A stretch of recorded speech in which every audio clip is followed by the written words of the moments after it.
Every single person on this planet is talking about heated rivalry. Yeah, I definitely would love to read this. Thank you. Roms, thank you for the 24 months. Hogan, thank you for the gifted. Centaur, thank you for the 27 months. Hey, everybody. All right, let me tell you about the traumatic day that we had yesterday here in the Queef household.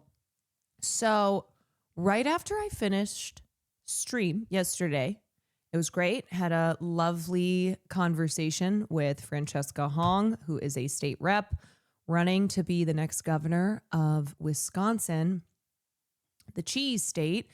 If you missed that yesterday, go check that out. She's awesome. And I'm rooting for her. Anyway, so I finished stream. I'm on the couch. I'm like, Will and Farley must be on an extra long walk. So sitting there and I get a call from Will, and the second I answered, I knew something had happened. My mother instincts. And so he goes, okay, don't freak out. I was like, okay. He goes, I'm in the emergency room with Farley. And I went, okay. Classic first words. Yeah, he goes, I'm in the emergency room with Farley. Everything's okay. He's okay. And I went, okay. And I can already feel myself about to just fracture. And what happened was they had gone on their usual morning route, stopped at the pet store that Will likes to take him to, gets him a treat. He knows everybody there. And one of the employees had this piece of, it's like turkey jerky for dogs, but it's tough, you know? And she was holding it, and Farley, I don't know, he turned into piranha mode, and he just leaps up. He just goes vertical, snatches it out of her hand, swallows it in one gulp, and it gets stuck in his esophagus. And so immediately he starts making like kind of noises. And then he threw up a little bit, and Will was like, oh no, this is not good. And the poor pet store employee was so panicked. She felt so bad. He's like, no, it's not your fault. It's not your fault. It's all him. And he took Farley, jumped in an Uber, and apparently he said that the Uber driver was like, no, you can't come with your dog. And he's like, lady, my dog is choking. Like, please, I don't have my car. We were on a walk. I need to get him to the hospital. And she's like, whatever. It is on her phone the whole time driving them. And so he takes Farley to a vet. Vet checks him out and is like, so we don't have we don't have an endoscopy, which is, or what the means to do an endoscopy, which is when they do use a scope, goes inside, and they can diagnose issues like internal pain and swallowing issues. Like, we don't have that, but there is an emergency room, an animal ER nearby. I think you should take him there to be safe. If he were a human, we would tell him, our advice would be like, go to the ER, get this checked out. Getting an Uber driver that's constantly on their phone is so stressful. It's so stressful. And the fact that also she was like, not going to take them. And Will was like, please, my dog is like making these noises. You can hear him. She's like, okay, fine. So takes him to the ER, and that's when, so gets him all settled. The doctors take him back, and that's when he called me. And I was like, where are you? I'm on the way. So went there, and essentially, as I said, he had just gotten this piece of turkey jerky stuck. And the doctor was like, it could pass. He'll be very uncomfortable, but there's a chance that it could just be digested. It could be fine. But he could have a tear in his esophagus. He could be uncomfortable for we don't know how long. So we decided, let's go ahead and just let's put him under. Let's do the endoscopy. Let's get this thing removed. So because they were like, what could happen is down the line he has esophageal issues, and I went, definitely don't want that. Definitely don't want this to be we don't take care of the problem now to its, to the fullest that we can. And then later on, he just has permanent issues. Like it just gets worse somehow. I know, Farley, chew your food. Chew your food. So he was in the emergency room all day. It was almost 7 hours. But afterwards, they were like, he's good. They gave us meds for him for the next 2 weeks. He can only eat soft food. They're like, just keep an eye on him and make sure he doesn't try to do that again. I know I have to mama bird feed him. He was very sad because, one, they had to shave his paw to do the anesthesia. So he's got just a shaved ring around his paw, and he's feeling very sensitive, I think. He's feeling insecure. He's been looking at it a lot, and he's not feeling cute. He's not feeling cute. And then also because he had the tube down his throat yesterday, when we brought him home, he just kept crying. I was like, I know. I promise you it will get better. But right now it's going to be an uncomfortable feeling because, one, you had that thing lodged in your esophagus, and two, they had to put a scope. They had to put a scope inside you to take a look and then to get it out. Does he have the cone of shame? He doesn't have the cone of shame. He did not need the cone of shame. But yeah, so he's been sad. He's been sad, but I'm sure he's also like, you know what, worth it. He would do it again. And I told him, I said, this is a hard lesson to learn. You're gonna be okay. Mom and dad took care of you, but you can't be doing this stuff. Yeah, no regrets. I'm like, no, you should definitely have regrets. This is what we call a learning moment. Spent too much time with Kaya and seeing a big dog eat everything in one bite. I will say he's been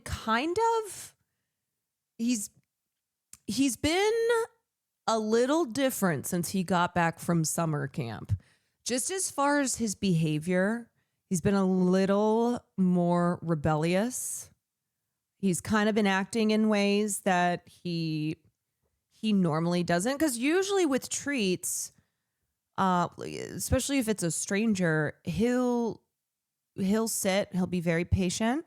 And so the fact that he just, like I said, a piranha leapt into the air and snatched this turkey out of this woman's hand.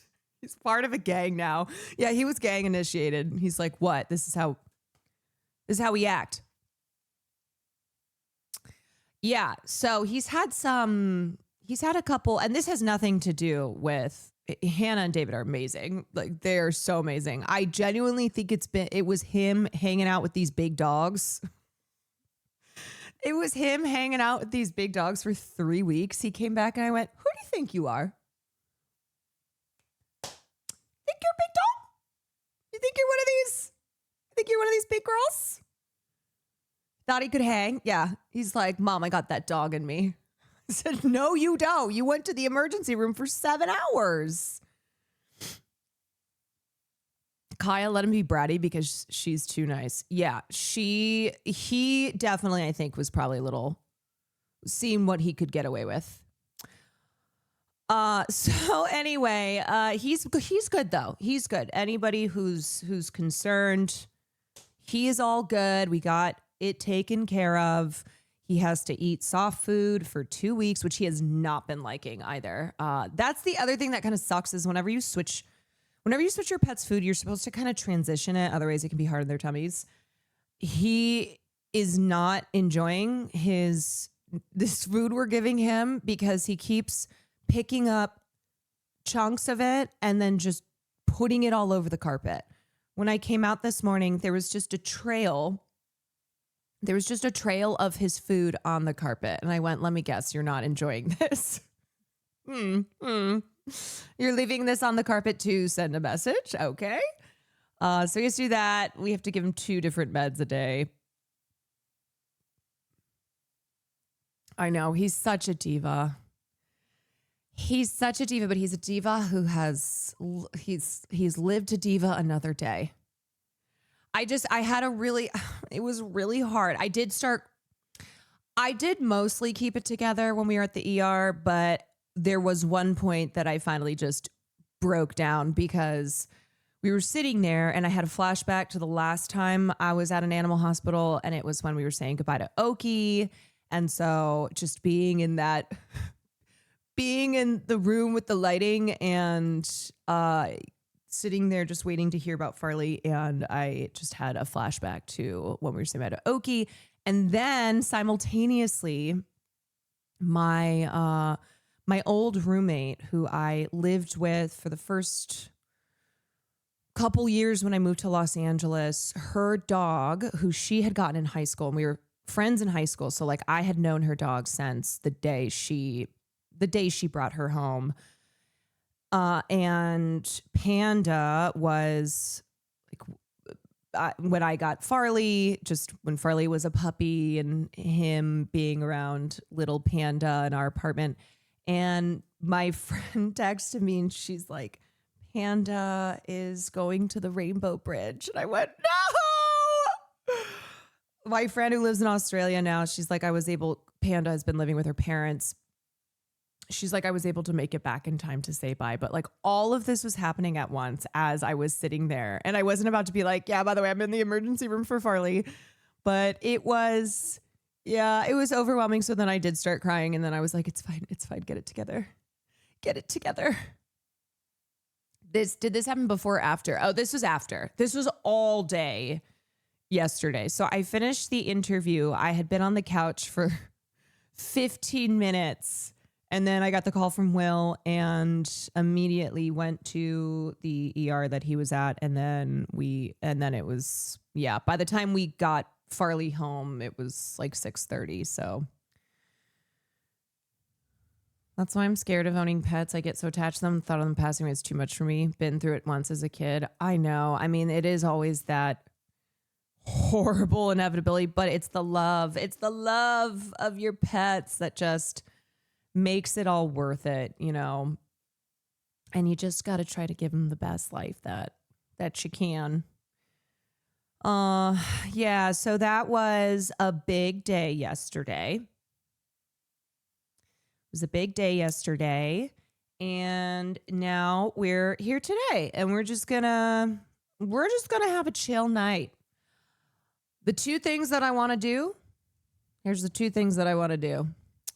I want to look at a little video compilation of Dick Van Dyke turning 100 years old. Finally, it's like somebody who's reached 100 who's not a war criminal piece of shit. And I'm like, yay, we can celebrate Dick Van Dyke turning 100. And I want to watch the Skarsgard on Skarsgard, actors on actors, Skarsgard squared, Papa Skarsgard and Alex Skarsgard. And then we'll do some gaming. I was going to do my Charlotte thing tonight, but I think we're going to push that to another night. So we're just big chilling. We're big chilling. I was scared to be another Betty White situation. I know I was in my title. I almost put just Dick Van Dyke, but then I went, oh my God, everyone's going to think he died. It also kind of the way that the tributes are pouring in and the different like the different news spots on Dick Van Dyke turning 100, it feels like he's died. It feels as if, oh, Dick Van Dyke has passed away and now we're remembering Dick Van Dyke's long career and life. But it is a living eulogy. Yes. So he is still alive. He's just turned 100. How old was Betty White? Betty White was, no, she was, oh, right. She was 99 because she died right before she turned 100. Betty White died December 31st. And her birthday was January 17th. So just a couple weeks before her 100th birthday. Because I remember the lead up to Betty White turning 100. And then she went, nope. She was like, psych. Still gonna throw y'all for a loop if it's the last thing that I do. I got a couple surprises up my sleeve. She had the last laugh as everybody was gearing up for the big Betty White turns 100. She went, I don't think so. She said, you know what? 99 sounds better. Yeah, fuck you, I'm out. Considering he said he hoped he didn't make it today, I think he's going to live another 100 out of spite. What if Dick Van Dyke is what if you have, okay, you know what's so funny? You have Brian Johnson, weirdo billionaire who like drinks his son's blood and has convinced people that he's found he's found immortality, and in reality he just looks exactly his age and has an incredibly intensive. He's just one of those like psychedelic. He's one of those like psychedelic tech billionaires who he's just on drugs. He's just doing drugs and is like, yes, I'm finding the key to immortality. It's like you just did a bunch of mushrooms. You have him, Brian Johnson, and then you've got Dick Van Dyke, who will probably be the first person to live to 200 years old.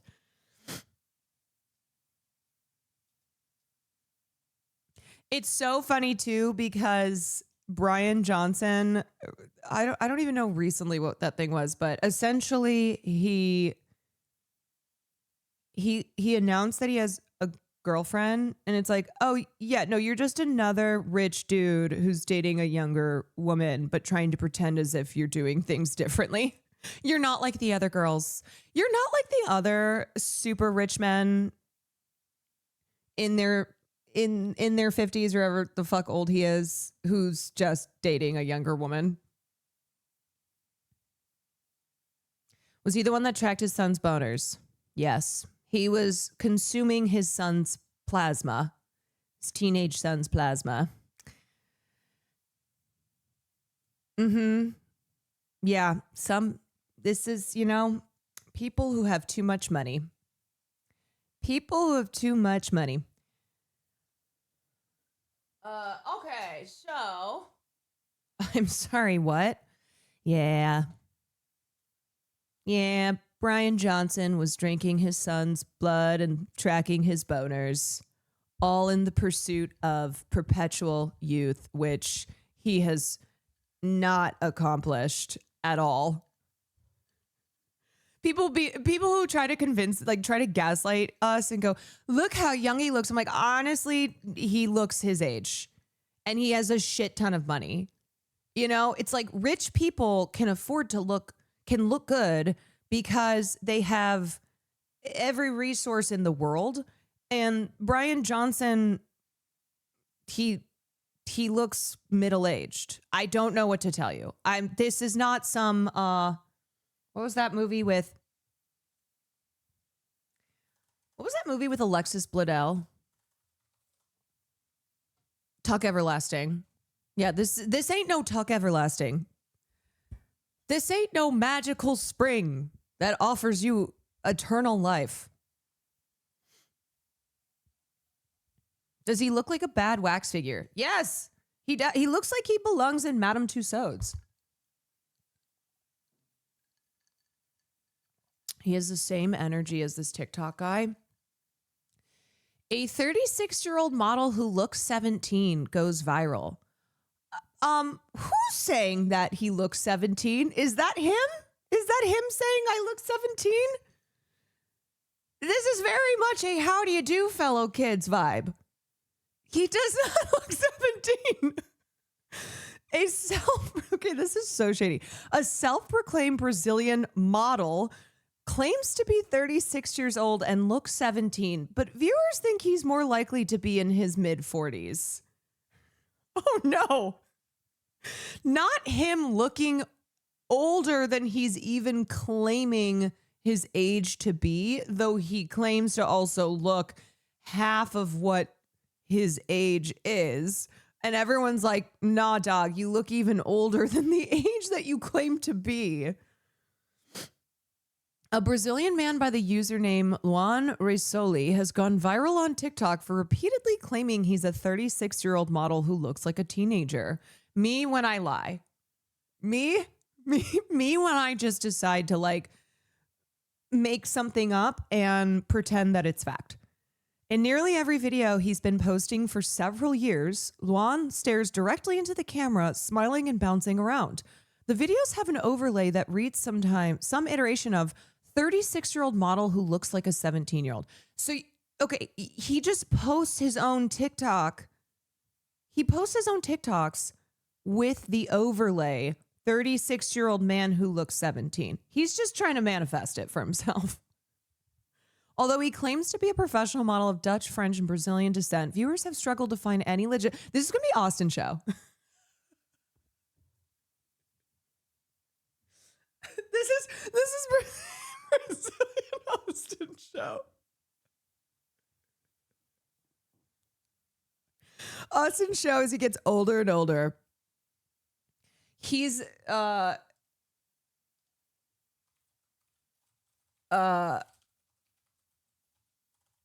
He is this. He is the quote from Matthew McConaughey in Dazed and Confused when he says, "That's what I love about these high school girls, man. I get older, they stay the same age." But that's Austin towards himself, where he's like, I get older, but I stay the same age. Except actually Austin is going to get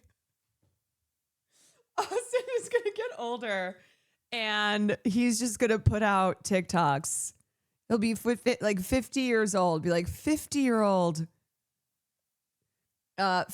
Twitch streamer who looks 16.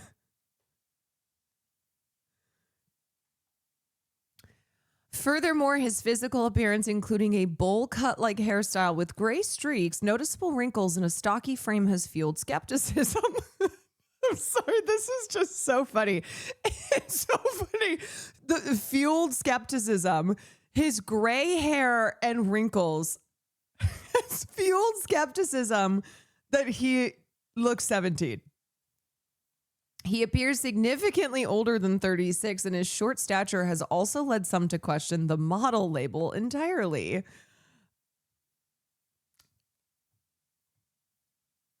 Still, the TikTok creator continues to double down. In follow-up posts, he flaunts the same catchphrase while posing for the camera and running around in jean shorts as if to demonstrate how youthful he believes he looks in different lighting. You know, you got to do what you got to do. It is a tough world out here. Content creation is competitive. You got to find a way to stand out. You got to find your niche. You got to figure out, how am I going to cut through the noise? And the way I do that is to say I'm an age that I'm definitely not, but then on top of that, claim that I look half the age that I'm lying about big. And that's going to pop. Many users believe he's trolling for views and monetizing the attention. Some suggest the viral creator is leaning into absurdity on purpose to farm engagement and reactions. He's actually giga-brained. He's actually playing chess. And everyone else is playing checkers. His videos have racked up thousands of comments and reaction videos. You look 50 with a Backstreet Boys haircut. 30-year-old actress who looks like a 17-year-old. Okay. Okay.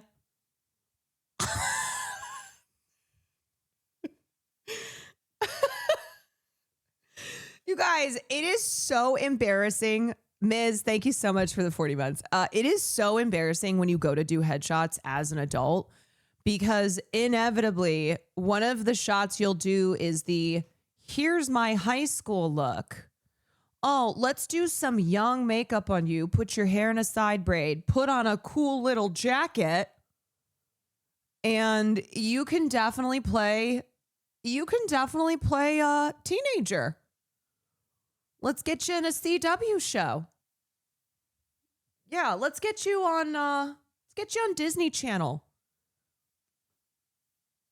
Yeah, I'm 30 going on 15.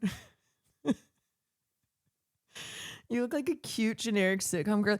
And what's funny is I think I took those photos when I was 25,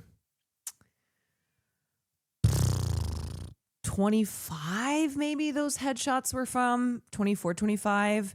And even at that time I went, oh my God, what are we doing here? I mean, I get it where as big of an age range as you can play, it's an advantage, but still felt so embarrassing doing this look, the high school look. And now it's like, I'm in my 30s.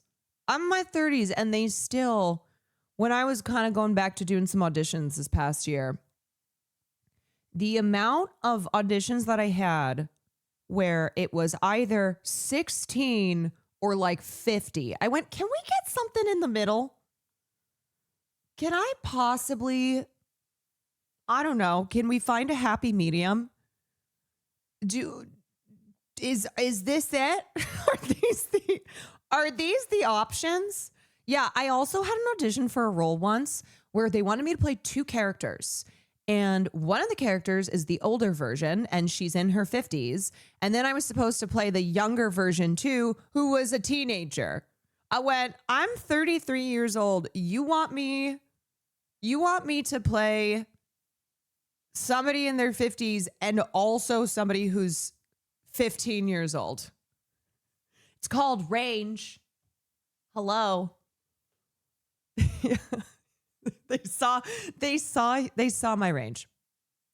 Yeah.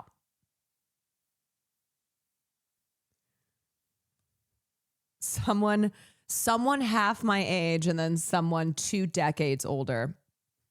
No, it was not Yellow Jackets. I don't even remember what it was from or what it was for. Micah, thank you for the 29 months. Not to be mean, but that image is the most evil you've ever looked. Wait, here? This is the most evil I've ever looked?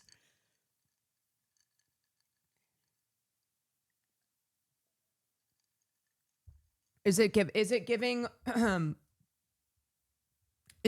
we'll say, oh my God, I love that skirt. Where's it from? Oh, thanks. It was my mom's from the 80s. Cute, vintage. That is the ugliest effing skirt I have ever seen. Put her in Amanda the Adventure. Yeah, throw her in Amanda the Adventure. She's certainly capable of some psychologically fucked up shit. There is something sinister behind those eyes.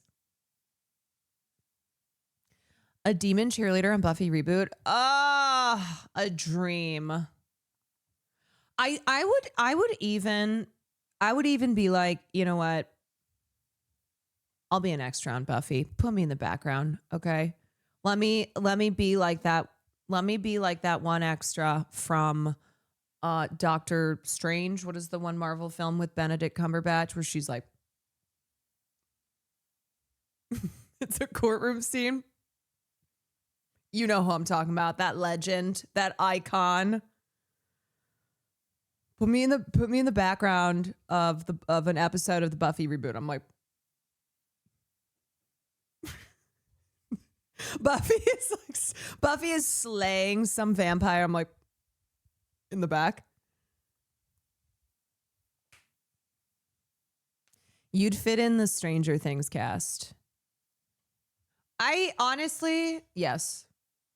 Because there's something about those Stranger Things, some of those Stranger Things kids, where maybe it's because the show took 10 years for 5 seasons. So you remember them as the kids, but then it's like I only watched season 1. So seeing the season 5 promo, I'm like, oh my God. So much time has passed.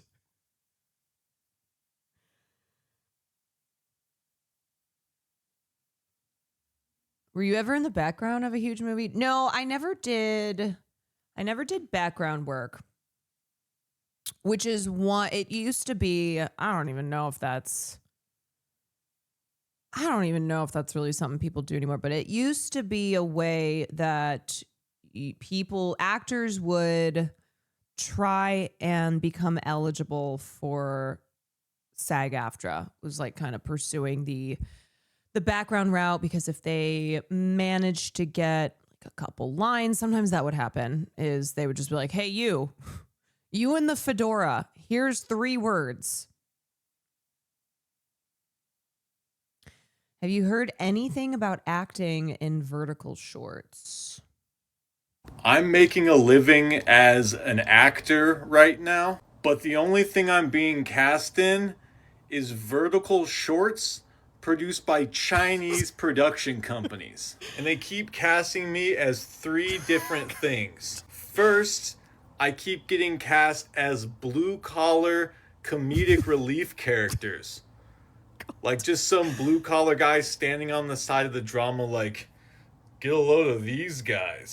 The second thing I keep getting cast as are security officers and bodyguards. I don't know. In America, I do not read as bodyguard. But I guess in China, If you're white in China, you can read as anything. I'm a tough-looking motherfucker. And then the last thing they keep casting me as is butlers. Like butlers to rich It is people. so fucking funny. So I say a lot of things like, of course, sir. Right away, ma'am. I'll have the car pull around immediately, sir. Gracious, thank you for the 40 months. Funky, thank you for the 36 months. Tara, thank you for the 24 months. Olivia, thank you for the 28 months. Oh my God, congratulations. This new Past your Dr. Gummy Bears. Everybody congratulate Dr. Gummy Bears. That's so exciting. We have a doctor. We have a doctor in our midst in the Quantarage. Congratulations to Gummy Bears. It's Dr. Gummy Bears. Man, this is funny, but also it just feels bleak. I'm going to keep it a buck. I'm just imagining, people who Yale educated theater actors going, yep, I guess all the work I can get is background in vertical now. I guess that's all that's out there. Gotta go. The only thing I'm being cast. Gotta go hope that I can scrounge together some work in vertical shorts. It is what it is, though. It's like it's not as if the industry hasn't always been a place that most people, even when you book work, you book a TV spot, you book a film role, you still have to have other sources of income. The classic working as a server, a bartender. But I don't know. I think one thing that I've heard expressed, though, from a lot of people in the industry, a lot of my friends still who are working in the industry, is the pressure to have a digital presence. So it's not enough to just hope your talent and your perseverance and cobbling together work here and there is enough. It's like having a social media presence, making digital content, having to have an Instagram. I know some of my friends who they're so talented. They're just somebody hire them, and they're out here trying to grow a following on Instagram. It's so many jobs. I'm a graphic designer. I hate it so fucking much. It really is. It does feel as if it feels as if in a lot of in the creative industries, you have to be a hyphenate. You have to do 10 different things. And then aside from that, you have like 10 different income sources.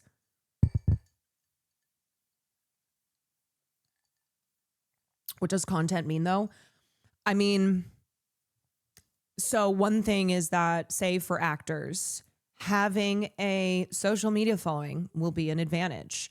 And this isn't new. I feel like this kind of started, I want to say around like before COVID is when I started to notice this was a thing. I mean, really, when I moved to LA, I kind of started to notice it was a thing, but it wasn't a thing like it's a thing now. And I think it was Maya Hawke who was talking about this when she was doing an interview and saying how producers and casting directors oftentimes will have a quota that they have to fill of the amount of followers that their cast has. So if you hire someone like Maya Hawke who doesn't have Instagram, she's Maya Hawke, so she doesn't have to have Instagram, then they need to hire somebody who has 4 million TikTok followers. It's all part of the marketing. Yeah. I've worked in casting. They literally just pull up people's IGs. It's crazy. Yes, I remember when I started to go on auditions where they would ask for your social media numbers. And I was like, because when I started streaming, I didn't have a social media presence. I had like 300 followers on Twitter, something, probably similar on Instagram. I was private. I didn't have a YouTube, hadn't even really been on YouTube that much, didn't have TikTok. What are the other things? Yeah. So when I started streaming 3 years ago, and this was something too that because I was in the entertainment industry, I'd already started to feel kind of the pressure of having social media, but I hadn't embraced it.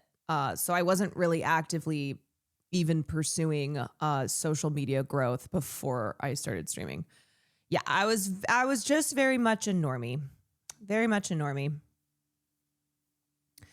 But I remember how one of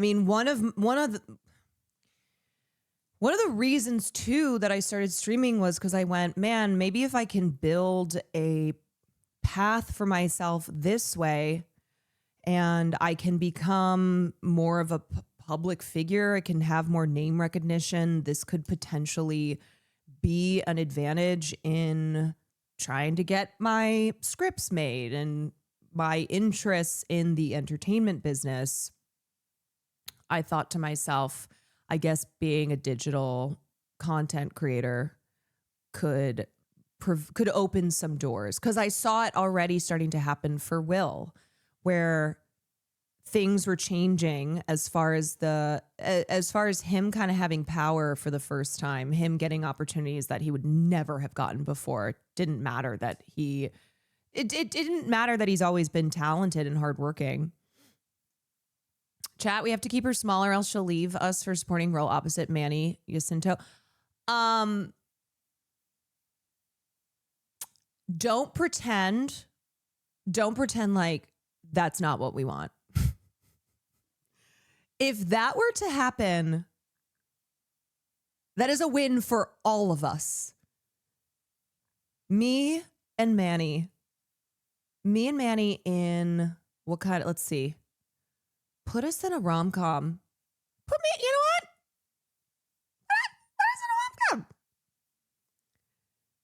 We'd want it until it's been 3 weeks with one stream and no gaming. It would be so funny because I imagine I'm like I'm off on some gorgeous location filming opposite of Manny Jacinto, and people are still like, oh, but no gaming. Oh, no gaming, Sag. Do you think she'll game again? Does that rom-com set need any chat moderation? Maybe. It's an interesting idea. They're in French Polynesia filming. It's a safty rom-com starring me and Manny Jacinto. But what about gaming? Caroline filming White Lotus somewhere. Wait. Who did I just see that's being considered for White Lotus season 4? It wasn't Christine Baranski, was it? No. Who is it? Is it Baranski? Or what? Or no, it's Helena Bonham Carter, which is really interesting. Oh, it's not even that she's being wait, is this confirmed? We are hearing that Helena Bonham Carter is in early talks for a starring role. It's unknown where things stand in the deal-making process, but sources say exclusive conversations are underway between both parties. I thought she died. I'm sorry. You thought Helena Bonham Carter was dead? Where'd you see that, on TikTok? Sunny Cosmic, thank you for the 15 months. Toxic Marina, thank you for the 14 months. Yeah, that was Jimmy Carter. Did you confuse Jimmy Carter with Helena Bonham Carter? Did you get the Carters confused?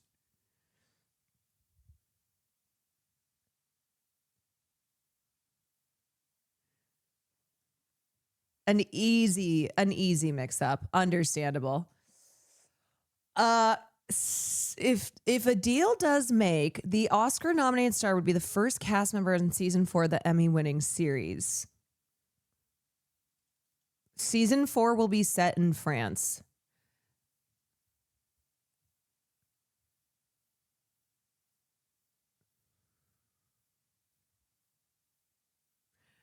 I kind of feel the same way, that this might have been leaked to kind of gauge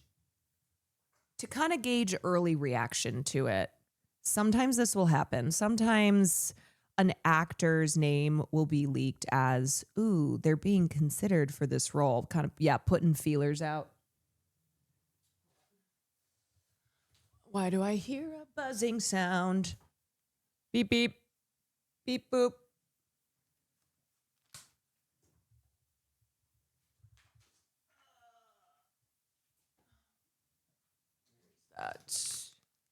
Beep, beep, beep, beep. Okay, I think that's better.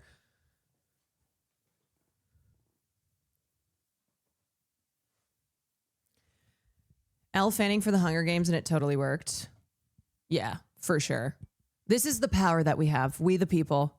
We the people can determine who's in White Lotus season 4. Is Farley okay? Yeah, I'll just kind of recap because I said at the beginning of stream, but Farley was in the emergency room for about 7 hours yesterday because he swallowed a turkey stick without chewing it, and so it got stuck in his esophagus, and he had to have it removed. So he's okay. He has to eat soft food. We have to give him meds for 2 weeks. He's feeling sad. I think he's feeling a little self-conscious because they had to shave a spot around his paw in order to give him the anesthesia. So it was a traumatizing day yesterday. It was. But do you want me to bring him in? Should I go grab him? Should I go grab him from where he is to show proof of life? Okay, I'll go get him. I'll go get the little boy. Only if he wants to. Oh, no, it's not up for his decision. No, he's fine. Harley!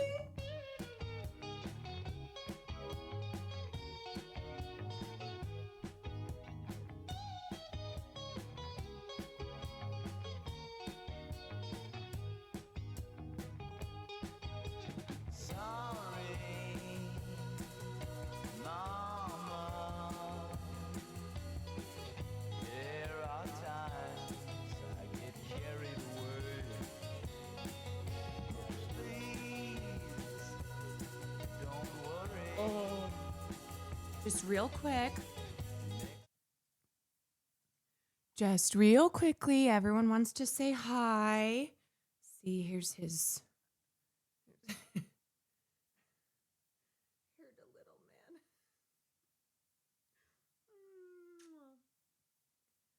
Oh.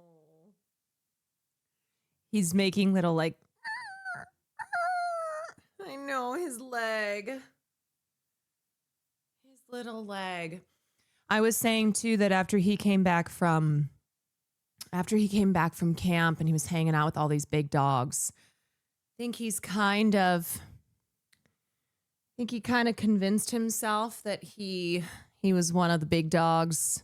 He said, you have to chew your treats. You're too tiny. You're too little. You got your underbite with your teefies.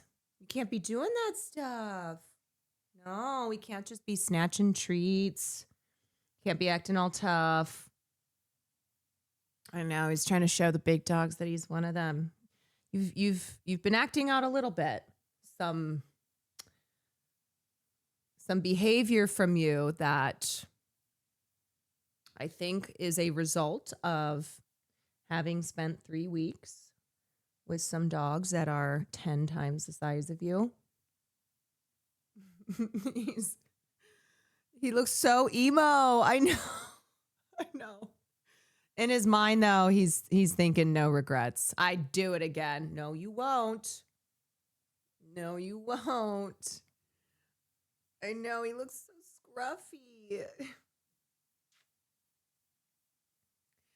I had a lot of people calling me today to check in on Farley. He's got a lot of well-wishers. A lot of people who are very concerned. Very concerned. Your behavior is concerning people. I know. All right, I'll put you back. I'll bring you back. Here we go. Everyone say bye. Say bye-bye. Say bye-bye to the TT boy. Oh, TT boy.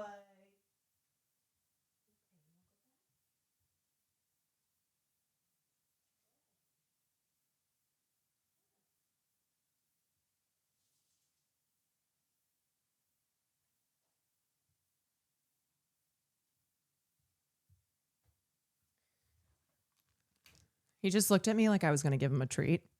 Farley, you want to come back? You want to come back and sit mama's lap?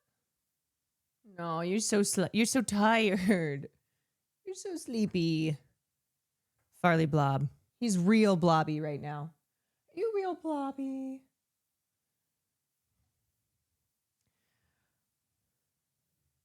Come here.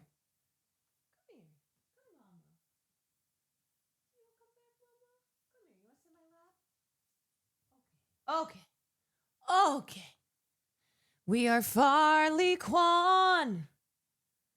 We carry the flame. Whoa, shit. Why is this buzzing again? Test. Okay, let's look at Dick Van Dyke turning 100. So good news. Dick Van Dyke is not dead, but he did turn the big 100. Wait, according to Patton Oswalt, doesn't that mean that Dick Van Dyke can legally commit murder? Patton Oswalt's stand-up bit, that's one of my faves, where he's talking about who gets to celebrate a birthday, right? When you get to celebrate a birthday. And his rules of when you finally get into your 90s, and then if you can make it to 100, you can legally commit murder. Now, it has to be like with your hands, you know, because when he goes, if 100-year-old manages to overpower you, I'm sorry, but that's it. I feel really good. If they murder you with their physical power, although honestly, I think Dick Van Dyke could do it. I could see him still being able to throw hands, you know?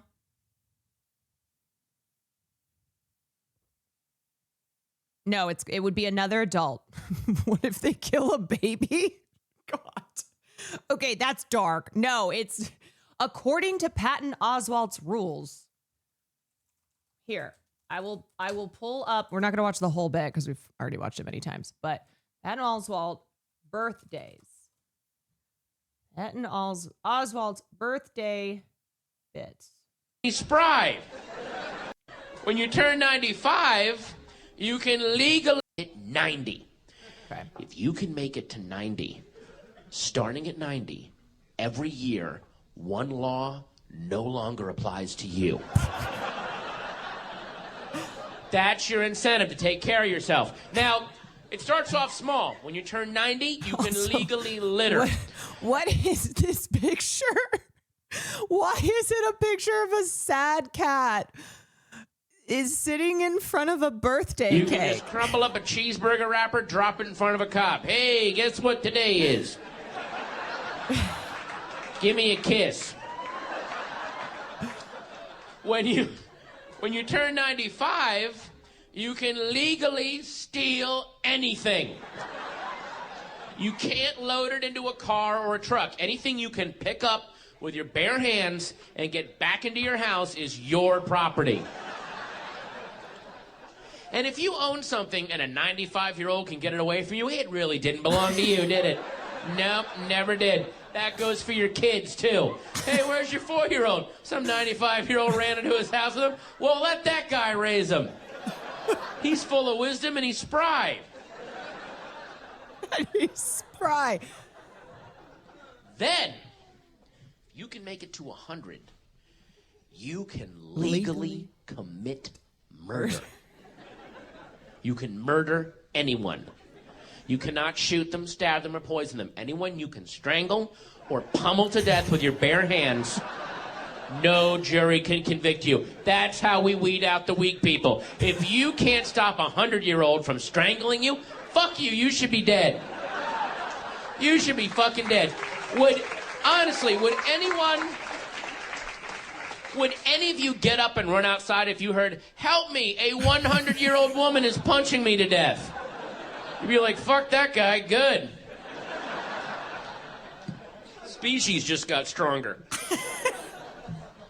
Then, from 100 to 119, 19 years of legal murder. Pummel, strangle anyone you want until you make it to 120.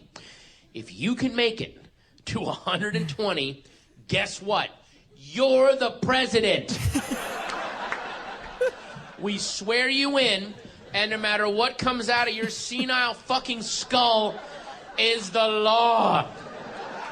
I mean, the crazy thing is we're already there without even having people who are 120. And honestly, right now, if there were a 120-year-old in the White House just sitting in a wading pool of his own poop with a pirate hat on, just going, starting today, everybody has to put 4 cans of ravioli in their pants. Would things be any worse than they are right now? Would they be any fucking worse? If that guy would just, starting today, everybody has to marry a pelican. You heard the president, son. At least you're not in the desert dying on a fucking lie. God bless our president. Give your new mom a fish and let's go to the White House and give thanks. This is from 13 years ago. 13 years ago. Is he wrong? Would it be any worse than it is now? Dianne Feinstein was literally falling apart. They were wheeling her corpse around through the halls of Congress. I honestly think there's, as far as the issue in the United States government of people being in power for too long, of trying to maintain trying to maintain this system that we're all so desperately wanting to be free of. I think the image of Dianne Feinstein being wheeled around, or like finding out that one representative who'd been missing for 4 months was in a nursing home. It's like, oh yeah, no, just another day in American politics. We've got a politician who's been MIA and then was found in a nursing home. Yeah, and fucking Dianne Feinstein's team trying to gaslight us all. Be like, no, she's great. She's totally fine. Nothing to worry about here. Or Mitch McConnell. Mitch McConnell just freezing up at a press conference, falling down constantly. Yeah. Still somehow not dying, though. Anyway, so Dick Van Dyke is turning 100, which means that he has now reached the age that he can legally commit murder. And honestly, Dick, I got a couple names for you. If you need suggestions, if you're sourcing from the crowd, I do have some recommendations.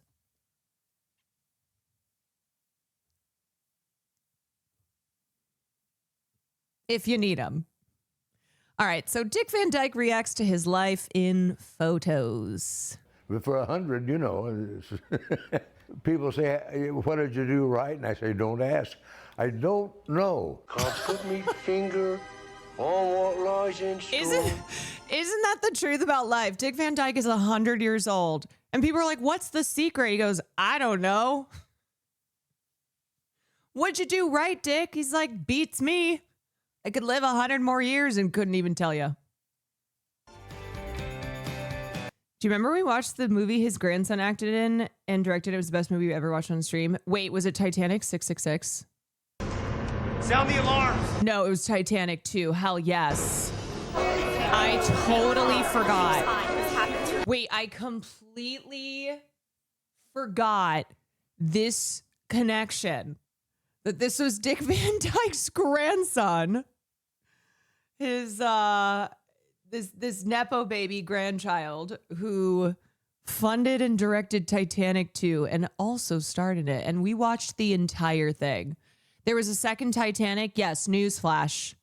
If you thought the story of Titanic ended because the ship sinks into, breaks in half and sinks deep, deep, deep into the Atlantic Ocean, do I have news for you? There are more Titanic films. Yeah, honestly, if you missed out on that era of when the era of when we watched all the Titanic movies out there, Titanic 666, Titanic 2, we were just eating it up. And they are all equally masterpieces. It's kind of amazing to me that people only talk about James Cameron's Titanic when they talk about, you know, greatest films of all time, filmmaking accomplishments. We're always talking about James Cameron's Titanic. And it's like, hey, there are other Titanic films out there, equally cinematic masterpieces. I remember you didn't even believe that there was a Titanic 2 until we showed you. That was old me. That was me who was young and naive. And nowadays, you can tell me that anything exists and I'll go, yeah, what the hell? Sure. Of course. I don't question the existence of anything. I just go, yep. Why not? Duh. What, you thought that was going to shock me? Yeah, it's a very what the hell sure type of vibes over here. Can we watch Titanic 1 for movie night sometime? Wait, raise your hand if you have seen either Titanic 2, Titanic 666, both, but you still have not seen the first Titanic. You have not seen Titanic. That might be one of the funniest fucking things that has resulted from being in this community. Oh yeah, you know Carolyn Kwan, she's really into film. She loves to do film class, loves to share her passion and her knowledge of film and the industry with the people who have formed this community. And what that means is that there are some of you in here who have never seen James Cameron's Titanic, but you sure as hell have seen Titanic 2, starring and directed by Dick Van Dyke's grandson. And you've also seen Titanic 666, which is as good as it sounds.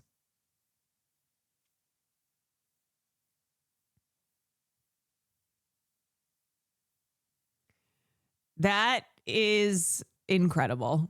Never change. Oh, I thought this was the Dick Van Dyke.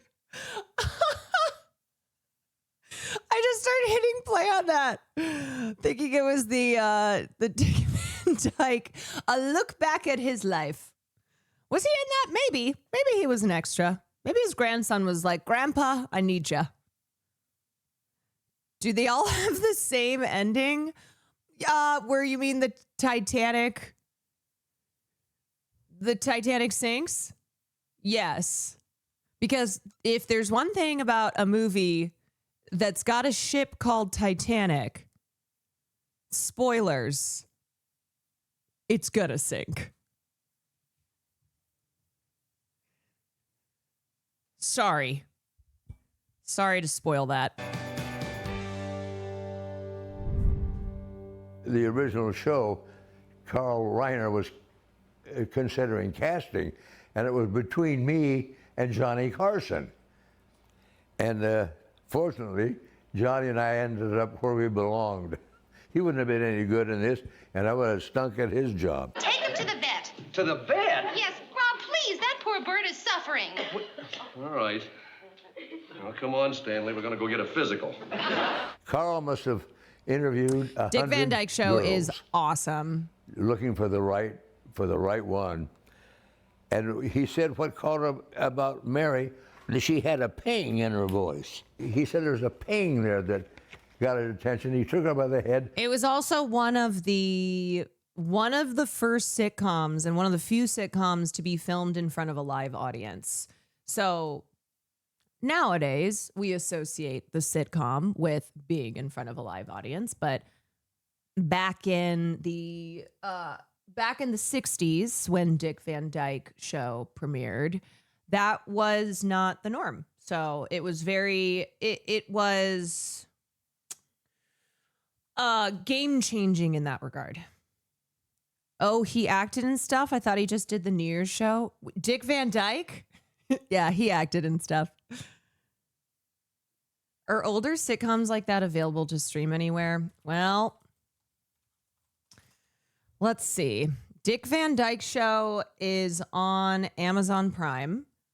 But see, that's the concern, though, is with a lot of this history that if we don't have physical copies and these streaming platforms decide, we don't need this show anymore, there it goes. And unless it's archived somewhere, unless it's preserved, it's nowhere to be found. Lost media. Yeah. Took her into the producer and said, "This is the new Laura." Rob, how could you have been so foolish? From the first show she was on, from the first word she spoke, she was perfect. Is that what modern daddies tell their children about the facts of life? There was no breaking her in. I mean, she was working with 3 people who had done. Flunky, no, I Love Lucy was actually a bigger show than Dick Van Dyke Show. It reached number 1. Dick Van Dyke Show was super beloved. The critics loved it. Audiences loved it. It had a lot of influence, but it was not it didn't reach the heights that I Love Lucy did. I Love Lucy was truly groundbreaking. Fun fact, Lucy's also responsible for getting Star Trek aired. Yeah, it just never reached the peak that I Love Lucy did. A lot of comedy. She had never done comedy. That is a fun fact. She was unbelievable. She was great from day one. It was just meant to be, I think. Oh, dear. What's the matter? What? What? You said, oh, dear. I was just sighing. Well, honey, at a time like this, don't sigh unless you really mean it. I remember the casting directors and people, after we went on the air, she was the lady who played the wife. So Dick Van Dyke Show was, as I said, one of the few sitcoms to be in front of a live audience, but I Love Lucy pioneered the multicam sitcom format. So a lot of sitcoms to follow in the decades after I Love Lucy premiered were a result of the ground that was broken because of that show. Yeah. And it was a show that was remained popular for decades after it first premiered. Came globally syndicated. On a sitcom. I mean, that was her image. They didn't realize how much talent there was there. So we put together a special called Dick Van Dyke and the Other Woman. Can I ask you something? Yeah. Did walnuts come out of that closet? Walnuts? Yeah? We showcased everything she did. Singing, dancing, everything. We really showcased her. And bang, after that, she got the series. Yeah, we had a crush on each other. Purely innocent, but we just loved each other. Aww. She's quite a gal. That's gotta be such a weird, maybe when you're that age, it doesn't feel weird, but to be kind of the last alive of your generation, you know, a lot of the actors that Dick Van Dyke came up with in this time period and who were his closest peers and just all the people that he was surrounded by being gone. And but Julie Andrews. Okay, well, first of all, Julie Andrews is immortal. Julie Andrews is immortal. She's also a decade younger than Dick Van Dyke. Interview that I didn't think there was enough quality kids entertainment. Julie Andrews has actually found the key to immortality that Brian Johnson so desperately wants in his shroom-filled, psychedelic, whatever the hell he's got going on over there. Doing shrooms, drinking plasma.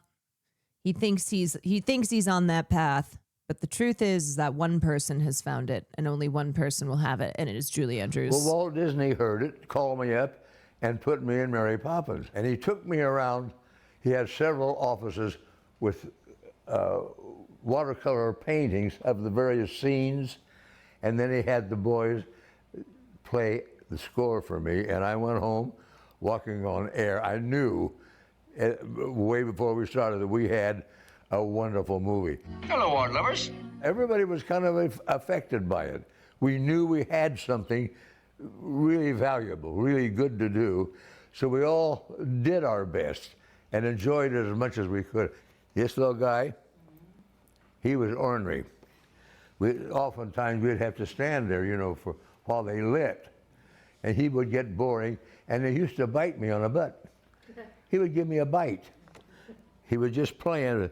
The little girl was sweet, and of course the lady of all time. My problem with Julie was I'm not really a singer, and Julie had not only had that beautiful soprano, but she sang just a little on top of the note, a little sharp. Oh, supercalifragilisticexpialidocious, even though the sound of it is something quite atrocious. I don't know how many takes I had to do in the pre-record. I finally got there, but it was hard. I don't think we ever even had an argument. We just had a good time. Doing a musical is fun. I don't care what you're doing. It's just fun. Yes, Dick, tell You him. never get tired of it. The first number when we go into the fantasy thing, ain't it a beautiful day, bright as a morning in May. I feel like I could fly. There's something about that and the dance that went with it that was just fun. It's fun. I did It's my fun. best to look It's like a real fun. dancer, but some of the stuff is just a little hokey. But it's funny, I think. The dance with the penguins was quite an experience because the animators had to be This is the future that woke libs want. there to tell me exactly where every bird was. And it took a lot of takes. But when we got it, and I saw it on film, it blew me away how great it looks. And I like my dancing. It is a little eccentric, but that, I think, is what got me the job, probably. Get your knees up. Get your knees up, stepping time. Get your knees up, stepping time. Give me a reason, give me a rhyme. Get your knees up, stepping time. I got an award from my crew. She got the Oscar, so the crew made me a statue. It's a little man with a broom made out of nuts and bolts and sprayed gold. It really is cute. 2 lumps, Uncle Albert? Yes, please. Bert? No, thank you. No sugar for me. When we all have tea on the ceiling with Ed Wynn. Hi, Caroline. First time And chat. they I've been looking for a broke for while. lunch Hi. And forgot about Thanks me. for saying hi. And left me hanging up there. And I had to yell for help. God, that was fun. All my kids. This is up in in Mandeville Canyon. Carrie and Stacy and Barry. Oh, there's Chris. Yeah. My kids are in their 70s now. Wow. My son's an old man. Yeah, that was the first house we bought when we moved out from New York, when we started the series. When we first got married, we had nothing. I mean, I had no money, no car, no anything. So I spent most of my time out looking for work and working during those early This man was born in 1925. years. I was raised in a family with no money. A decade that, as my sister exclaimed when she found out how old Will's father is, she went, "We studied that in school.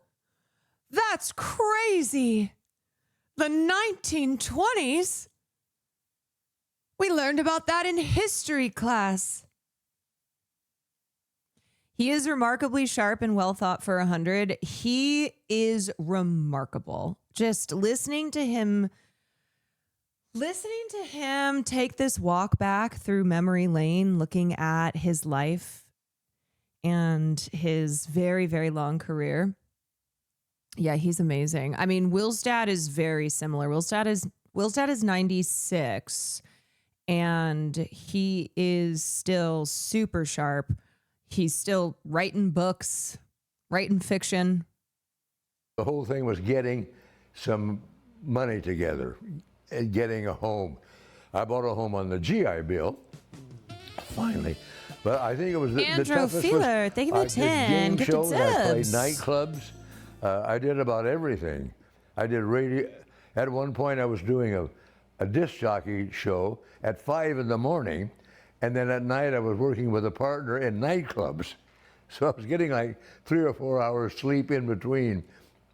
But that's the only thing I can remember is working so hard to get going, to get a foothold. So they probably got neglected at some point because I was really working hard to get out of poverty, so to speak. But I haven't had any complaints from anybody. Yeah, so he actually he enlisted for World War II to join the Air Forces to be a pilot, but he was underweight, and probably due to growing up in poverty. And he eventually was accepted as a radio announcer. So that's where his work as essentially, a radio DJ began, because he was being denied He was denied enlistment multiple times due to the fact that he was underweight. So that was how he finally got in. Car was a big, heavy piece of machinery, and it had a 4-cylinder Ford engine in it, an English British Ford. Okay, and thank you for the couldn't get going very gifted. fast in it. Well, what do you think of it? She's the most beautiful thing I ever saw in my life. It was fun to drive, though, the size of it. We drove it for miles and miles with, He was alive back when people were buying homes. Yes. camera cars on it. These kids were dolls. They seemed to enjoy it as much as I did. Bang, bang, chitty, chitty, bang, bang. All fine for friendly friend. The first day of Chitty Bang Bang, I reported to go get made up. And I sat in the chair, and the director called the makeup man over, and I heard him say, "What about the hooter?" And the makeup guy said, "Hey, I'm not a plastic surgeon. It's the first nose joke I ever heard. Nobody ever made fun of my nose before, or since." The Hooter. I was not a dancer. I never trained or anything. And to discover that I could do that, the opening bamboo number, at the end, we had to jump over that bamboo, and every time one guy would miss. We did 26 takes. So that last shot is the last one I could have done. But I didn't know I could do what I did. The choreographer kept saying, "You can do it." And it was just a thrill, because I didn't know I could dance. I was backstage in the green room at Emmy, waiting to go on. And one thing I had never done was ever approach a strange woman in my life. And she walked by, and without thinking, I jumped up and said, "Hi, I'm Dick," right? And asked her to sit down, and found out she was a makeup lady, and I hired her on the spot. And then all during the shows, it didn't take too long. I kept proposing, and I finally won out. But she is responsible for Halloween, for publicizing me. I don't know what all. I can't even list everything she does. She's constantly busy. She has a big following online with her own show. She's a She content sings, creator. She dances. When I learned all that, and then I found out she likes Halloween. That did it. She had to be He a part of the knows family. what online is. And now we're pretty famous for our Halloweens. She's a joy. She's a joy. The concept of Dick Van Dyke knowing what Reddit is. She can get me singing or dancing or whatever she wants. I'm just lucky. It's hard He for me watched to the believe it Streamer was Awards. chance, that I just suddenly picked her out of a crowd. There's some fate in there, I think. I really believe it. How did you handle the age difference? Well, He's it making hasn't turned out to be any TikToks. problem. We thought it might be in some regard, to some extent, but it hasn't really. I'm infantile to start with. Emotionally, I'm about 13. So Here we go, age gap. And she's quite mature for her age. So I don't think we haven't had any problem with age at all. We've done a lot of dancing together. Classic. But of course, being of her generation, she didn't know anything about the music of my generation. She has learned practically every song I ever knew from the 40s and on. I will say, Dick Van Dyke is one of the few. She was 54, you sick fuck. Dick Van Dyke, one of the few old men who I think the younger than the number of his age actually is could apply. Like a rare Dick Van Dyke is one of the few individuals who has for so long been physically astounding in just how, look at him. He's 100 years old and he's obviously physically not capable of what he used to be, but he's still super sharp. He's still with it. He's still dancing, This is a tweet that I saw. Periodically, entertainment journalists, at least she's a fully formed adult. You know what? That's how I feel too. At least she's 54, you sick fuck. She was a child. Periodically, entertainment journalists will be tasked with writing obituaries for public figures likely to die soonish. Very morbid, not my fave. Anyway, in like 2018 at BuzzFeed News, I wrote an obit for Dick Van Dyke, and he's officially outlived that outlet by several years. So this is something, if you don't know, the reason that these publications have these obituaries out in sometimes a few hours after a public figure has passed is because it's not like they get the news that so-and-so died and then they sit down and start compiling, compiling information to write the obituary. It's pre-written, and then when the person finally dies, they'll just add a couple things, but they have it ready to go. But yes, outliving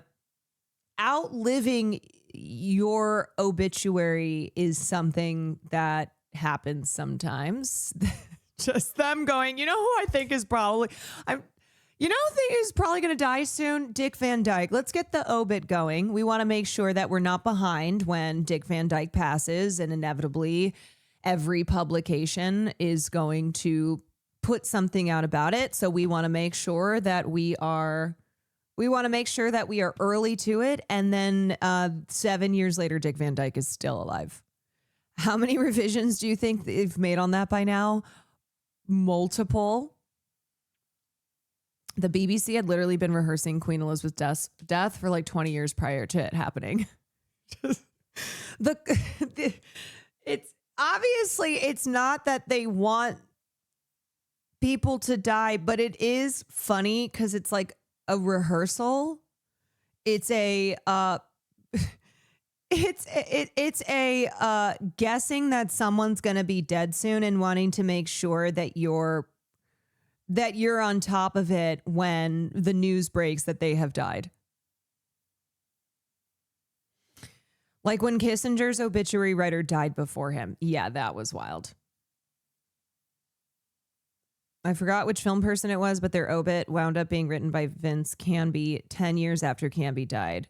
Yes, that happens too. Obituary writers sometimes pass away before the figure that they were tasked with writing an obituary on. There's a classic SNL skit with Dana Carvey as a newscaster doing advanced obits for president. Yeah, I know what you're talking about. We sing them and harmonize. But she just took the time and the trouble to learn all my favorite songs. I don't know any of her favorite songs. She had never heard of the old barbershop song. She loves The Box by Roddy Ricch. Bump, ba, bump, ba, bump. Nothing could be finer than to be in Carolina in the morning. Nothing could be sweeter than your sweetie when you meet her just dawning. Well, she's a big fan of Brad. The morning glories bloom around your door, whispering pretty stories you long to hear much more. Walking with your cutie when the dew is pretty early in the morning. And I just harmonized right there. Mama, mama.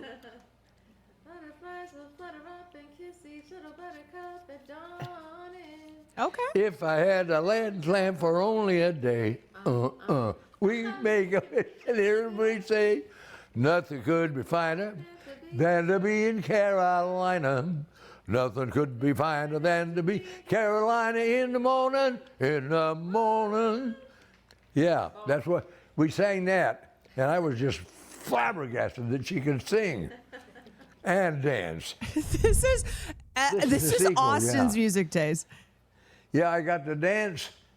Was I 92 or 93? Yeah, I got to dance.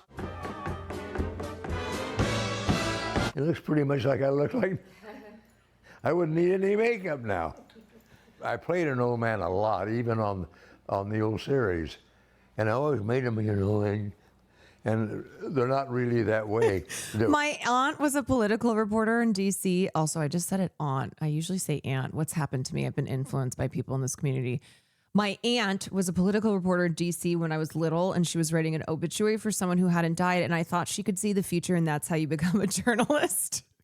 Yes, journalists are people who have been blessed with the power of seeing into the future. Those are the qualifications in order to become a journalist.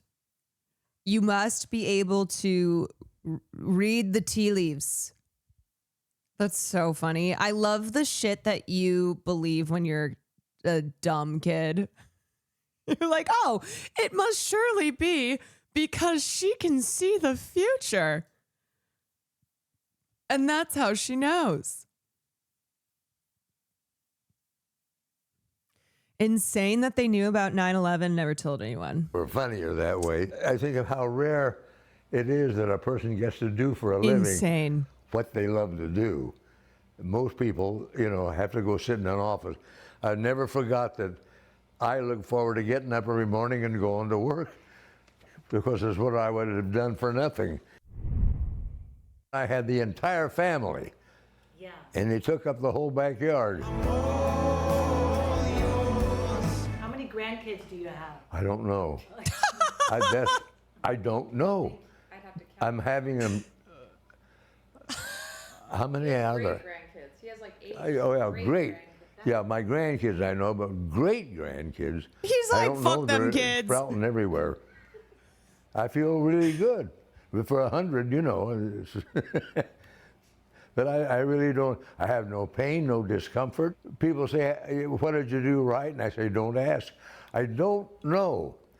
I'm rather lazy, and I think I've always thought that anger is one thing that eats up a person's insides, and hate. And I never really was able to work up a feeling of hate. The things I don't like, people I don't like and disapprove of, but I never really was able to do a white heat kind of hate. And my father was a person who was constantly upset by the state of things in his life and everything. And it did take him at 74 years old. I think that is one of the chief things that kept me going. So Dick, what's next for you? What are you looking forward to? Well, my birthday, because she's Not living arranged till quite a 100. celebration. I just hope I'm up for all What of it. does that mean for Yeah, a lot she's of gonna us? give me the town of Malibu, I think. Yeah, she's got a lot of big plans, so all I have to be is feeling well enough to get through it. I'm pretty... I mean, I think on that, there is something to be said about, look, that's not the same thing as not acknowledging the very real problems in this world. And I think it feels like the way everything is designed these days is to just have us in a state of perpetual hate. And this isn't let's just, who cares about politics and any of that stuff, let's just all it's not that. But nowadays it's like, you go online and I don't know about you, but for the most part, it feels as if everything that I will experience on the internet is something that's going to make me so mad. And I just will perpetually feel, I just feel enraged. And I think too, what can happen is it doesn't actually give you the ability to, fight for progress, to participate in making things better, because you're just constantly in this same state of intense rage at everything.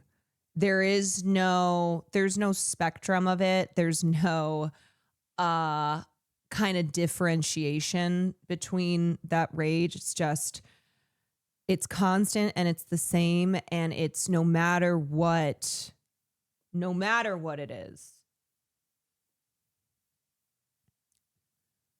You know, I think getting addicted to the doom scrolling, getting addicted to rage bait because it's been designed that way.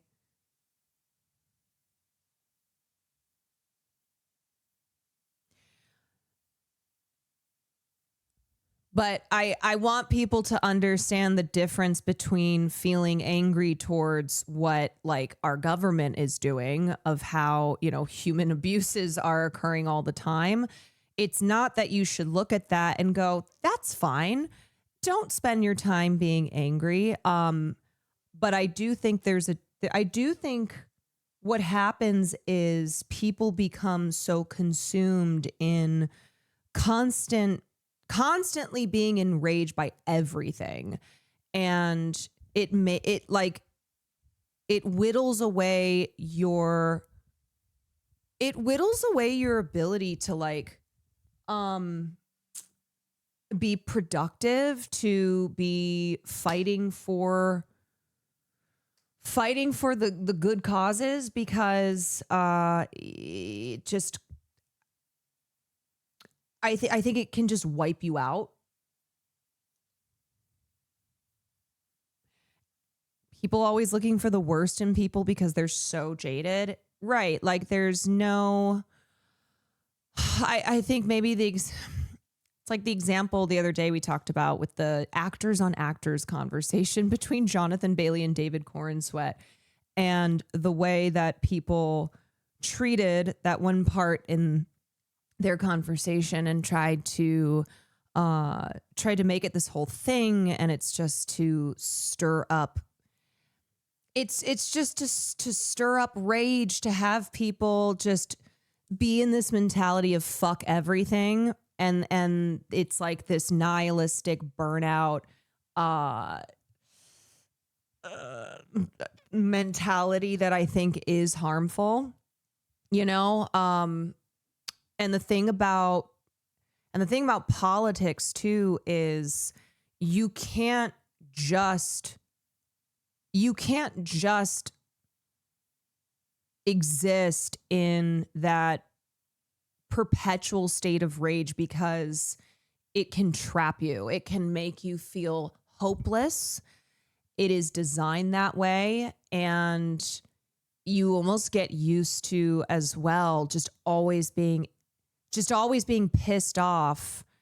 And sometimes I think convincing yourself that that's the productive way to make things better. When you like, for instance, when you hear from activists, when you hear from organizers, when you hear from people who genuinely are pushing for a politics of care, that anger fuels their work. And it's good to be mad about injustices, but you can't just get comfortable in that. You can't just stay there. And I think too, the internet has this ability to make everybody hate everyone, and we can't have that. We can't be fighting for a better world for all of us if the mentality is fuck everybody. If it's everyone is my enemy, everyone sucks, this world sucks, everything just makes me filled with rage. I mean, seriously, like when I kind of slip into bad habits of internet usage, it's easy to, you go on Twitter and it's like whatever the topic is, whatever it is that's being pushed into your algorithm, it makes you despise humanity. It makes you truly feel so jaded and so just have this like fuck you mentality. And at the end of the day, like that is not productive. It's not productive for you as an individual. It's not good for it's not good for our need for collectivism. Plus, constant rage is hard on your body and nervous system. You have to stay as healthy as possible to keep up your fight and endurance. Yes, it wears down on you. It wears down on you. It's a feeling that can become very addictive. People are addicted to bad, to the bad.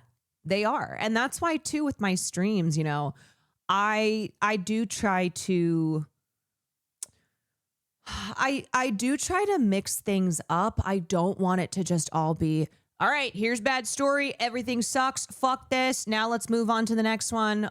Because I don't want to kind of feed into those habits. And I don't think it's productive. And I don't think that's the same thing as being aware and being inspired to be in community and do what we can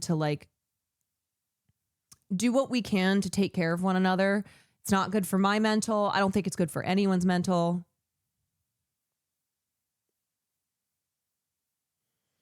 Anger can fuel you for sure, but that doesn't mean it needs to be you. There's a lot more emotions out there that you should be tapping into. That's not just that anger, which again, a lot of this anger too is coming from algorithms and platforms that are socially designed to make you feel mad so that you engage with it, so that you watch it, so that you comment. That's what we refer to, that's why we call it rage bait. That's why I can't remember who I was talking to about this, but I was talking about how, for instance, on YouTube, right? The reason that reactionaries, that people who are right wing, the reason that their content gets pushed, not just because of who's running these platforms, but because people are, because the framing of a topic in the way that somebody on the right would use, have their title, the way that they would bait people, because they're already making you mad before you've even watched the video, versus on the other side, the challenge of keeping people's interest when people's interest is so fleeting, when we are more and more being trained towards engaging with stuff that's just baiting our rage. That's a hard thing to challenge. It's like me trying to break down something such as, how does a smear campaign on the internet happen? That's a harder task than someone who's doing the smear campaign, where if I were to be if I were to be a person who's participating in said smear campaign, whose goal is to just rile people up in this really manufactured way, that is an easier task than doing the opposite, which is to break through all this, break it all down, explain to people, this is why this is designed this way and why this is happening. It's just harder to capture people's focus.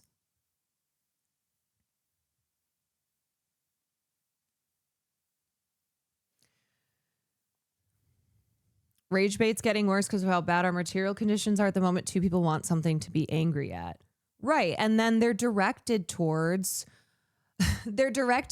somebody who's screaming about gay people in video games and trying to say that that's why our culture has collapsed, why our society is collapsing, because God forbid we have a queer person, a queer character in a video game. And people who are buying into this are responding to real pressing issues in their own lives.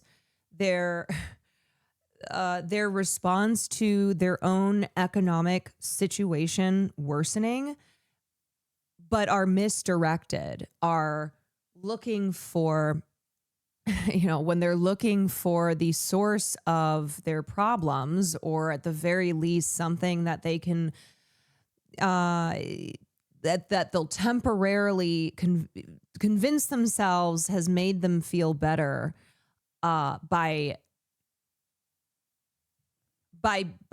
being mad at like trans women in sports.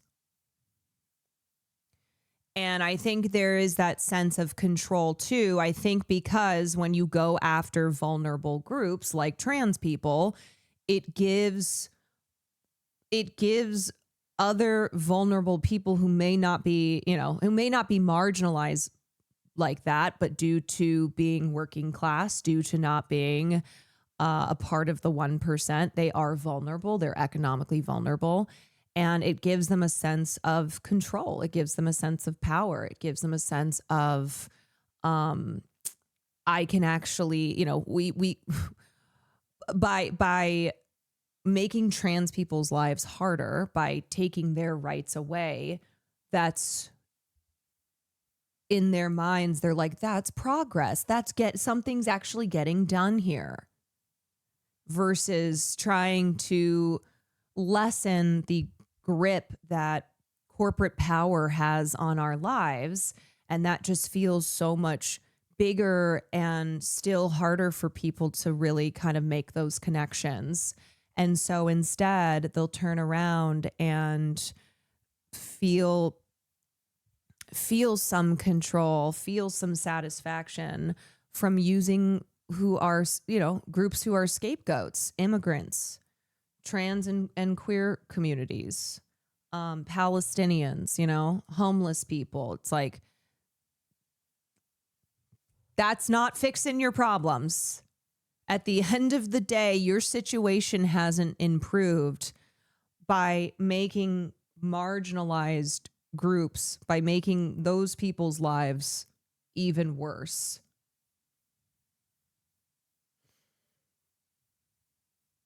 I recommend looking up Good News for November on YouTube. It's just one video, but the person who uploaded it has an entire channel dedicated to good news from around the world. It gives you a bit of hope for humanity in the world. And I just think, like, wherever you find it, you have to still feel connected to humanity. And this is why we talk about AI a lot. And this is why I'm always stressing the need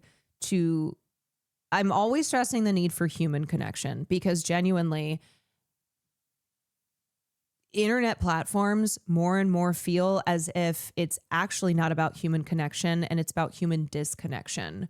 Where when these platforms when they were first created and we started using them, and it was like, oh, Facebook, you can connect with people in your life. Oh, Twitter, big communication platform. It's the ability to the ability to have people from all over the world sharing news, talking about stuff here in one place that we can all access.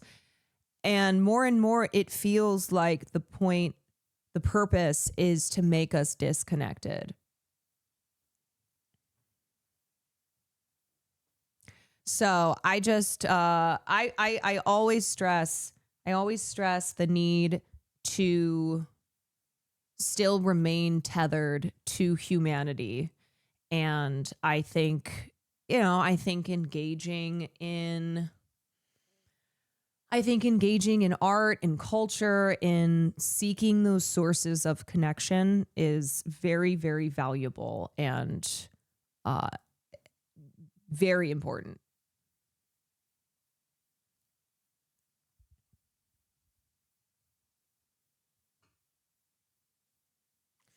Used to be social networks, and now it's social slop. Satisfied with the good luck I've had. Most people seem to have an idea about death that they are aware of it. In other words, they say, oh, nuts, I'm dead now. They are aware that they're dead, and you're not aware of anything. When you expire, you expire. I don't have any fear of it. For some reason, I can't explain that, but I don't. I've had such a wonderfully full and exciting life that I can't complain. It's just almost like it's accidental. I was having the time of my life doing all this stuff and creating a legacy at the same time. What I've left in the way of children's entertainment and children's music, I believe that's my legacy. Oh, I don't night at think the remembering museum. me is that important. It's the music we leave behind. It's the music we leave behind. No, filibuster, I don't disagree with you. I explained that differentiation as well, but also the truth is that a lot of people can't make that separation. A lot of people do get swallowed up by anger that is not righteous, that is not a way to like drive you towards meaningful change. And I think that's why there is this kind of pervasive feeling of hopelessness that people feel worse in using social media platforms, that it kind of seems to be more and more so this feeling that it just feels bad. And I think I think it's something you have to be aware of. You have to recognize when you are when you're doing what they want you to do, when you are just getting constantly caught up in being pissed off at everything, and that's just where you remain.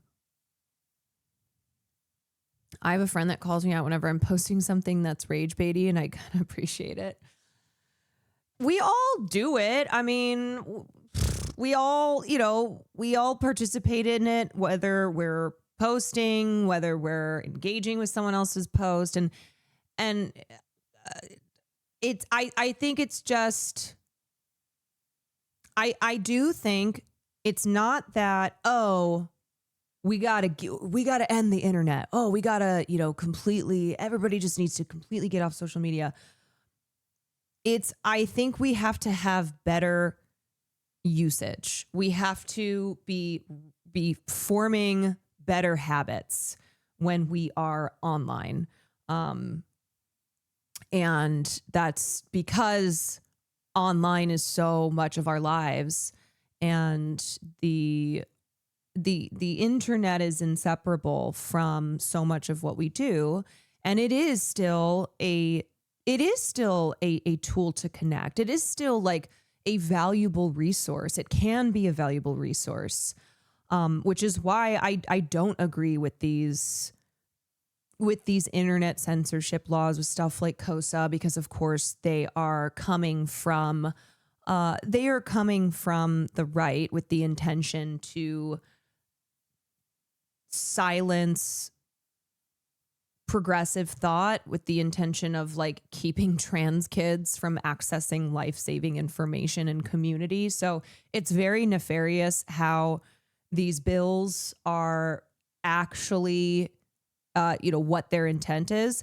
But I just think overall, we, even if you're like, well, I've been on the internet for 20 years at this point, it doesn't mean that you should not be reforming good habits, that you should not be like, you should not be making sure you're striving for striving to be better at how you use the internet.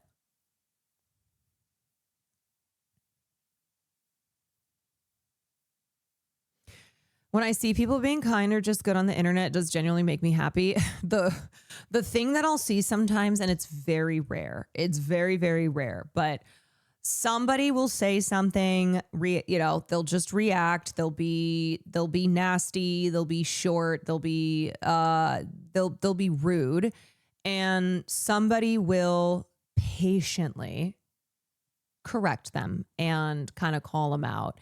And most of the time it's just a like, fuck you. It's whoever can say fuck you louder and say it first. But very, very, very occasionally someone will go, you know what? I'm sorry I reacted that way. I was misinformed. I was just reacting. And underneath that, I'll always see the like, man, this kind of thing never happens anymore. Or, you know what? Respect to you for acknowledging that you were wrong on this and that you were just reacting blindly in the way that people do all the time. And that kind of interaction is rare, but I do feel like when people see it, they go, man, it's still possible. It's still possible.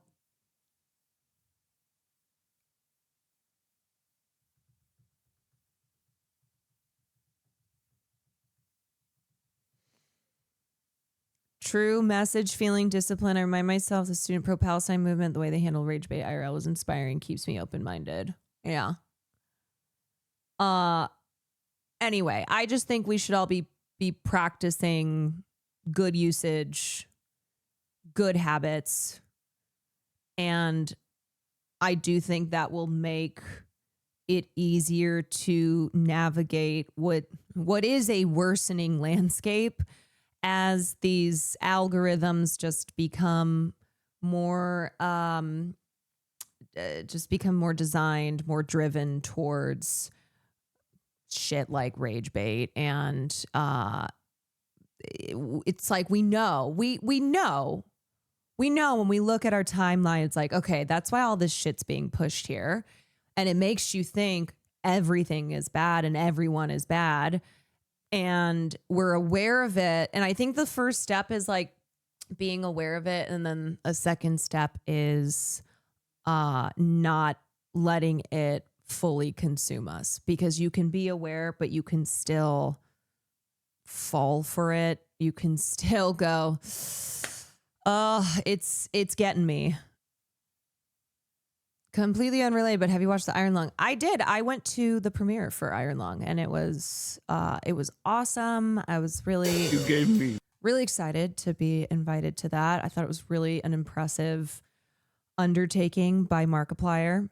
He did everything on that. He edited, he directed, he funded, he starred in it. So it was super cool to see this guy who started off on YouTube and amassed a huge following on that platform, got to a point that he had the resources and the ability to make something like Iron Lung.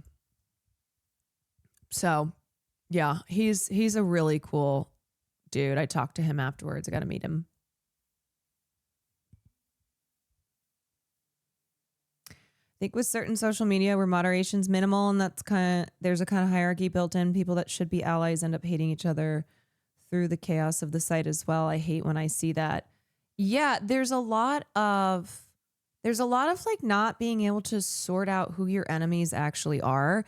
And it's just treating everybody as the same. And as we've said, on social media, there seems to be this binary where it's good or bad, but also this kind of desire to put everybody in bad, to like everybody, this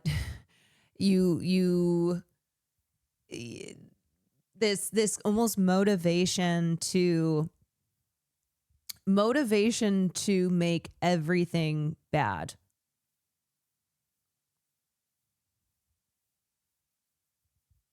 Did he know you? Did Markiplier know me? Yes, he's a member of the Quantourage.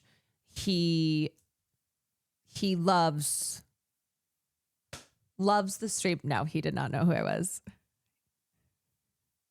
He was like, huge fan. Love your work. can't wait for Oscars season. Superiority complex by attacking people for being less moral than you. Yes. It's just my biggest problem is how, and I think everybody kind of feels this way, or you can attest to it being true, but like how we will behave in real life, the conversations that we have, just kind of the way that we are, we can be more reasonable, like gray area exists, nuance exists. And then all of that goes away online. And as I said, because I think there are certain motivations. I think there are rewards. I think the attitude, these attitudes that are rewarded, and these attitudes being snarky and jaded and just always just this like one-upping vibe.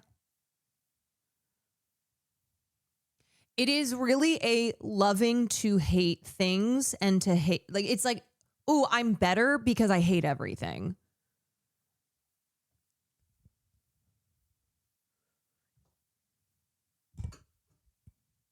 And I just think that that's an exhausting place to be in. To be like, yeah, I hate everything and I'm better than you for it. I just have to be nasty all the time.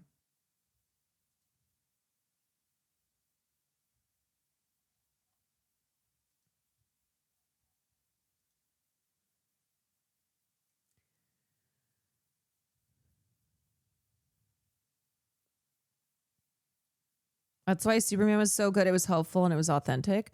Yeah, I mean, I think Superman resonated with people, and I know it's a big, it's a big superhero movie, but the idea of being kind and of treating one another as human beings and understanding that we are not each other's enemy, that's punk rock. That's what's punk rock. Normalize caring about things, normalize being genuine and not just being irony poison, not having to have this attitude of like, oh, I don't care about anything. to like, caring about things is cool. Caring about things is cool, y'all. It's like when you see someone who's passionate about something, there's something so exciting about that.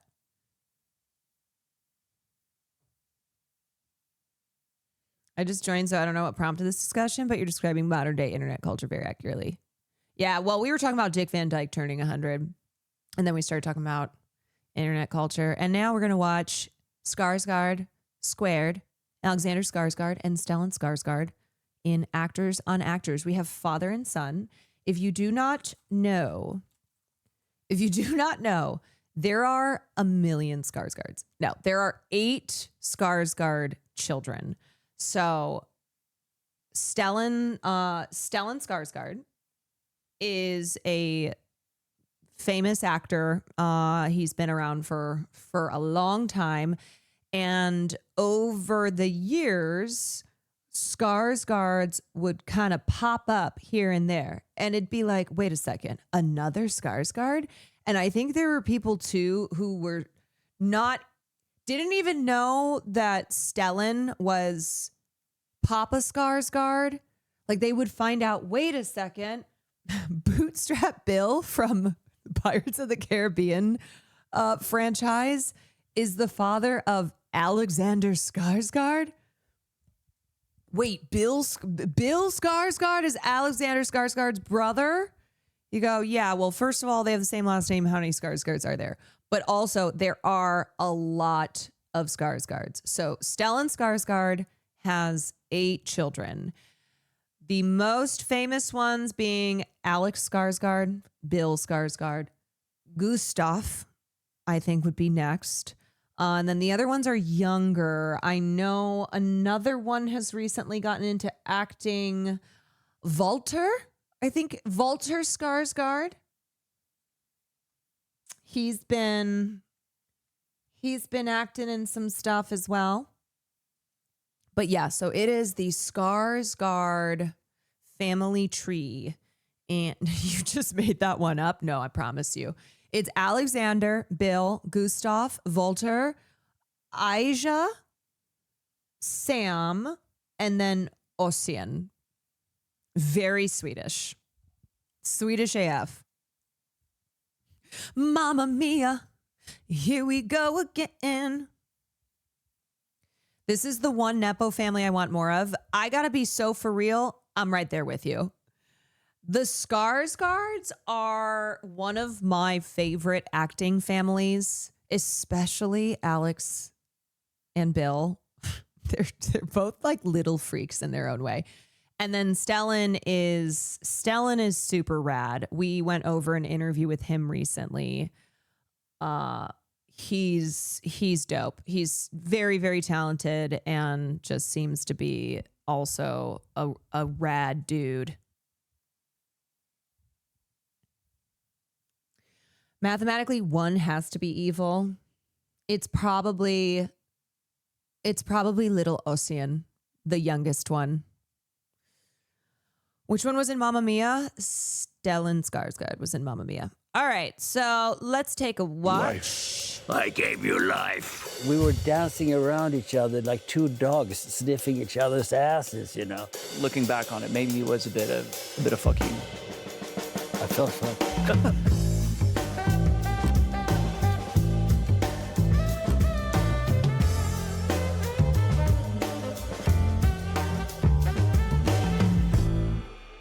The elephant in the room here, Dad.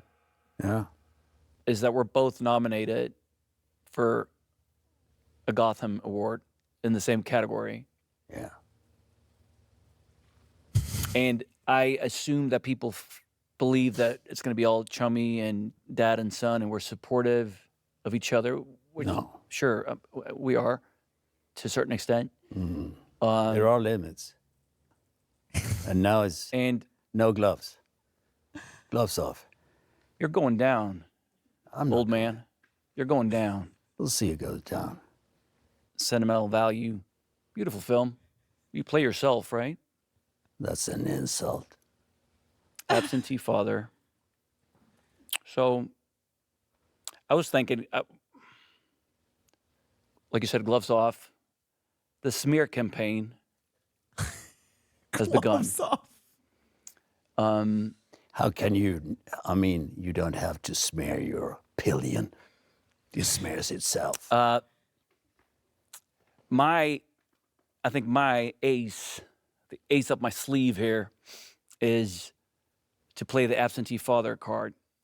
Because if I say, like, you play an absentee father, like, if I claim that you were an absentee father in my life, don't do it. I get a lot of sympathy, right? Yeah, a lot of empathy from people, which like will raise my stock. And you can't do that. But it's also like I'm saying that you're playing yourself in the movie, so it's not really a challenge. How do you feel about that? Also, just an FYI, they both lost the Gotham. But on top of that, I do love. I mean, Alex is great, but Stellan in sentimental value, there was just no shot. There was no shot if one of the Skarsgards was going to win the Gotham, that it was going to be Alex in the film Pillion over his father in sentimental value. But this is how you know this is a loving father, that he is going, yeah, you know what? Game on. Game on. We should reward gay leather daddies. I agree. Terrible. And the Gotham Award goes to. Thank you. Also, look at his I want to thank all the other nominees. I admire you all. And Dad. Sorry. Wasn't your. Next time. All right, now it's your turn. What do you think of my performance in Pillion? Was it worthy of a Gotham Award? It's very hard to predict whether it's worthy of Gotham Award or not. Is it though? It is absolutely worthy of Gotham Award, but because it's end it right there. That's perfect. Yeah. That's a great answer. I hope you're not expecting a birthday present, Colin. No, I'm not. It's just, Mum, she wants to meet you properly. I think it was a very moving and a beautiful film, and I had a lot of fun seeing it. You showed me sides of you that I had never seen before. I just have to say, Stellan Skarsgård and Alexander Skarsgård greater than Arnold Schwarzenegger and Patrick Schwarzenegger. I'm just saying it. The two of them having this conversation. Literally. Literally. What was it that caught your eye? What was it that made you do a first-time director's film? Well, it was a love story set in the world of BDSM. Intrigued me. Of course. Enough to open the script, at least. Mm. And then as soon as I did that, I was hooked because I think it's a phenomenal screenplay. Mm. Really surprised when I read it. I didn't expect it to be so tender and sweet and funny and awkward. It was just such a rich, beautiful script. I'm sorry, I didn't mean to upset you. Oh, you couldn't upset me if you tried. I had a conversation with Harry, and I was incredibly Did those two do an impressed actors by on his actors? vision, Yeah. how he wanted to tell this story, why he wanted to tell the story, his thoughts on Ray, my character. And in a couple of interviews, journalists have been like, was it a scary decision to jump on board? It's like a kinky gay biker movie by a first-time filmmaker, like a super low-budget movie. Like, why take that risk? I don't know how you feel, but like, if a script is phenomenal and you believe in the director, it's not scary. No, it's no risk. It doesn't really matter if it's a first-time filmmaker or if it's a super low-budget movie. Mm. I'm scared if I'm not crazy about the script or if I have reservations about the filmmaker. That's scary to me. I thought it was a phenomenal script. Whispers, and think of the 10 really months. believed in Harry. So I 100% knew that I wanted to do this. So it wasn't a tough decision. I loved it. Peggy, Peter, nice to meet you. Right. How do you do? Time for a quick drink? When I wrote my horror script, China Doll, Alexander Skarsgård, who's who I had, that was my dream casting. That was who I'd had in mind when we were writing this role. And all I'm saying is the man doesn't care about it being a low budget film, about it being like first time filmmakers, writers, as long as he likes the script. No, thank you. Not when I'm writing. No, of course not. Oh, what was I thinking? It was a really incredible weekend we had at the Telluride Film Festival. Because you were obviously there with Sentimental Value, and I was there with Pillion. And it was one of those rare occasions when you're at a film festival where you actually get to watch other people's movies. Usually you dip in for 48 hours, and it's press junkets and screenings, and then you're out. But this was lovely because we were there for 3 days. All we had to do was basically one Q&A each. So it was really time to hang out, get drunk together, be hungover together, see each other's movies. And that was an incredible experience. Watching Sentimental Value with you next to me was something I'll never forget. So great to see you again. There's a cafe a couple of minutes that way. Rachel will let you know when we're done. It's an extraordinary film, and also knowing what you went through the years leading up to it, and then to watch that. And obviously, it was a 9 a.m. screening, so I was a little hungover, so I was very fragile and emotionally open. So I was. It really gets to people when they're slightly fragile, right? Yes. Yes. Yeah. Like any film does. Yeah. I was fragile.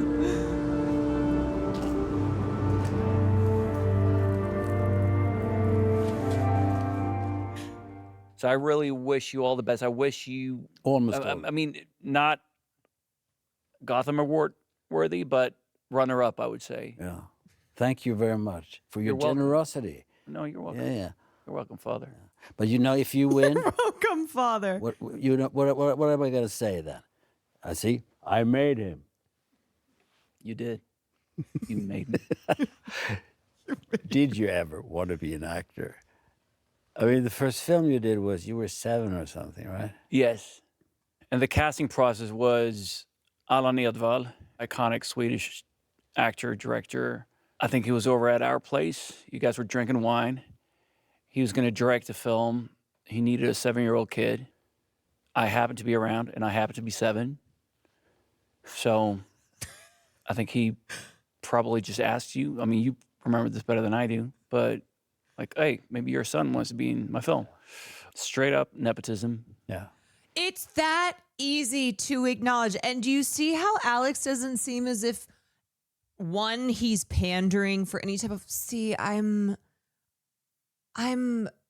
of the people because I'm acknowledging my privilege here. He's not being, faux relatable in that sense. He's not being obnoxious, but he doesn't have a fucking chip on his shoulder. He's not trying to prove something, being like, yeah, but I work really hard and it's just not fair because really the Skarsgard name actually provided obstacles because how do I know that they hired me because of me and not just because of my father? It's like, no, he's just, he's like, yeah, no, it was straight up nepotism. How did I get into acting? I don't know. I was 7. You were doing this movie. The director needed a kid and he probably just asked you, does your son want to do it? It's just that, it's that easy, folks. It's that easy. And anybody who's not doing it this way there's no excuses, by God. Yeah, there's the Skarsgards, Jack Quaid, Allison Williams, a few people who have responded in such a sensible, easy way to the topic of nepotism. Yeah, Maya Hawke as well. She's like, yeah, no, absolutely. Absolutely. I have greatly benefited from nepotism because when you are secure do you think Alexander Skarsgård is not secure in his talents, in his abilities, in his career, that he has to constantly be like, yeah, but I worked really hard, but yeah, I'm super talented. And so, okay, sure, my father's famous, but it's just really frustrating to me that people are constantly he doesn't give a fuck. He's just normal and chill about it. I have to audition like anyone. I'm just like everyone else out there. Let the art speak for itself. Exactly. Yeah, and that's why, too, the comparison with the Schwarzeneggers, where Patrick Schwarzenegger, who's like, oh, well, I mean, sure, my father's Arnold, and like, sure, I grew up where he would take me out of school and I'd go to his film sets, but really, like, I've worked really hard. I've worked really hard, and the Schwarzenegger name actually, maybe there were disadvantages. Like, brother, not only is your father Arnold Schwarzenegger, your mother's a Kennedy. You come from political royalty. Like, that is a dynasty. Also, this is a bit more normal of a way to say you saw your son's dick compared to the Schwarzenegger one. Yes, just no competition whatsoever. Skarsgård's greater than Schwarzenegger's. Dee Megadoodoo, thank you for the 6 months. Queen Kwan, oh, thank you for being a Twitch style icon. Oh, excuse me, which is so rare and a woman of culture. Pardon, what? Which is even more rare. Thank you for being you are You are welcome. Happy to have you here. Legendary username. Yeah, I'm not going to finish saying the rest of that sub message, but thank you for being in this community. That's how I booked the job. I don't even think I auditioned for it. I think he was just like, hey, you'll be good. But I do remember one thing. Hey, It you'll be was that good. he cast me as the lead of the movie. It's about a bourgeois family in the 30s. Yeah, and the you'll kid is work. supposed to be quite Dee Dee Mega Doo-Doo, what the heck? Thank you for the 10 gifted subs. Appreciate you. it's like an affluent neighborhood. But his friend is from a poor part of town, is sick, and Thank you ends up for dying in contributing movie. to the Queen's So I was cast as a lead, and coffers. then he found another guy who looked way more like a little bourgeois 7-year-old. You weren't bourgeois enough. Well, I was very very skinny, and if you look at photos, it made sense that I would be the dying buddy rather than the lead. And again, I didn't know I hadn't read the script. I didn't know anything. I was just like, yeah, this sounds fun.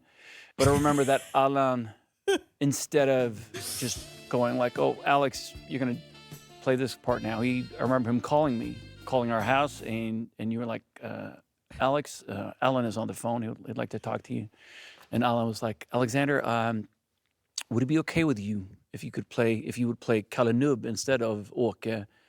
And then he went into like the reasons. Well, he didn't say that I was malnourished, but he said it's like, I think it's a better fit. And at the time, I was just like, yeah, sure, that sounds You great. got the But in emaciated hindsight, when I child look back gig. on it, it was a really cool thing to do. I was a kid. He could have just been like, it doesn't really matter. Like, you can just, I didn't know the difference between the characters. I hadn't read the script, but I thought it was like a really respectful thing to do, to be like, Alex, I want to talk to you about creatively. How do you feel about this Yeah, other he part? discussed it. I mean, he was one of the biggest actors in Sweden. Yeah, and we're both in the movie. Yeah. You ended up playing the 7-year-old rich kid. No, but you played a neighbor. Really horrible. Really horrible neighbor. Yeah.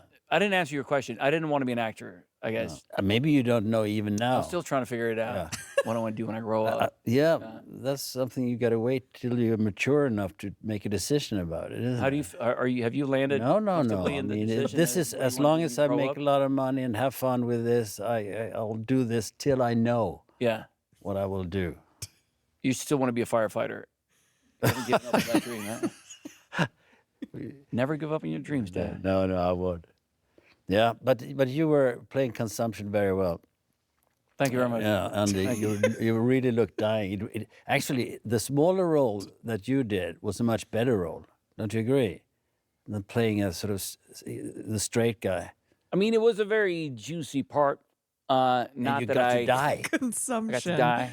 I did not walk away from that production thinking this is what I do for the rest of my life. I remember craft services. I'm going was to play great. malnourished my whole life. You got free Cinnabons, which was exciting, but that was it. I didn't want to be an actor. No, but and I mean, it's about the same time you told me that why can't you have a normal job and work with data and drive Saab like everybody else does? Yeah. So you and didn't wear a suit, goddammit, instead of like your weird hippie sarongs and or nothing. Yeah. My dream was to just kind of for my family to be drive normal Saab and is fit so in funny. and be like everyone else's family. Like you said, for you to have a briefcase, that would have been fantastic. The concept of young Alex Skarsgard turning to his incredibly successful actor father and being like, why can't you drive a Saab and wear a frumpy suit and go to a 9 to 5, although they're in Sweden, that you would make you like everybody else? Why can't you just be like everyone else? His father, multiple award-winning, incredibly successful actor. Dad, you kind of suck. I would have loved that. What Rather a than, tragic like, childhood you have. yeah, rather than like you're like a weird tote bag that you found in India or something. Yeah. I think it was also the whole extended, because it's obviously a family. It wasn't just you; it was everyone. Most people in our family are artists. Some, like writers or composer child or brain. an artist or painter or actor, and just a lot of eccentric, big personalities that I obviously loved, but those years, especially like early teens, those years were, especially if like bringing friends over was always like, oh God, this is, because I wanted it to be like everyone else's household, and everything that I appreciate about our family now, I didn't at the time. So I was very adamant about like not Oh my God, I relate. taking that path in life. I was going to be in I relate without having a family situation or growing up at all similar to the Skarsgards,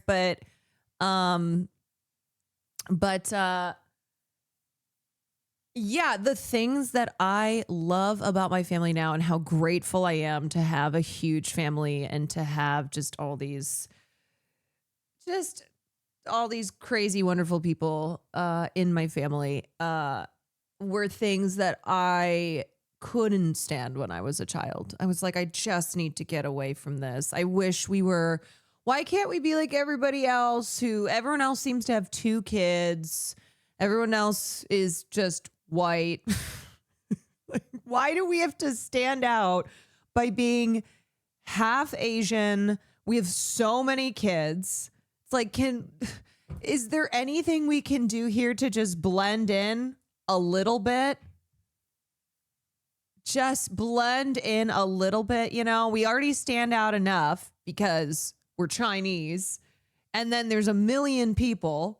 I mean, this is why when my sister was born, I said to my mom, just put her back in your stomach. Isn't that how that works? And when I was a kid, I used to seek any solitude, any privacy, because my household was so jam-packed. And so I discovered I could open up the window and go out on the roof. And then one day my younger sister discovered my roof spot. And I was like, nothing is there's no sanctity here. Nothing is safe. And now as an adult, I can't imagine my life without my family as the way that they are. I will never forgive myself for telling my mom to make me PBJ instead of Indian food for lunches just because kids were mean. Ugh, kids are so mean. But also it's something that I think when you're a kid, you do want to blend in. You do want to be like everybody else. And if there's anything about your family that kind of sets you apart, you're like, oh God, oh no. Why can't we be like everyone else? Why can't you just drive Saab? I thought you were going to say now as an adult, I sit on the roof. No. Now as an adult, I have that space, but every day I miss my family, and I would share that spot on the roof if I could see my sisters more than I do now. a cubicle. I was going to drive a Saab, and I was going to have that beautiful briefcase. One day I might. Yeah, one day you might. But you went on then. But you did some TV series when you were in your early teens, right? Yeah.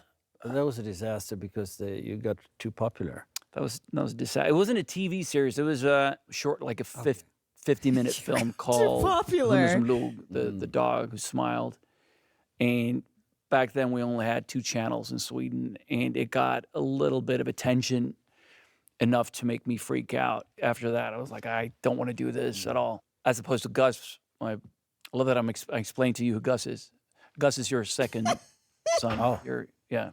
I remember him. Your second favorite son. Yeah. That's good that you told him that. I mean, if he sees this, he's a middle Gus, child. my brother. Which is the worst thing to be, because nobody. But he still claims to be the middle child, even though he's like number 2 of 8. How's that a middle? Yeah, but well, to him, it's middle. In his mind, he'll always remain the middle child. But yeah, he always wanted to be an actor when he was a kid. He always knew that. But I was the opposite. And again, especially after making that movie when I was 13. And it wasn't a hard decision. It wasn't a hard, walking away from it. Because, again, it wasn't like I was pursuing it. I was just like... Poor Gus. Nobody was I'm going to miss those free Cinnabons on set, but that's about it. Yeah. So I didn't act for another... It probably took like 8 years till I found my way back. Well, if you work with data, you can afford to buy your own Cinnamon buns. Exactly, Yeah. exactly. So That was my that's what I am not mentally a middle child. No. I am for sure. I'm oldest child. Even though I have an older sister. No, I do not have middle child energy or mentality. That is a lie. I failed. You failed. I mean, trying to have a normal I am life. you eldest failed. daughter. I We are the daughters of the witches they couldn't burn. Clearly, we're sitting here with no briefcase. But We're not driving this you, I mean, you went into the military, became like a Swedish Navy SEAL, or I mean, you were really one of the tough guys. But did you do that in opposition to me to sort of provoke me in a way, or was it just by chance? I don't think it was an act of rebellion. I don't know. I was kind of lost, and I was like, I didn't know what I wanted to do, and I read about this unit, and I thought, like, this sounds pretty cool, and I don't know what I want to do, so maybe why not spend a year and a half doing this, and saw it as kind of a challenge in a way, mentally and physically. But then looking back on it, maybe it was a bit of fuck you. I felt fucked. No, but I remember telling you guys that I was going to join this unit, and This is I don't know if healing. I hoped for a bigger reaction, but I remember that you guys were just like, "Oh, cool, whatever do we have for dinner?" Like, that was basically it. So it wasn't like. But you don't know what happened inside me. What did happen inside you? What happened inside me? Oh, fuck. And I said, okay, cool. So it was, I mean... You're a tremendous actor, Father, 'cause I never thought the fuck you inside. Yeah. It worked with the fuck you.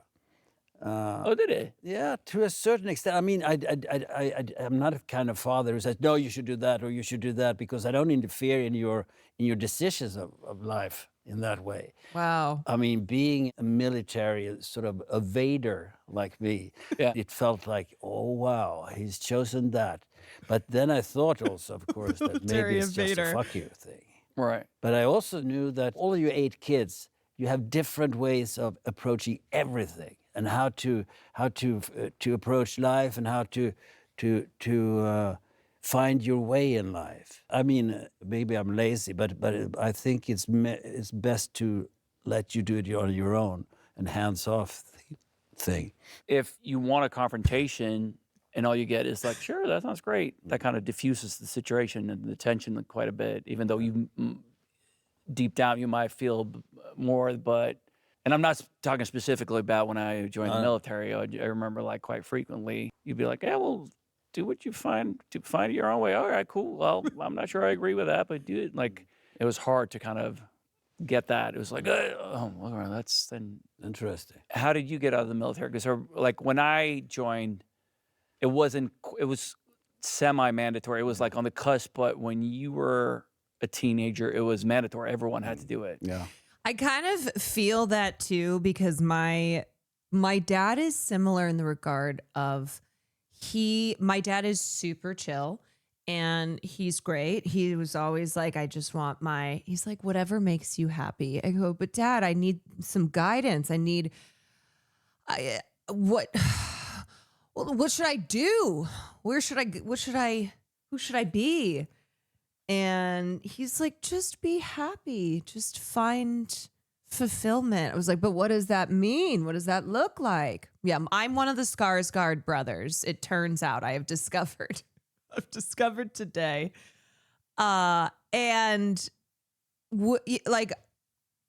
It's my dad is amazing.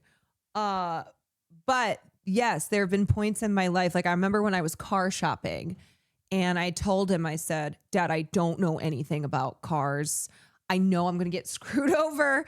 I need your help on this. Because my dad would always buy cars off of like eBay or Craigslist. But when we were going through the process, I would keep saying to my dad, okay, well, is this good? He'd go, well, what do you think? You know, this is your money. You worked hard. You saved up. This is your car that you're going to be driving out to LA. It's like, no, the whole reason that I have you here is to tell me. And he just had this but this is your life. This is your car purchase, your decision. You know, you worked hard and saved this money.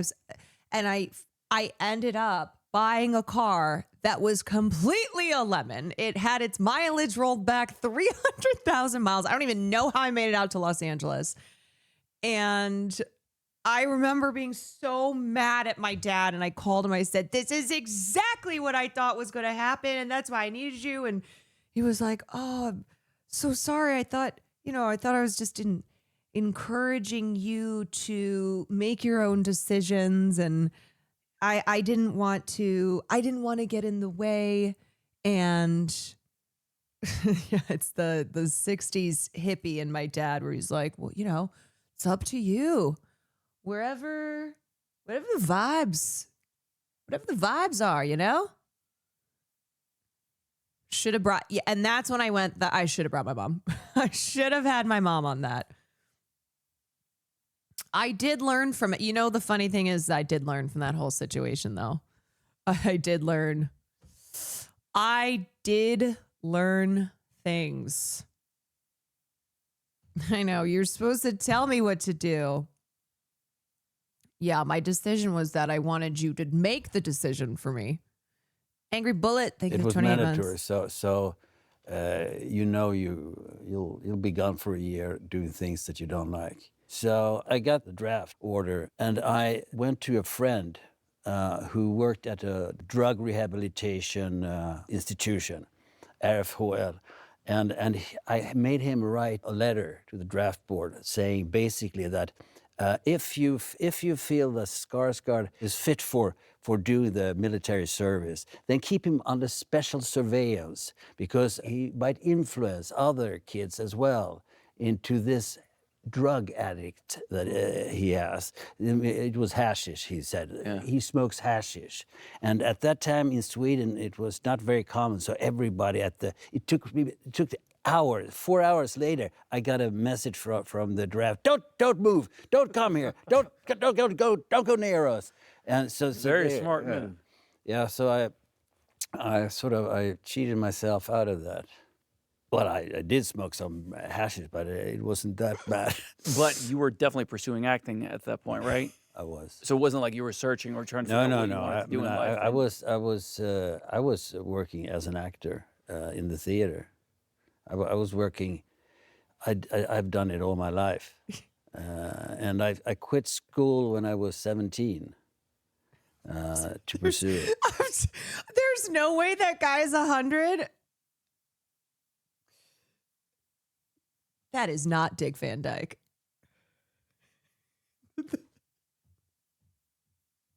Please. Please. I'm crying. That's Stellan Skarsgård. That's Papa Scars. But you are correct. Yeah, you are correct. There's no way that guy is 100 because he's not. He's definitely not 100. And the younger one's Amanda Seyfried. Yeah. Mm-hmm. Yeah. The hashish keeps him fresh, keeps him looking not 100. It's crazy. Shot Campan, thank you for the 4 months. Because I got an offer, a theater offer in another town. Shit is so funny. After Bombi Bits, which your first big time. Yeah, that was a TV series. That was a TV series I did when I was very young. But then I sort of went into the theater, and I didn't film for many years, and I sort of had to start from. Have you watched the any of their beginning Scandinavian movies? Are you ever going to be on stage again? No. Never. No. I don't think so. I did a couple of years ago. I did it. We had a reading of a play in London.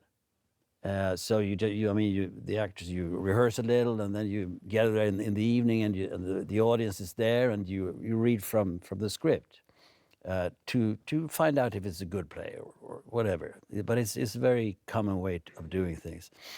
And I was there, and I found out that I had not been working in the theater for years, and I found out that like almost 30 years, right? What? Yeah, now it's 30 years, but then it wasn't that.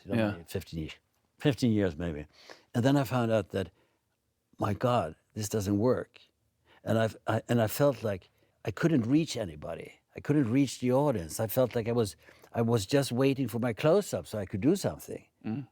But there's no close-up. So I got scared, and I ran out in West End, and I went up and down the streets, and I was going, all the exercises, the voice exercises, and physical exercises to expand my physical presence and my expression. And I was so scared that I came to the theater in the evening that I shook so much that I couldn't read the lines even from the script. I thought, this is disaster. And then I went in on the stage when my cue came, and suddenly I felt something. It's like a... None of his work with Lars von Trier. No, Are they in Swedish? Some of y'all are naming films that I've definitely seen.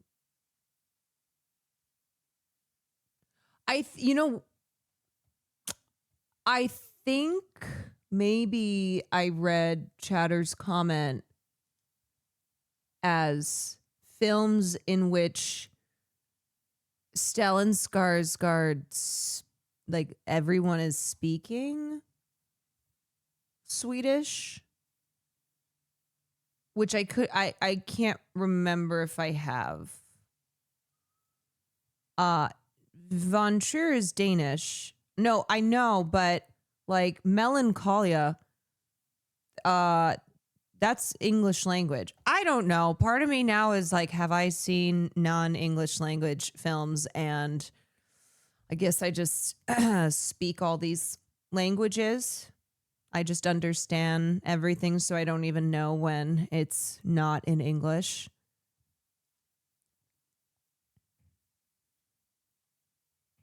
He's in Nymphomaniac. I've watched that one. Is that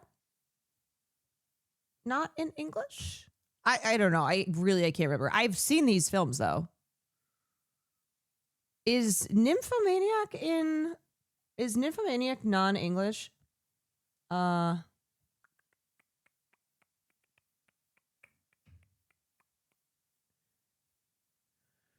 I'm just so worldly. I just speak every language, so I don't know. I understand it all. I can't tell when something is in... I can't tell when something is not in English because I just understand it. I just speak it all. Have you seen the original Girl with the Dragon Tattoo? Yeah. You have found me at a very Swedish time in my life. Spine is doing something, and you like a robot, and suddenly the voice came, the expression came, and the feeling came from years of theater work, and I knew that I could reach the furthest away in the audience. And that was fantastic, but it was also the a original Girl reminder with Dragon Tattoo movies that aren't in English. it's totally different from filmmaking. Because filmmaking, to me, is more like the rehearsal on theater. You've done theater yourself, haven't you? Yeah, but it's also been a while. But didn't that, when you felt the pressure going into it, when you stepped out onto stage and you felt that you could reach out and reach the audience, weren't you bitten by the bug again? Were you feeling like all those years, like, oh, maybe it'd be fun to do something more than just a reading? Or yeah, of course. Of course, I mean, I felt that, oh, this is lovely. But to me, it's too much work. And now I can't remember even. I mean, I don't have memory for a lot of lines like that. But when theater is good, it's better than anything else. And you have synchronized breathing with the audience. And you feel it suddenly, okay, there we are. And now I can do whatever and the audience will follow me. And it's fantastic. But that doesn't happen that often. When you're working on a bad show, you're going down every night, knowing it's bad, and you're you have to struggle. Yeah. Doing films, I'm learning film acting still, and I'm learning more every day. And that is so cool. And that's why he hasn't decided if he wants to do it. No, but you can learn me. You can teach me. Yeah, that's what I'm here for. You know, you said, I mean, you were a Nepo baby, but you weren't a Nepo baby. Nobody gave you anything as a 7-year-old. Gave me life. I gave you life. Right. Yeah, but when you suddenly decided to become an actor, you went to a university in New York and studied acting for a while. I know you did some small things in Sweden, but basically what you did was going to auditions in LA for 6 years, right? Yeah. How did you finally get True Blood? You were shooting a movie here, and I came out to visit, and I had just finished drama school in New York and didn't have representation in Sweden. I didn't have representation out here either. And Jerry Scott, your old manager, we had dinner one night, and she's like, "Oh, Alex, I hear you're acting back home." And I was like, "I'm trying." She's like, "Gee, I'll send you out to an audition here in LA. How do So you hot feel? and Wouldn't that be True fun?" Blood. And I thought, well, this is a cool story to tell my friends back home, being on vacation in Hollywood and actually like going to an audition. And it was for Zoolander. And I got a small part in the movie. So 2 weeks later, I'm in Tribeca in New York City Oh shooting my with God, Ben Stiller. that's and right. Setting fire to yourself. Yeah, setting fire to myself. And obviously it was incredible. And I went back to Sweden. I was working out, I was doing a play in Stockholm the following fall. But Jared Orange basically just mocha said, like, whenever you have a break, frappuccino. come out to LA and I'll send you out to some auditions. So I felt like I got nothing to lose, really. It's not like I have a... Yeah, he's one of the dumbass model friends of Derek Zoolander, and they do a gasoline fight while they're filling up the car at the gas station. And then one of them goes to light up a cigarette, and Derek turns, he's like, "No!" And they all blow up. So iconic. Fantastic career back home. I might as well go out to LA. And I was also very naive. I think because I'd only been to one audition and I booked it, I was like, it's kind of a piece of cake. You just walk in and Ben Stiller's there, and then they'll fly you business class What, to like New it's York and you hard? shoot, and it's fun. And then I realized it was a lot harder. And like you said, it was many years of just like auditioning, going up for stuff, not booking anything. But occasionally I got close. And I think that was like when I moved to Los Angeles, and in my first week, I had an audition for a series regular role on a BET show. And I had just started film and TV acting, and I had just moved to LA. And I got all the way up to a chemistry read, and I auditioned in front of John Singleton, rest in peace. And I had a conversation with him, and I literally was like, "Oh my God, I'm gonna book this role. I've just gotten to LA. That's crazy." I thought I was gonna have to spend years toiling and going to auditions, and honestly, that was a lot faster than I thought it would be.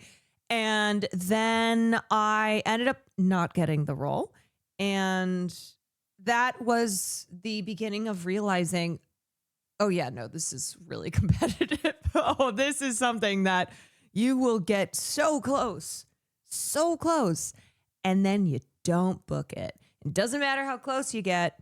I mean, it does in some instances, because maybe a casting director remembers you, or just the maybe little motivation it can give you of, hey, you are great. Hey, there is something that people see in you. Just this wasn't your time. I can't remember what the show was. I genuinely cannot remember what it was called. But anyway, yeah, that was just when I didn't book it, it was disappointing, but it wasn't crushing, because I was still brand new to LA and I had not spent years at that point. It was not a, oh, this is the 100th time I've gotten this close, only to not book the job. BET show. So not Breaking Bad, but yeah, close. Was enough fuel to keep me going, to be like, oh, I almost got this, and someone more established would come in and take it at the last minute. But like, there were a couple of times where I was like, at least I'm like in the game, and that gave me a little motivation. Plus, again, like I was happy. Yeah, that's what how I felt as well. Maple Takes, thank you for the raid. What up, everybody?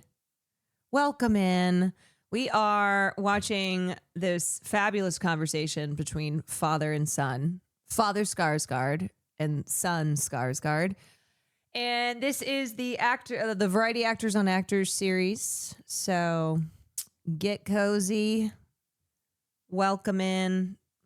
Hope y'all have had a good day or night or wherever you are so far. Maple, thank you for the raid. Having a lot of fun out here. I was like auditioning. I had a couple of friends out here.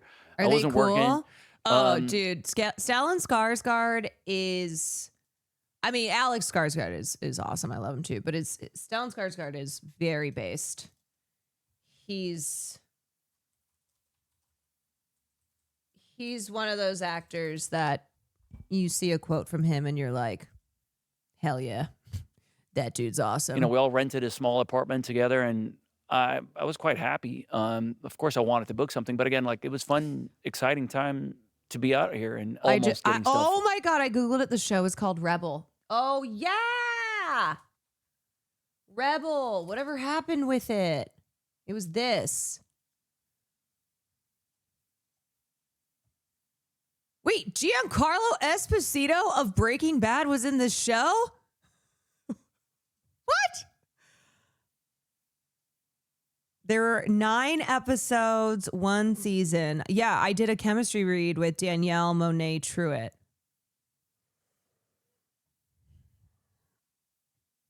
Yep. Who ended up booking this role? Angela Coe. The character was named Sheena Lynn. Sheena Lynn. And yeah, I think Angela just had more work.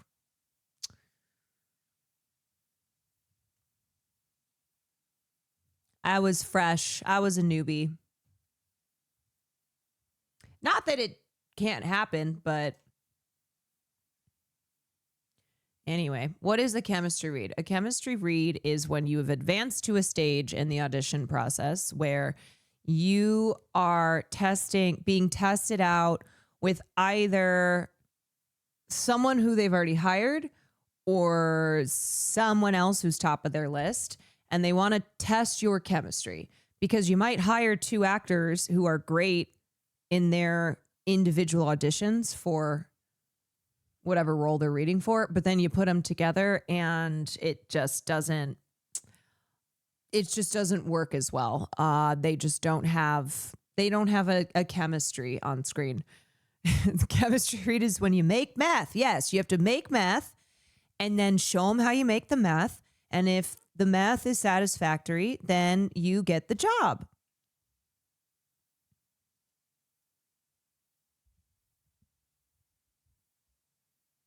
But yeah, that's a chemistry read. They're just testing to see if you have chemistry with the other actor.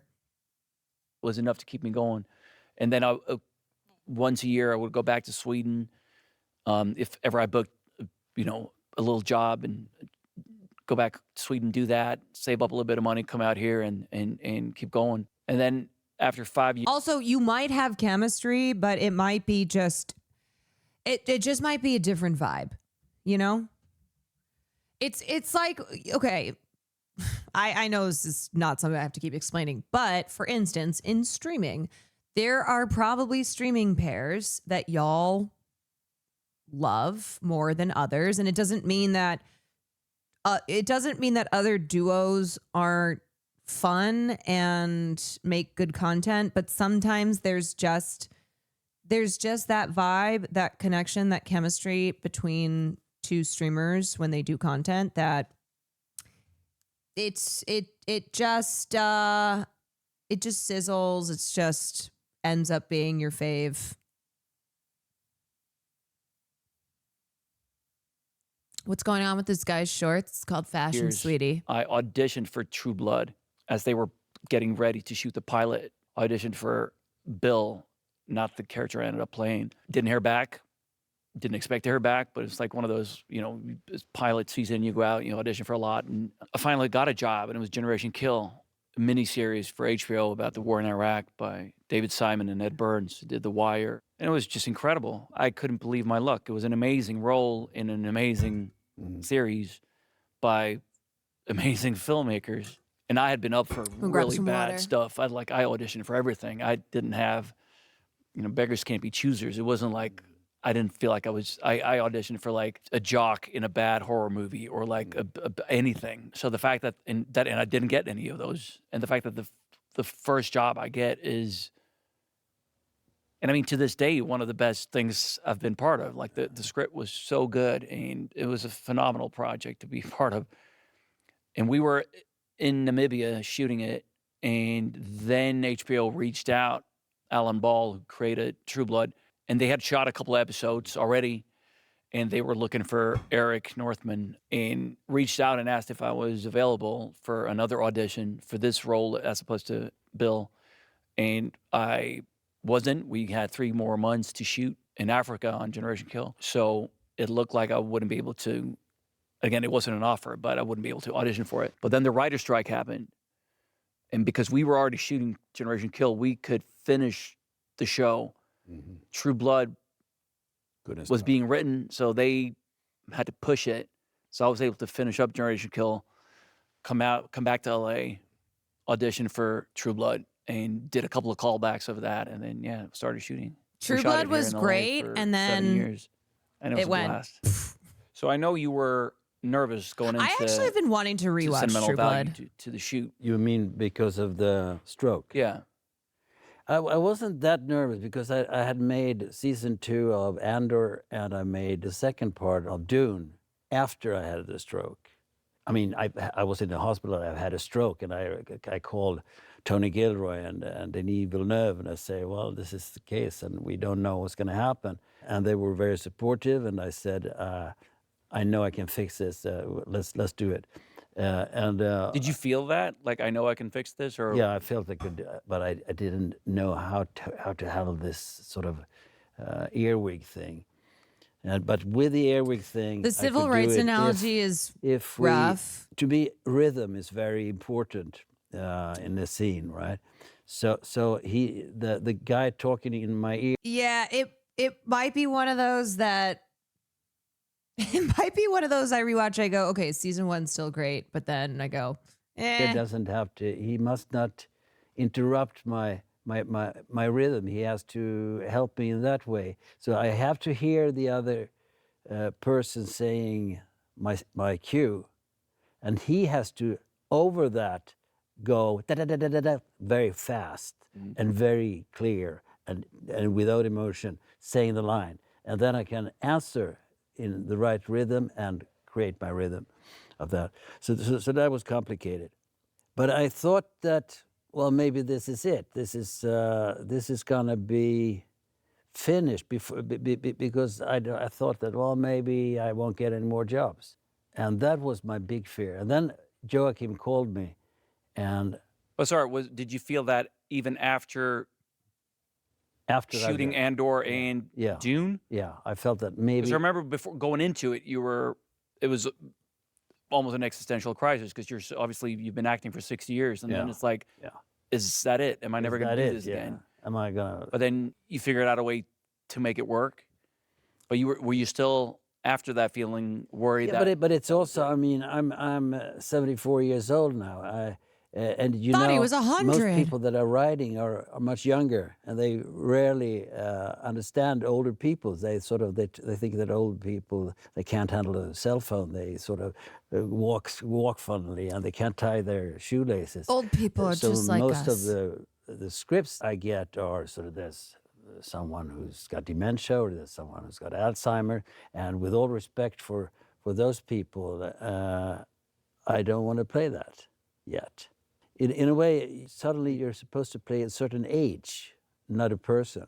And that is bad. I mean, when you're 30 years old, you don't play the 30-year-oldish character. You play that you are 30 years old, but you play some other character, you know.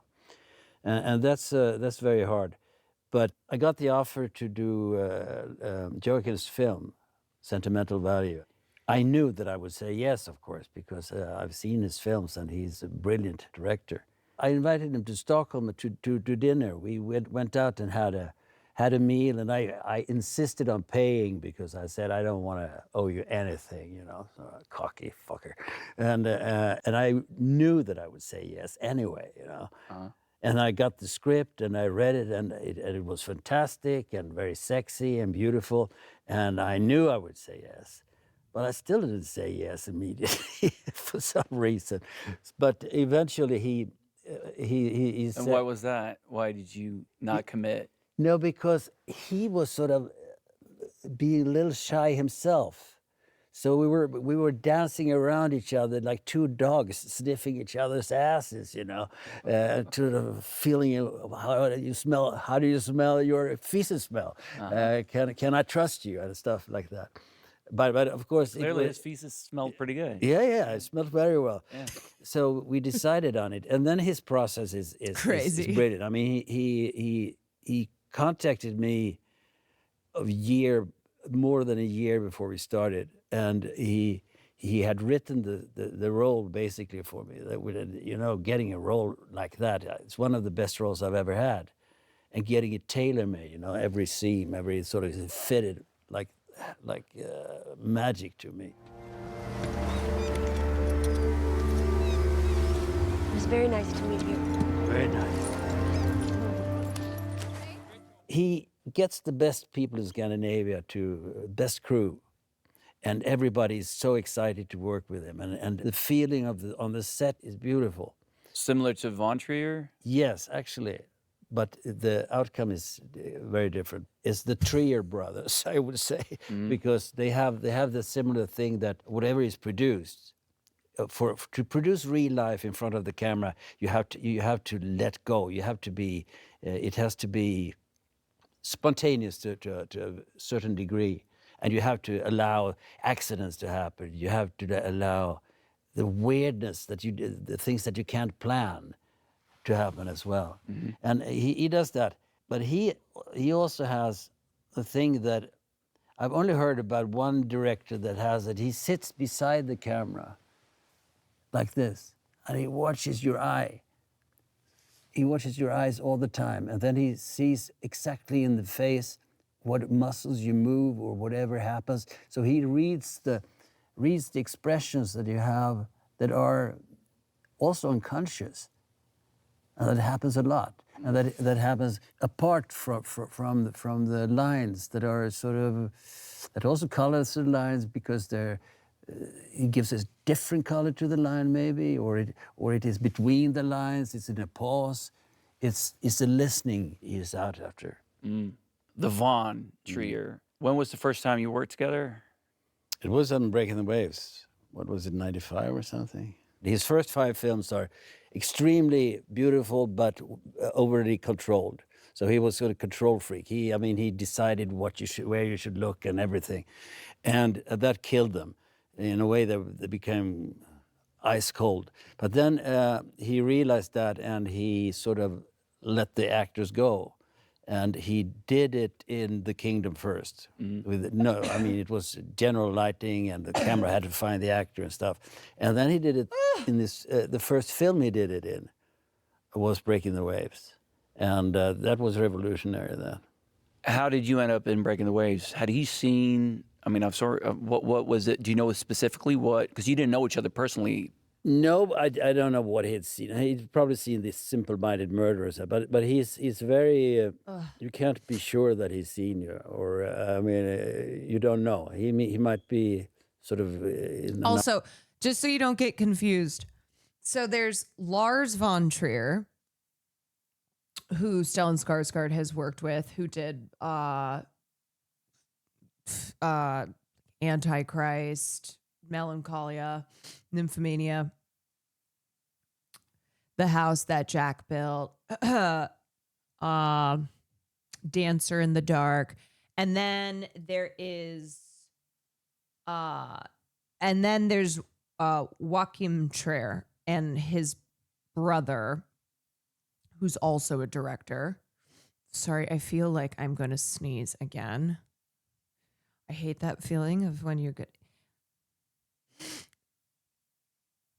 Okay. Anyway, so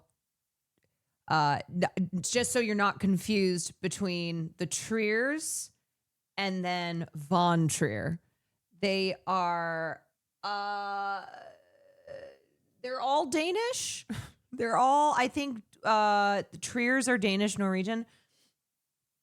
But yeah, there's Von Trier and then Trier. In another universe, and sometimes. So that would technically be his first Dogma film? No, yeah, it almost Dogma film, but Yeah. it wasn't. It wasn't a Dogma film because Dogma films are much more restricted. But it's all about him taking away his tools and taking away. So going into it, you didn't know what to I didn't know. anticipate. But I realized very fast that this was something else. The camera followed you. Each take was different, and everybody did it all different. They just followed us, whatever we did. Me and Emily Watson. Yeah, she was fantastic. But you Not related. You worked with him yourself. You worked with him in The Kingdom. Was it number 3, right? Yeah, for one day, but for one day. Yeah, and Melancholia. Melancholia. I remember the first day on Melancholia, we shot a scene, Kirsten Dunst and I, in the limo on our way to our wedding. And Lars was like, all right, at some point, you know, Alex, you're talking to the driver, trying to help navigate this curve. You're stuck. And at some point, you get out of the car. And I asked him, like, well, do you want me to step out this side or that side of the car? Thinking that conventional filmmaking, they would have a plan for like a wide shot and it looks better if you come out this way because otherwise you're blocked by the car. And I'll never forget his look because he's just like, I don't know. Whatever you feel like, we'll follow you. And that kind of summed up his style of filmmaking. It was so liberating, like just to run around. And like you said, he didn't care about continuity really or hitting your marks. It was all, he was just following, even in big crowd scenes, wherever he felt the energy was, what interested him in the moment, he would just run with the camera and discover it. And it was just so exhilarating, wasn't it? Was that the only time we worked together? After Kalinub. Yeah, but we didn't have any scenes together in Walk-Ons. No, we didn't. I directed you in a short film, but just voiceover. But damn, is that the only time? It's the only time we've been on in front of camera together. But I remember that big. Okay, I need a film with all of the Skarsgards in it. I'm talking Stellan and all 8 of his kids. Well, okay, minus the ones who aren't actors. All the Skarsgards who are actors. Make it happen. Crowd scene, and we had a little exchange, and how exhilarating it was that like it was 200 people in the room. You know what? The Fuck camera it. would Even be the non-actors, get them all in far there. end of the room, and then you start the scene, you're in it, but the camera's nowhere near, and suddenly it's like in your face, and then it Goes was just away. so dynamic and playful and fun, and wow, nice. that's it. That's it. Only time we worked together. I haven't worked that much with any of the kids. But it's, I mean, they usually say that, oh, we should get something for you all together, but they don't. And I mean, it's complicated to write a piece for 8 kids and a father, and that is any good. You're looking for a writer who can write something for all 8 Skarsgård children and Papa Skarsgård? I'll do it. I will take on that task. I will fill that role. Yeah. Somebody said, well, we can get a lot of money and we can make it. No, you can't get enough money to the writer. I don't need money. No. We were years ago. I'll we were do it for free. I will volunteer as tribute. No money. Pro bono. Pro bono.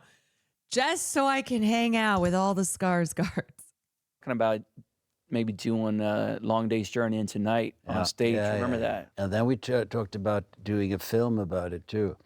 Set in the West. Yeah. That never got made. It's a cool script. It's like Long Day's Journey into Night, but it's the auctioneer family. Yeah. And the cattle barn is sort of on the verge of bankruptcy. Yeah. But this is an awkward goodbye, huh? First we sit here now, we're quiet, right? Are you directing me now? Yeah. I've never directed you.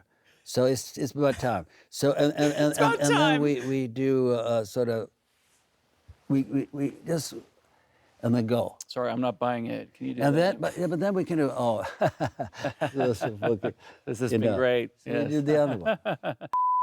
Well, this has been interesting, Father. I guess next time I'll see you will be at the Gotham Awards. This is awkward. Best of luck. Break a leg. Ow! I broke a leg! And cut. We do it another one. Perfect. It's in the movie. Can you guys believe this? Yeah. Come on. A normal one. Well, this has been great, Father. I've really enjoyed our time together. I don't believe in that laughter. Let's hug. Going down.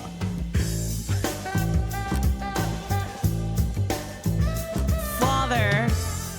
I don't know why it sent me every time you'd call him Father.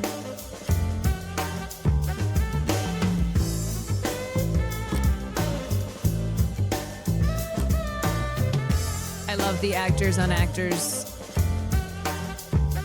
Little jazz music. Beep, beep, beep, beep, beep, beep, beep, beep.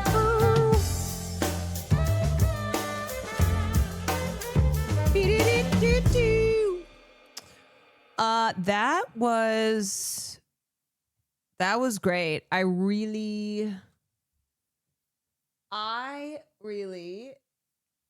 enjoyed that. Are all the Skarsgards from the same parents? So 7 of them. Let's see. 1, 2, 3, 4, 5. Wait, 1, 2, 3, 4, 5, 6.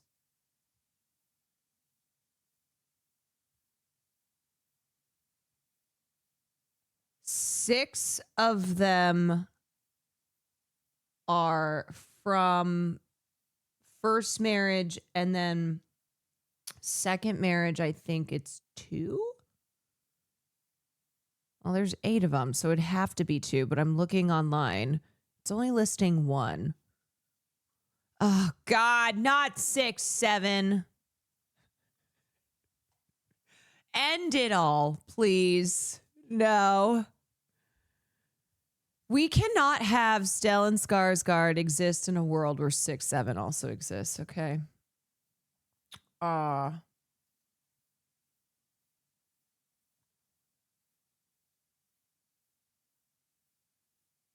Okay, wait. Swedish actor married Megan, a film producer in 2009. This followed his 2007 divorce from his first wife, with whom he shares 6 children. So Bill, Alexander, Gustav, and Walter, who are all actors. And then the younger ones, Ossian and Kolbjorn. Ossian and Kolbjorn are from second marriage. But it looks like they all... It looks like it was like all one big family. I don't know how they do things over in Sweden. And he had 7 sons. There's only 1 daughter. 7 boys. That's wild.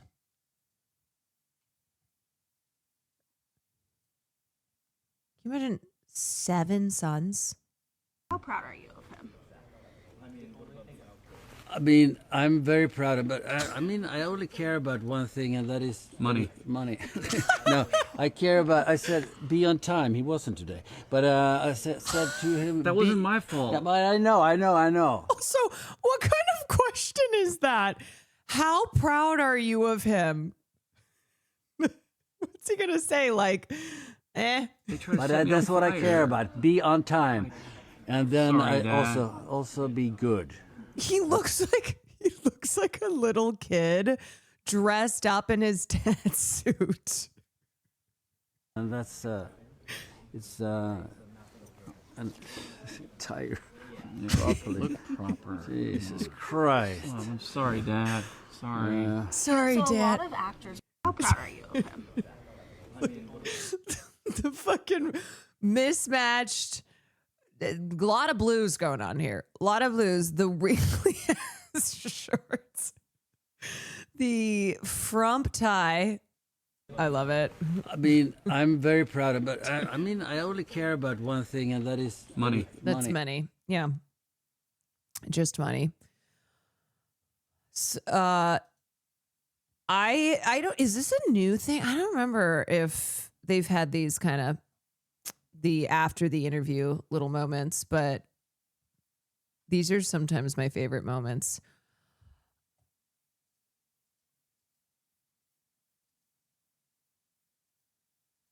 All right, that was great. Loved that. Intimacy coordinator profile. What time is it? 9:30. You know what? This is probably at least half an hour discussion. I'm gonna save this till Monday. I have this. I had one other thing. I have this Kate Winslet thing. Let's save this for next commentary stream, and let's do some gaming. There's also this post from Vivian.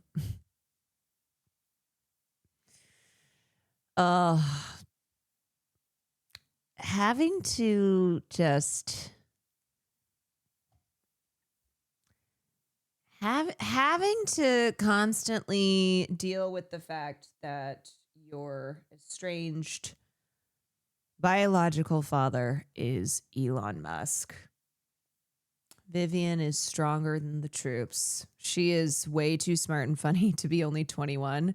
She's so fucking funny. And the way that she just trolls everything that Elon Musk says. Tragic mental illness caused by the evil woke mind virus. The absurdity. It's so stupid.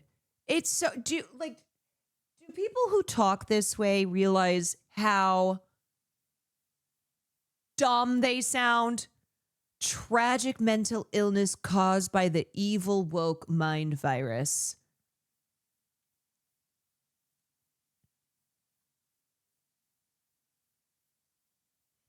You go, do you hear the way that you speak? Do you hear the way that you sound? You sound like an idiot. You sound real fucking stupid. Brigitte, thank you for the 9 months. Shotcam, thank you very much. She's way healthier than you. It's absurd. It's absurd that, 21-year-old Vivian Wilson, who just has a much... who exists in a way that Elon Musk just can't. These two different worlds. One person who's living in a normal reality, and the other who has trapped himself in a land of delusion and just stupidity. He could never, truly never. I don't know. People like Elon Musk, I wish we could just put you on a planet of your own. Just fuck off over there. Y'all deserve each other. People who genuinely use words like woke mind virus. We gotta yeet you into space.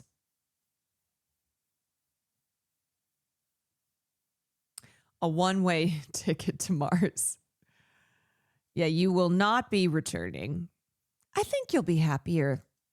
If truly the way that their view on the world is these evil woke mind virus, then why are you here? leave.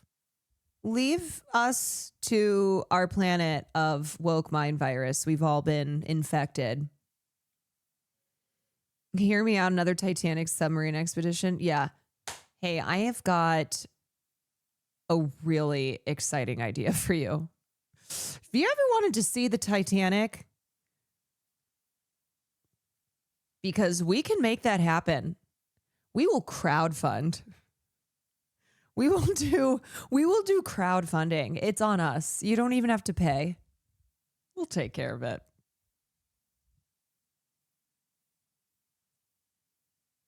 Heard the Titanic is beautiful around the holidays, and the best way to see it is to get in a submersible and go all the way down to see it. In fact, only special people can do that. The rest of us plebeians, we could only dream. We could only dream of getting in a submersible and going all the way down to see Titanic.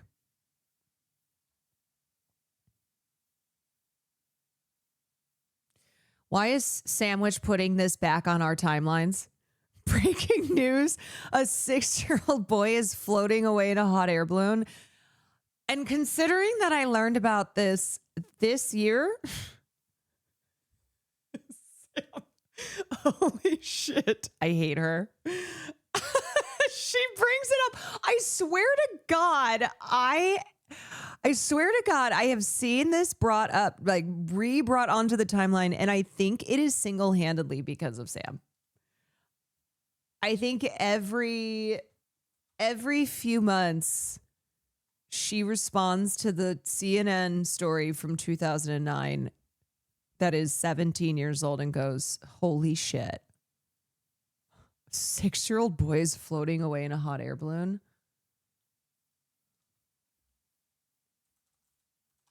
Oh my God. Somebody has to stop this. Is anyone else aware that a 6-year-old boy is currently floating away in a hot air balloon?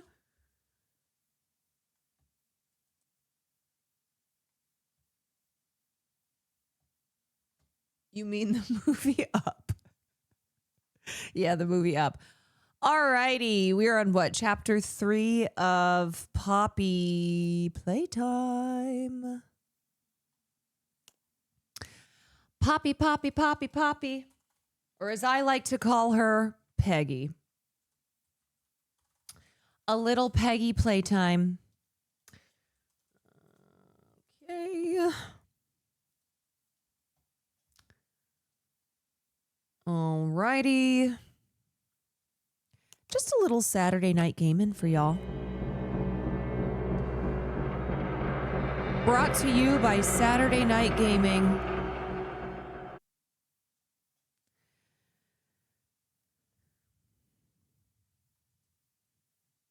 Woohoo! That hoodie looks super comfy. It is super comfy. All right, chapter 3, Deep Sleep. In the aftermath of the train crash, you now find yourself stranded in the depths with a new goal in your sights. Whoa! Okay, let me turn off the lights, run to the bathroom.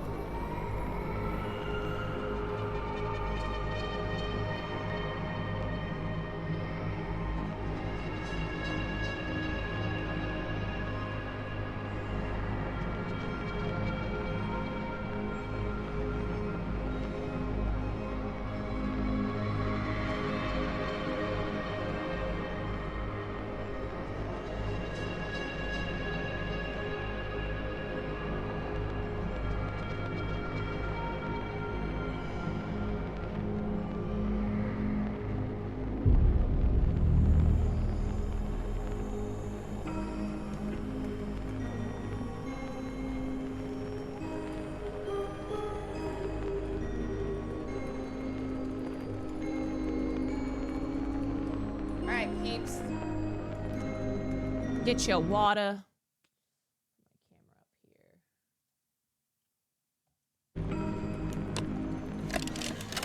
Get a little blankie. What's the time? What's the time? Time! Yay! SMI S-M-I-L-E every day. Smiley critters here to say S-M-I-L-E every day. Something about that VHS static. The nostalgia and the horror. The wind's really scary. I can't sleep. Hey, we'll be okay, guys. I promise. All the winds blow You want me away. to smile in this economy?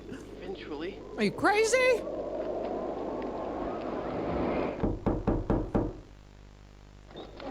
Who could it be? It's the hash-slinging slasher. Just, oh, God. Catnap!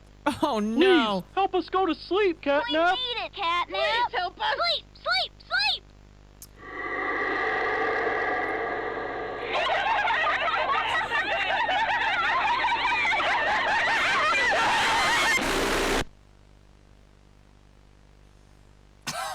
Oh, my God, I hated that. Everyone knows Huggy Wuggy and Poppy Playtime, but are your children safe from Playtime Co.'s latest toy? That was a fucking what you've nightmare. seen here is Playtime Co.'s Yeah, own let's just give the Smiling kids Critters, drugs. a limited series cartoon meant to celebrate the release of the toys sharing its name. Yet both now face the fire sparked by the inclusion of one key member. This is Catnap. And like the others of his line, you just pull his little tail I and hate the gaping mouth. seems innocent enough.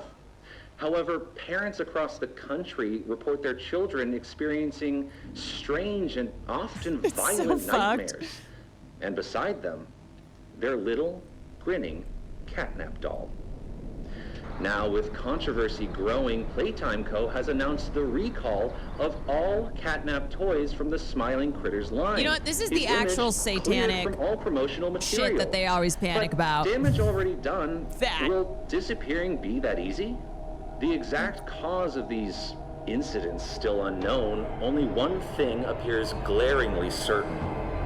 Your children are not safe with Catnap.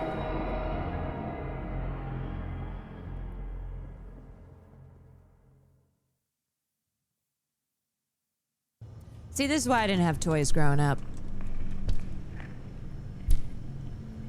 To keep myself from being influenced by the devil.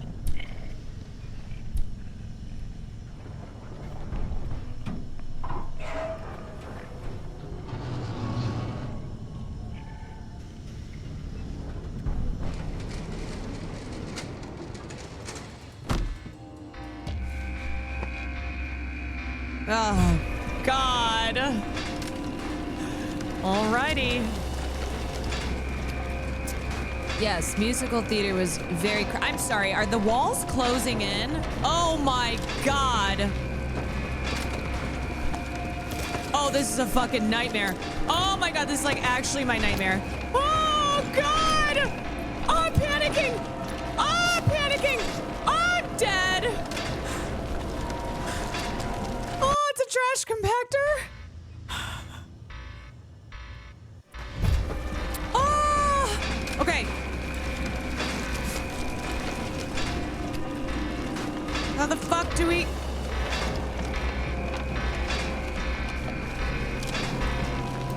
How do I get... Ah! Oh, I see! Wait, am I alive? I'm alive, I'm alive, I'm alive. How do I... Okay. Oh God, okay, okay. Okay. Okay. Oh.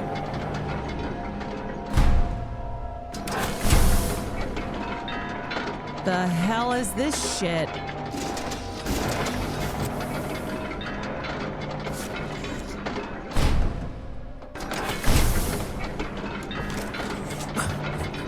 And we are so off to the races. Yep. Oh yeah, we got it. Definitely. Okay, okay, I understand. Now I think I get it.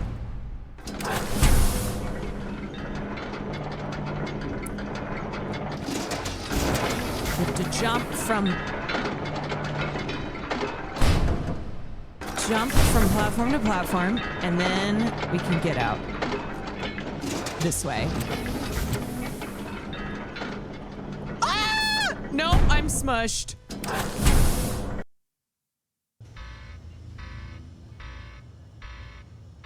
Oh, great. Okay, let's speed run this.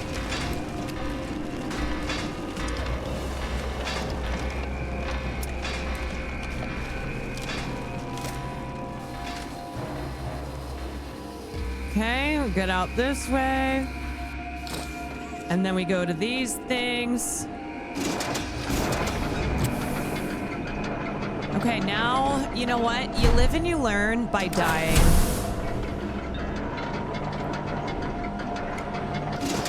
Fuck me.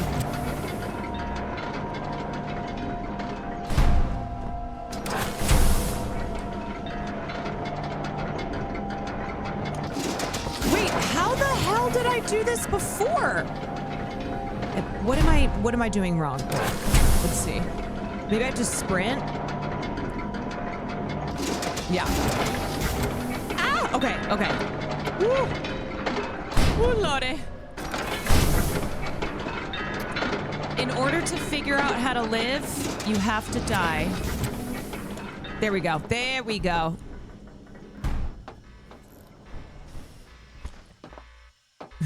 You heard it here, folks.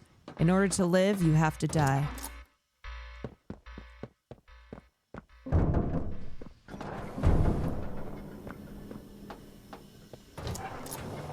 Don't tell me not to. Just say life's game. Oh, okay. Whoa. All right, this is gonna be quick. Okay, ready? Fast, fast, fast, fast. Woo. Fast, fast, quick. Oh,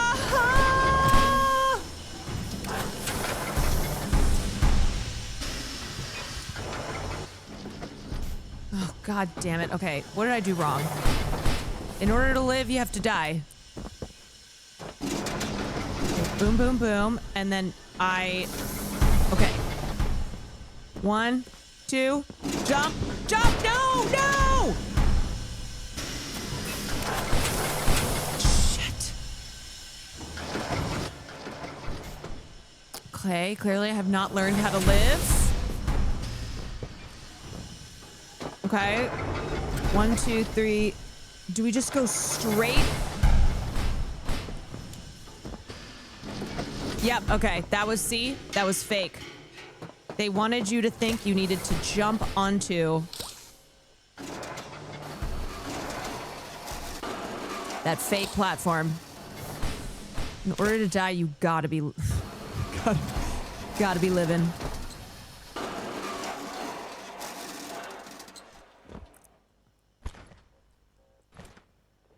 Okay. How do I? Okay, crouch. Here we go.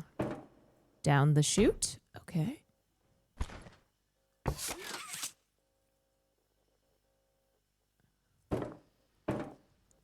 Get busy living or get busy dying.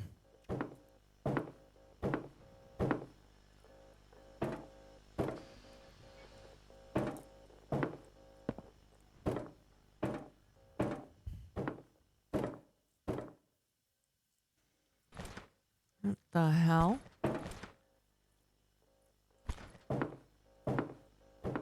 Can I get a little light? Oh.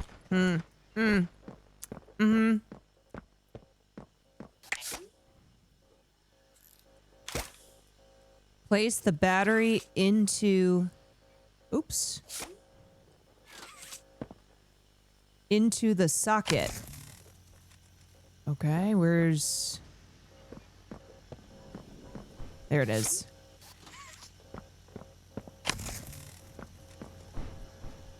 And then exit. Why is this not opening up?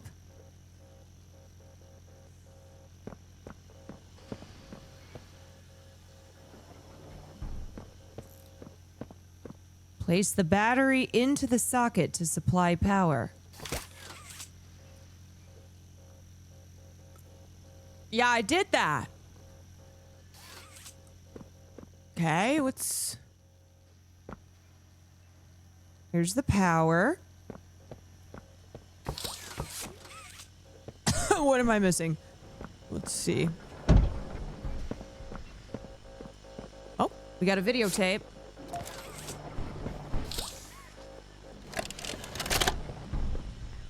All right, Miss Harper. Please explain the situation. Spare no detail. Well, like any night, all the children were getting to sleep. It was peaceful, quiet. It was quiet. In the room. Then suddenly, there was this scream. Nightmares happen, I know, but this, I mean, dilated pupils and quivering lips. The way her eyes darted around the room, and I swear, her hand in mine, it felt like her blood was boiling beneath her skin. She saw something too. Something horrible. I'm sorry. I don't mean to. Miss Harper, we'll provide the very best care we can offer. You have my word.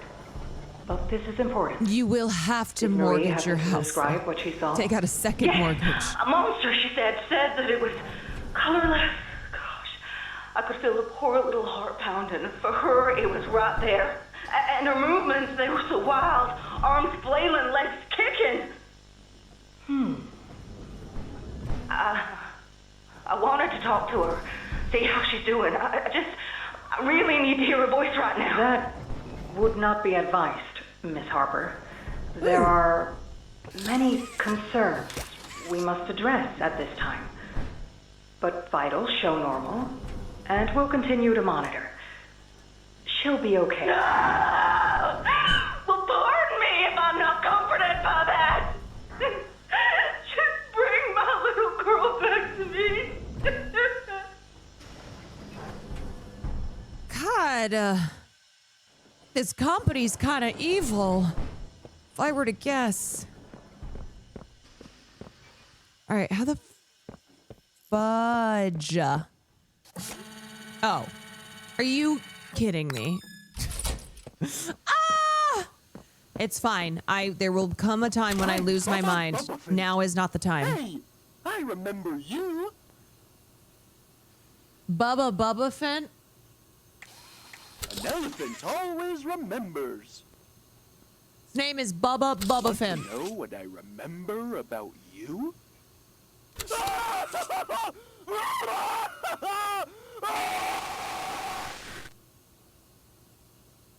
Oh, it's that good, huh? Oh, I remember you.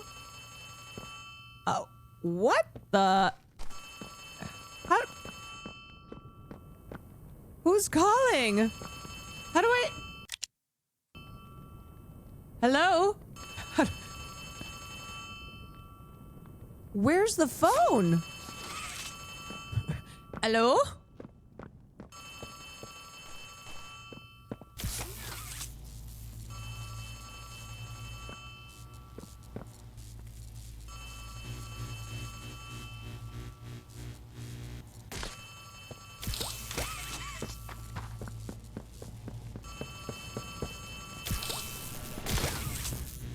There it is. Hey, can you hear me? You look kind of lost. I don't want you to Hey, die, mind your own business, so kid. I'm gonna help you. Check this out. Look at the tube thing on the back wall. Ready? Boom! You can use that battery to open the door. Oh, okay, thanks. Who's that child?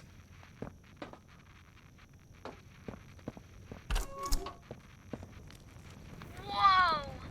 Did you do that? I guess that's where Catnap found you.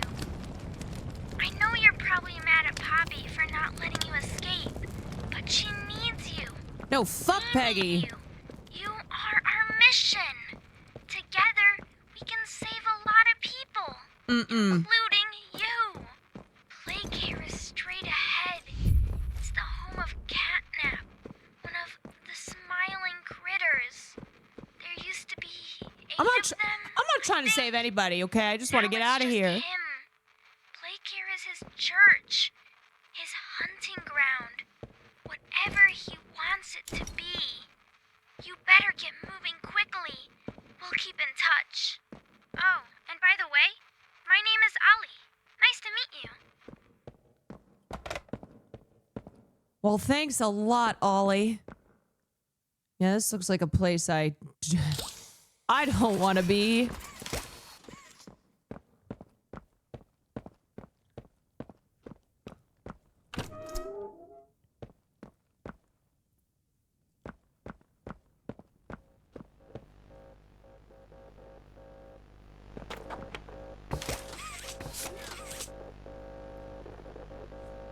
Okay.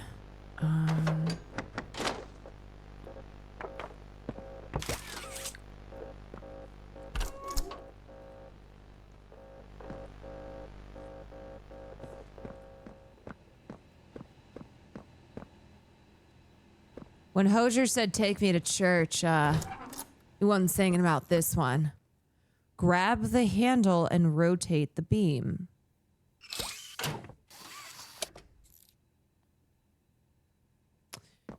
Aim the beam at the powers. That was way too fast.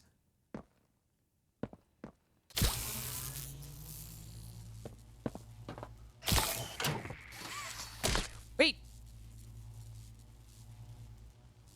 What? What the hell? Grab the handle and rotate the beam. Wait, what? Oh, God. Oh, no.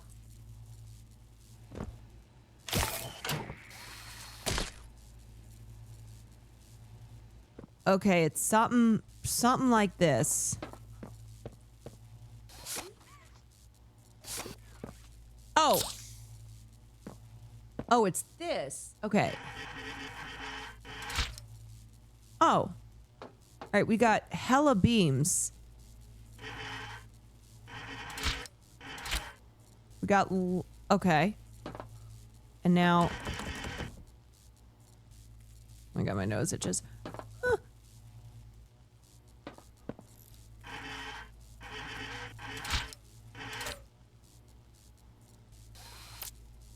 Oopsie! Aim the beam at the power input while touching the power source and fire. This is correct.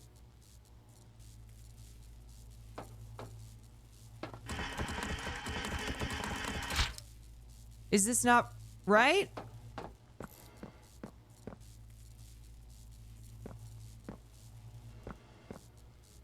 It's aim the beam at the power source and fire.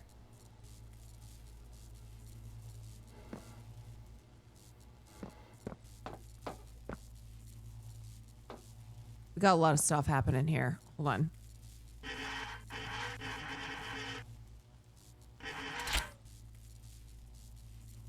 Okay, that's connected there. Boom. Boom. That looks like power.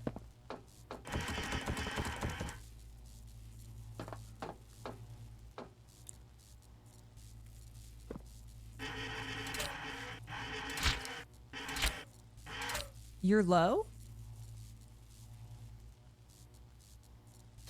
Oh, wait a second. Hold on a sec. Wait.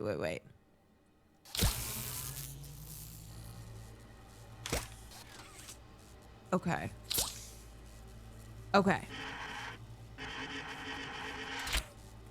I don't understand.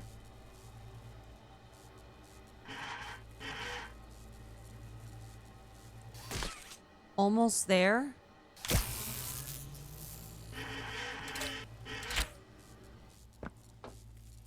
Almost there. Am I not grabbing? Do I need to grab a different one?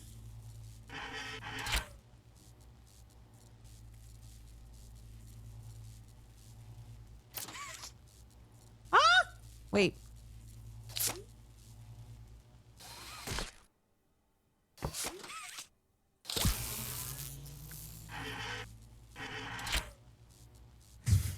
VOD watchers, don't skip ahead.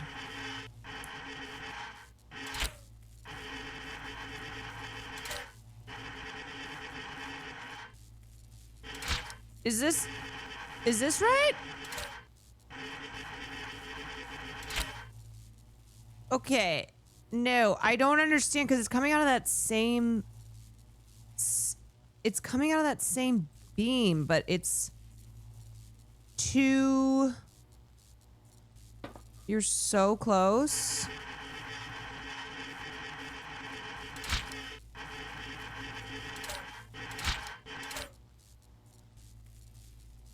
I feel like... Okay.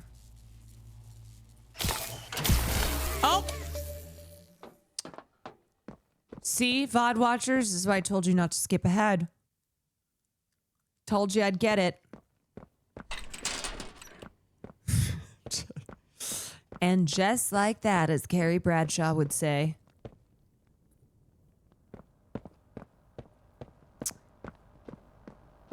Yep.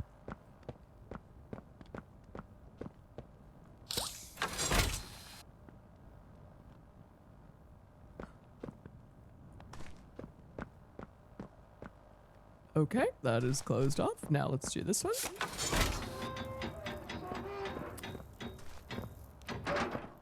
Okay. Oh.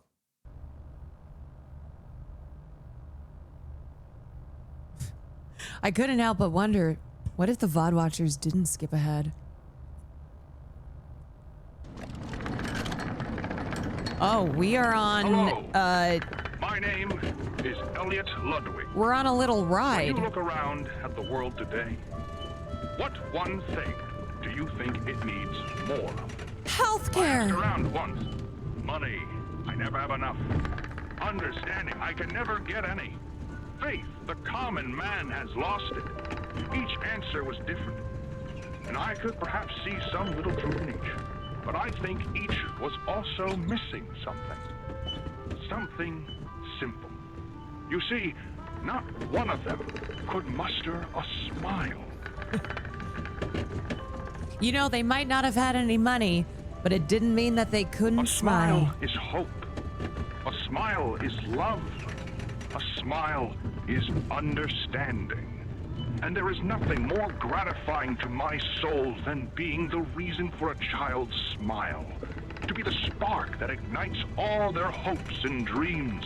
For it is only through hopes and dreams that we may create a better world. One where our children need not be afraid. One where they are protected. After all, this company and its toys are nothing without them. Okay, These children Elwig. deserve to smile. They deserve to love. And they deserve a safe home. That is why it is with enormous pleasure that as the founder of Playtime Co., I announce Playcare. Oh, wow! Our very own on-site orphanage. But it's not only that. Whoa, this place it's a is school, huge. a playhouse, a place to belong. Our very Looks own like a ecosystem beneath the cage. surface, dedicated in every inch and detail to ensuring a child's smile. Its teachers and counselors, mothers and fathers, until such a time they have all of You know that what makes a in child view. smile? May Playcare Hard bring labor. Joy, inspiration, and smiles to all who enter these doors. They won't be able to For what stop gives life smiling. its meaning, if not a smile? Oh my god, Ollie is calling again. It's me again, Ollie. Yeah, I figured. Cool place, right? The kids used to live here. Now look at it. Anyways, do you see that statue in the middle of the room? Take the stairs that go under it. There's a really cool room in there that powers literally all of Playcare. I can give you a key down there.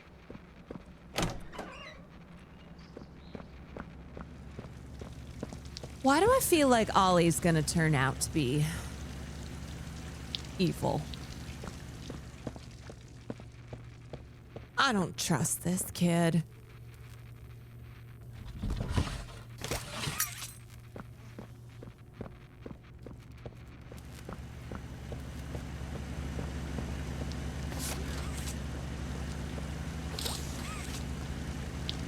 All right, Ollie, a little help.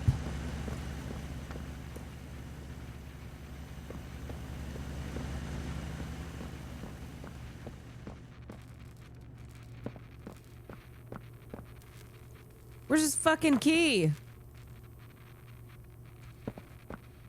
Is it obvious? Am I just walking past it and I simply cannot see?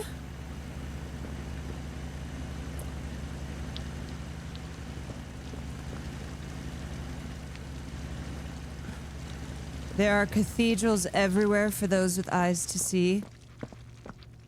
Okay. Wait a sec. Right here? Let's see. What is this? Oh! Got it! So, you got the key. Now the question you're probably asking yourself is, where does it go?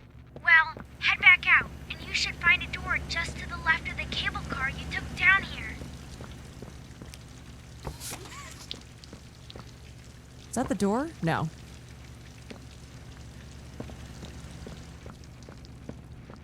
My question, Ollie, is what the hell do you want? Okay, cable car to... What do you say, to the left?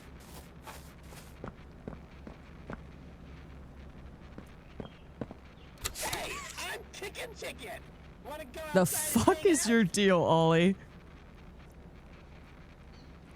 Hey, I'm Chicken Chicken. Wanna go?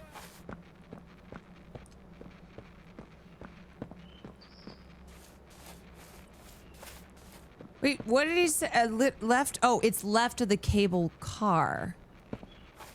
Ah. Left of the cable car. So.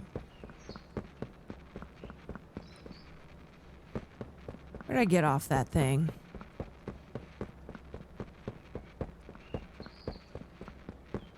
Let's see.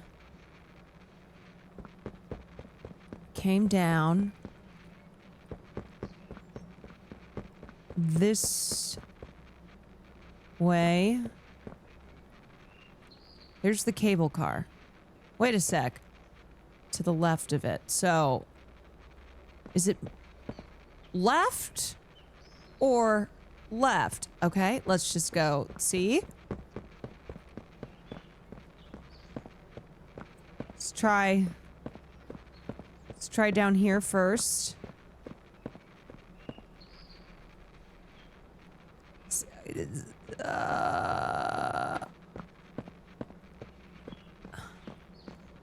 Okay. It's not it. Let's go this way. Oh, this looks like it's it. Yes. Hey, Ollie, you gotta be a little bit more specific with your directions. Little fucker.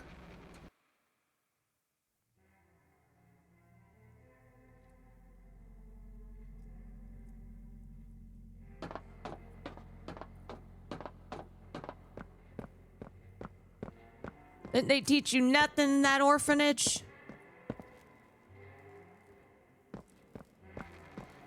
Welcome to the gas production zone. In between your the beating heart of the hard whole labor evil shifts. daycare system. All that gas you see coming from the machine is made right here in the factory. It's called the red smoke. Right now, it's all headed off to the right. We need to make that red smoke go left instead. That's how we can get to him. The machine will probably have a few dumb safeguards for you to work around, but I think you can do it. I'll call you once it's done. Ollie, I think you've overestimated me greatly. Okay, let's see. We've got Okay. All right.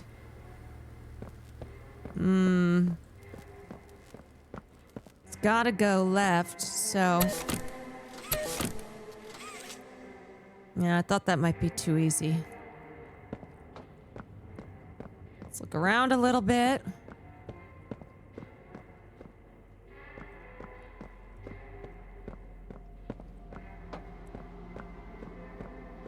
All right, what is...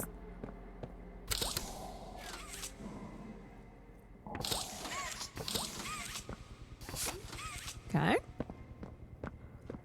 I'll make this a little bit harder.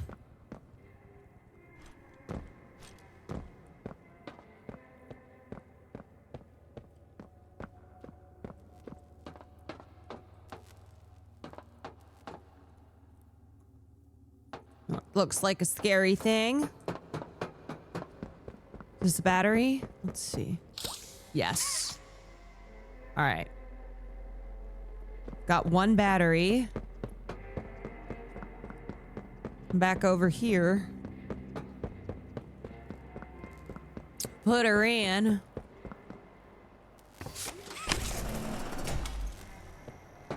Let me guess. I gotta find the second battery.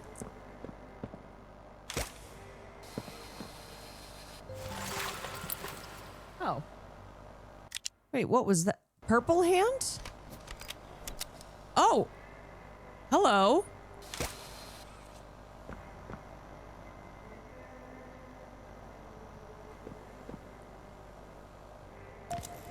The heck is this? And we got a videotape.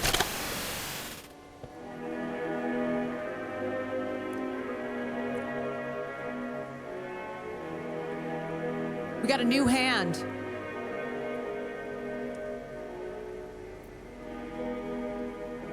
Extended wire length.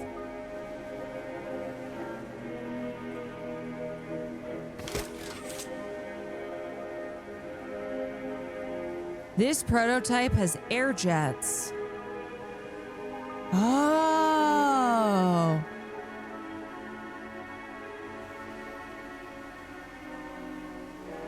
But watch where you land, because there could be some killer spikes. Thank you.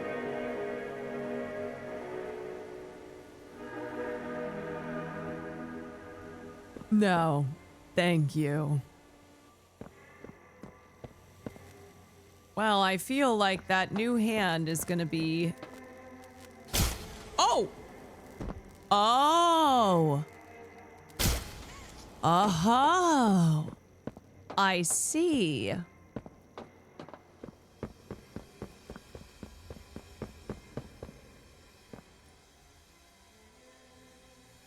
Very clever. The new hand will come in handy. Yes, I see what you did there.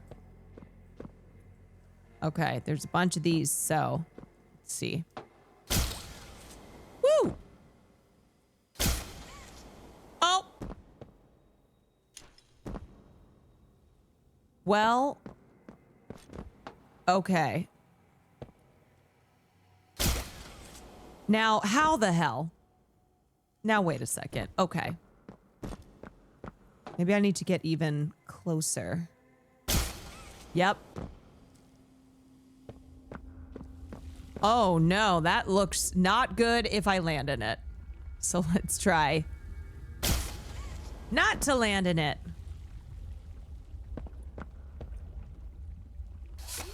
Oh, boy. Okay.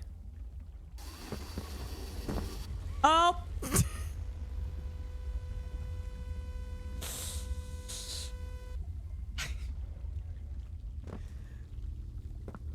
Well, that was pretty silly.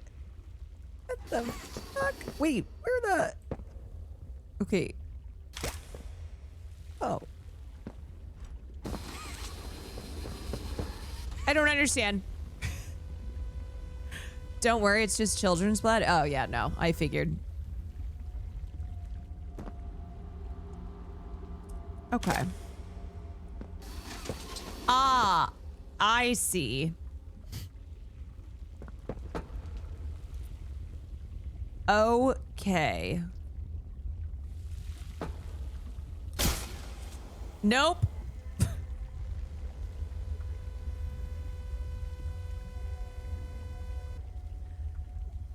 See, they like to make things a little trickier. Okay, maybe it's supposed to be like... Nope. All right.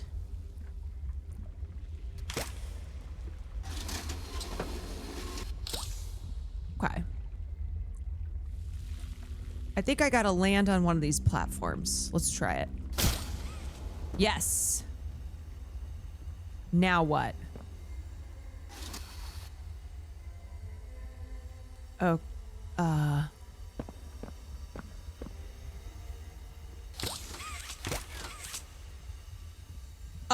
Oh, I got it. Okay. Now we go this way. Woo! Oh boy. Okay. We've got this thing. Honestly, this game is a lot like Portal in that every room you go into, it is a puzzle. There's never not a puzzle.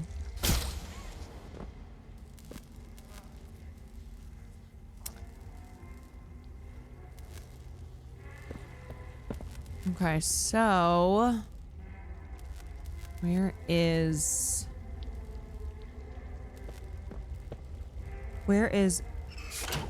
the power source? Truly everything puzzle. Everything puzzle. Okay, we jumped over there. But now why do I want to jump? Wait. Wait, what did that do?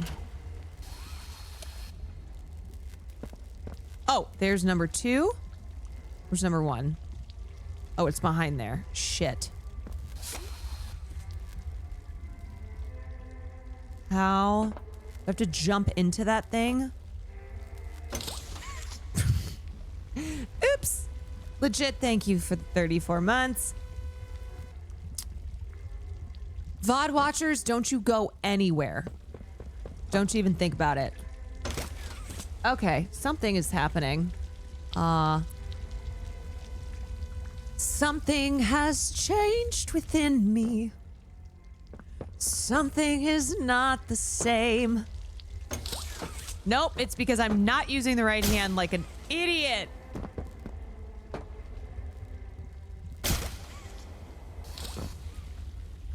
Okay, why did I do that? What am I...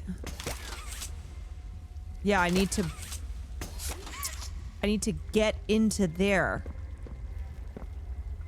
Oh, wait.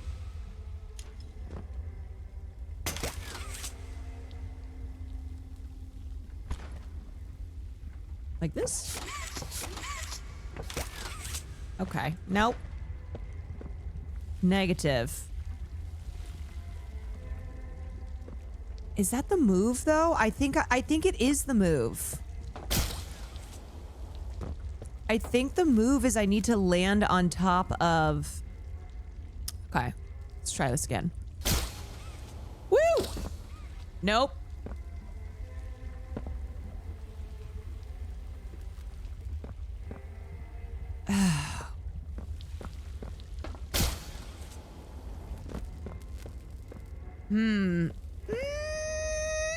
Maybe I do it as soon... Okay, maybe I like jump and then I go, woo! No. Why would there be a hole on top? Why is there a hole on top of that if not... Okay, if I'm dead. If not to...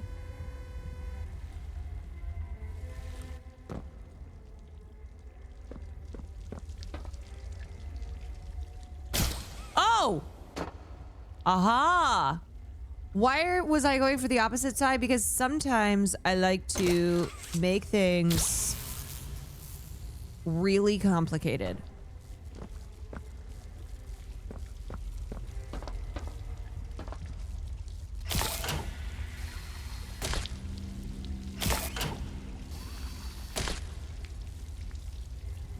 Huh. Okay. Something has changed within me. It's just how my brain works. Okay, so there's number 1. We go this way. But I need to figure out.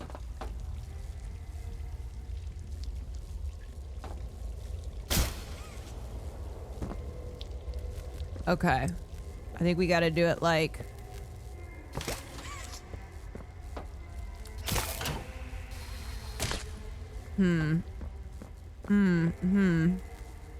Maybe.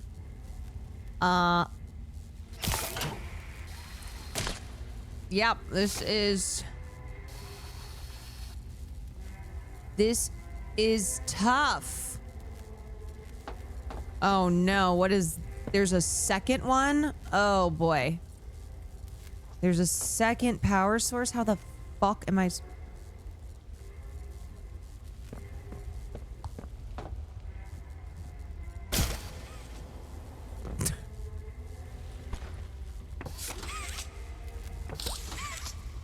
Okay. So there's one in here, and then there's one there.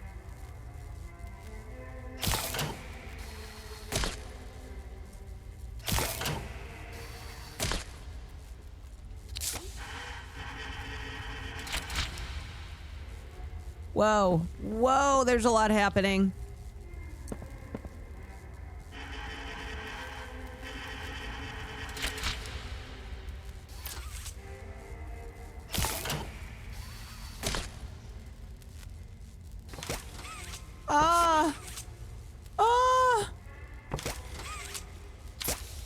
So many hands.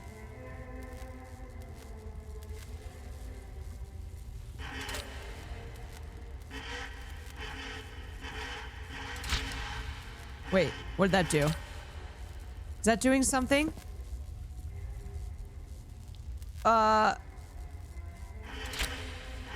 Chapter 3 is the hardest puzzles. Yeah, this shit's insane. One, okay, so it's coming out of there. It's going here. VOD watchers, don't you move. Okay, and then that is not... That's not it.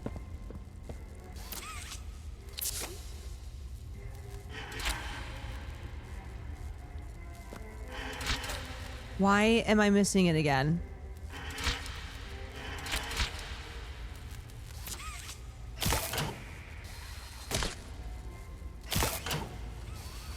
Wait, how do I... What the... How do I, like, move that?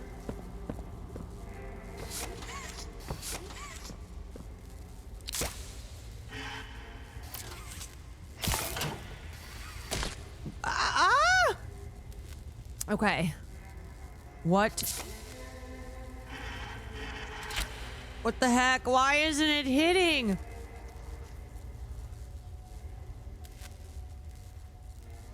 Do I have to go back over here? Wait a sec. Oh, yeah. Yep. Okay. Yep. That's good. That's good. Okay. Okay. Mm-hmm.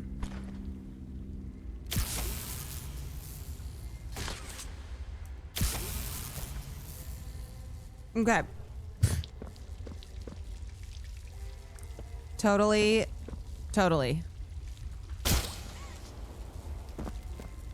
Yep. We wrap it around, maybe? Nope, I truly don't get it.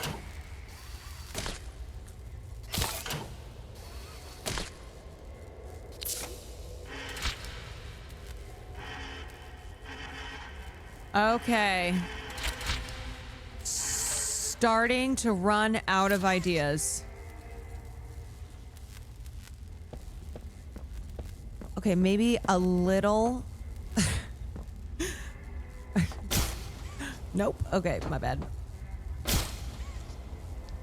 Okay, so if I wrap it around here, yeah. Like, what happens? Just to kind of, I don't know. What if we just, like, try this? What does that do? Does that do anything? See, that... Okay, wait a second. How the hell do I... One of these is gonna open that, and then when I hit that, it's gonna open that. So I think I have to do this one.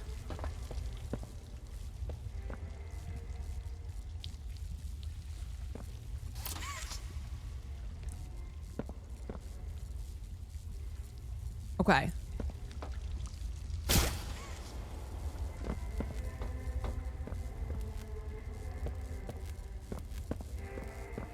How do I activate it? The bulb is not lighting up. How do I get it to... I don't get it. I thought if I just, like... See, it lights up, but then... It lights up, but then it's only for a second. What the fuck? Oh, God, this game is exhausting. It kills my brain.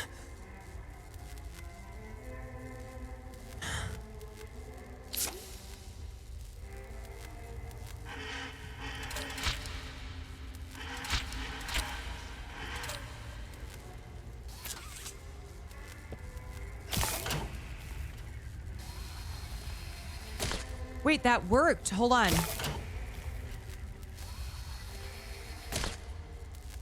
Wait a second. Oh!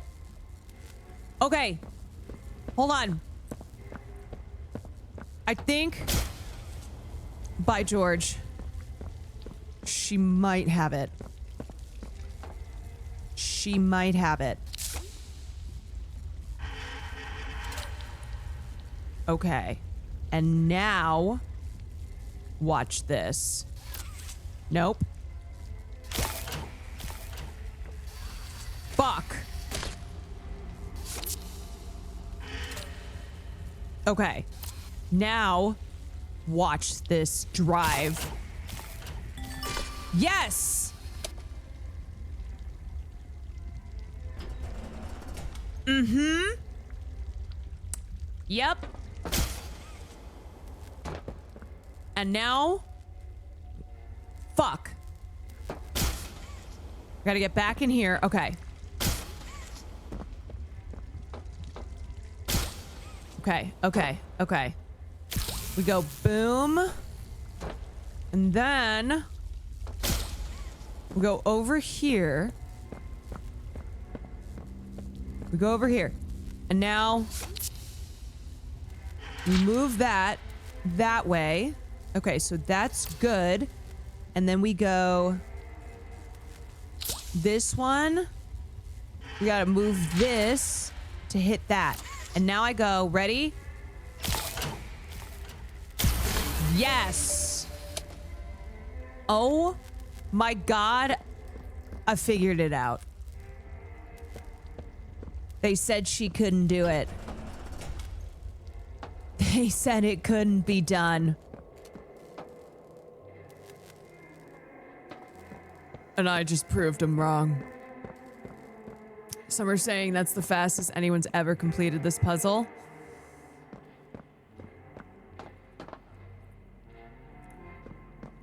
And that would be correct. Okay, so we've got a battery in here.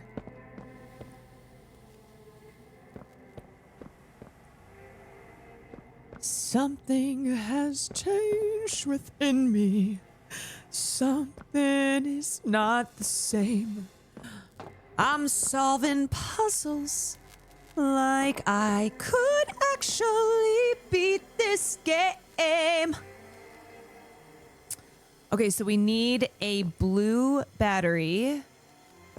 What is up here?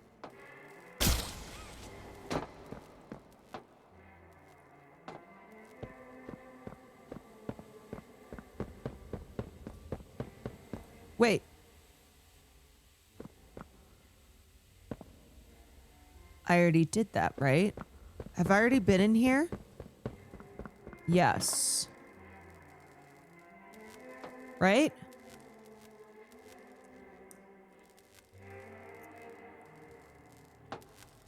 Yes. This is the main room. Okay, so what happens if I hit this? Did it work?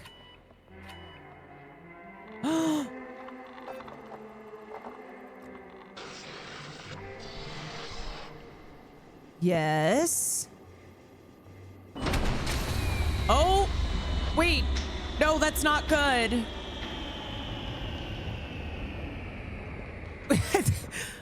I think we just blew though. Oh, Ollie's about to fucking scream at me. Oh no! Someone killed the power. Okay, I sent you another key. It's under the statue. Wonder Use who it it to was. get into Home Sweet Home. Then once you're inside, find the building's backup generator. Good luck. Huh? Wait, key? Something about a key?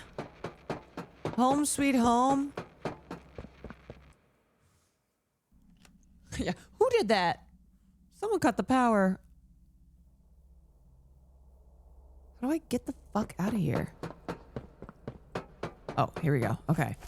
There's a key under the statue. Oh god, it's so dark. Ollie, I can't see shit.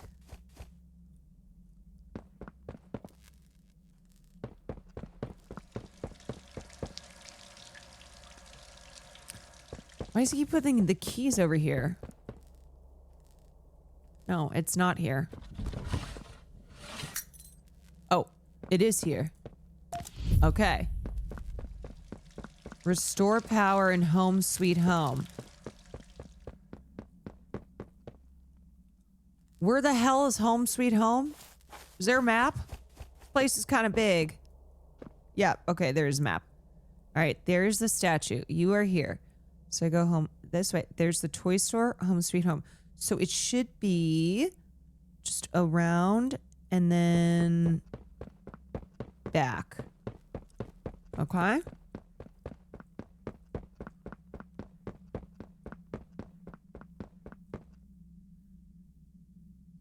Is this it? Or is this the toy store? I think that's the toy store. Yeah. Nope. The Hour of Joy. Okay. Maybe it's up here. Hold on a second. If the power's been cut, how's this place got lights? I hated this part. Great. That makes me so excited. I'm thrilled.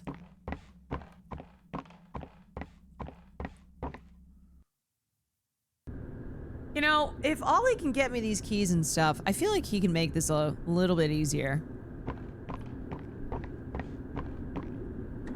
He's like, take this key and go to this place.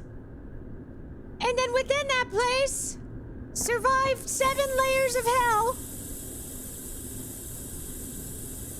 And then you're gonna need another key. Wait, I just got fogged. This is what they gave the kids.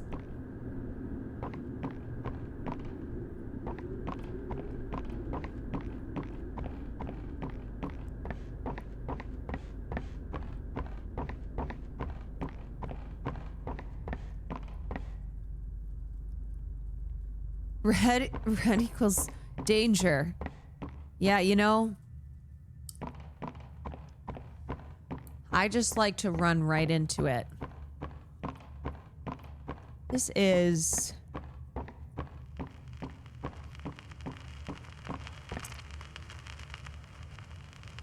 These are some long hallways.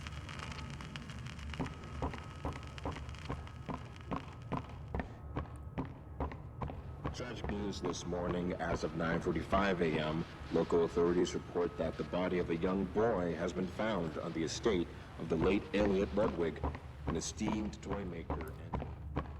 Oh, you mean Elwig wasn't such a good guy? Following recent events, Wait, am Playtime I- Co. was asked for any comment regarding the discovery. What This the is what they had hell? to say. Quote, Where am I? "It's sickening. Elliot Ludwig was a great man. And those who knew him Everything looks the understood that he same. was not capable of violence. This looks familiar. I'm lost. Oh God. What the fuck? Where am I? I hear a phone ringing.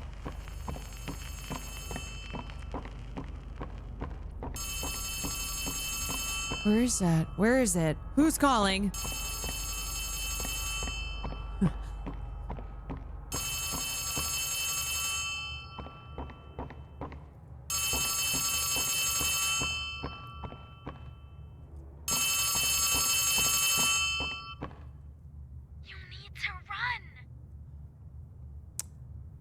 Any more details past that, Ollie? Thanks, because I have been running. Did I seriously just come all the way here for him to tell me I need to run? What do you think I've been doing? Despite Playtime's proclamation of Ludwig's innocence, Run where, girl? Girl, where? Where do you want me to run?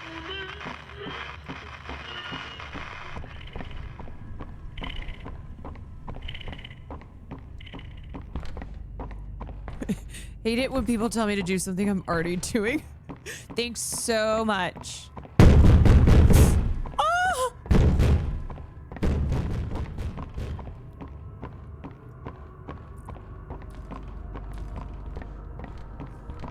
Am I not supposed to go down the hallways that are dark? It wants you. Ollie, maybe a little bit of direction here would be so helpful. I'm sorry, am I just running in freaking circles? What? What the hell? Arya, thank you for the 35 months. At least you're flying free. I have no idea where I'm going. What is this at the end of the hallway? Do I want that? I hear something scary. How do I get in there? Guilt haunts you.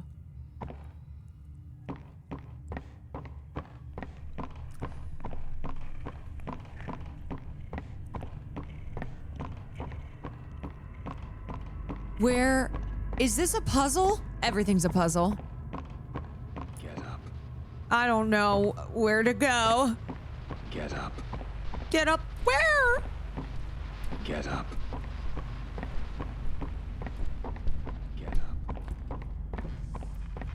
I'm up.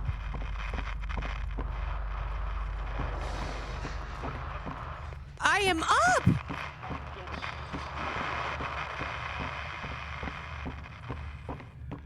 At least we're flying free. Is this the right way? I don't know. Diva, get up. Diva, you gotta get up. Okay, these doors are sliding open, so... Happy and fun way was it done.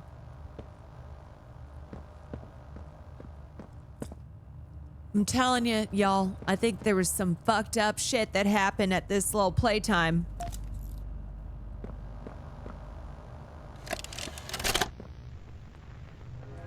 Greetings, employees, and welcome to your first day here in Playtime. We're certain that in the days to come, you'll find your new family here every bit as loving and supportive as your own.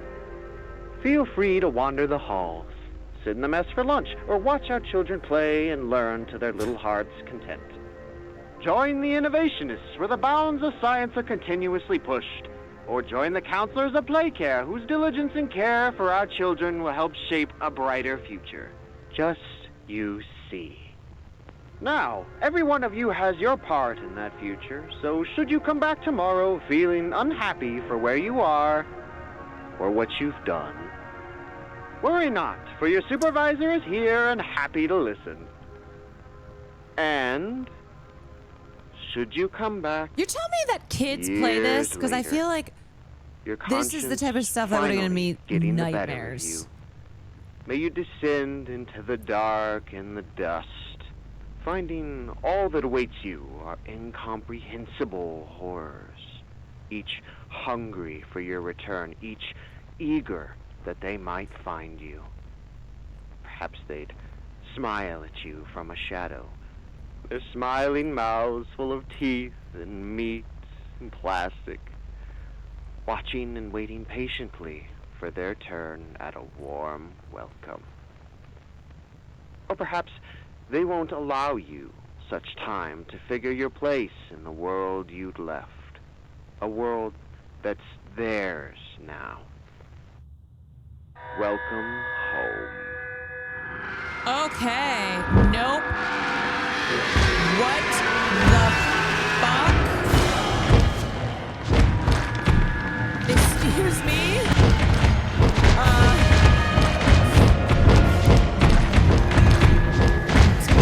Dara.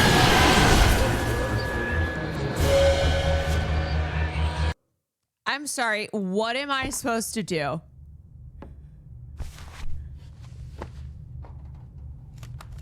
Is that scripted? Girl, run. I was up. I was running. Yeah, that was nightmare. That was nightmare fuel. That's like when I watched Return to Oz as a child and it haunted me. Haunted my nightmares. Oh God, it's mommy. Oh, it's mommy. I hate the photos of real children. I don't like it. Sorry, is that child being eaten by a shark? This is like me, Nat, and Emily, when we went to that haunted maze and then we were in the ball part. Balls, balls, balls, balls.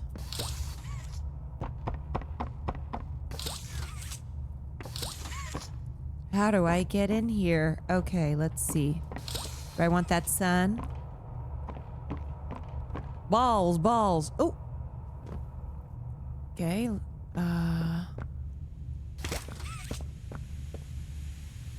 Little race car.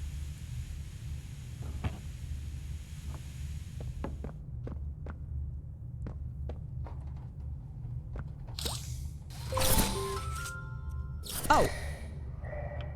Okay, I have a gas mask on now.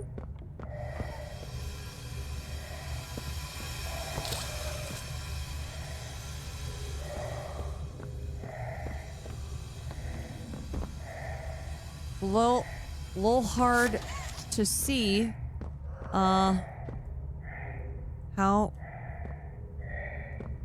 do I get out of here?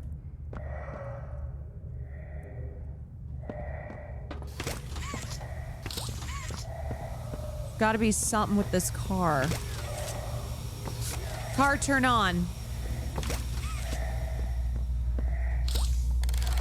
Oh, okay.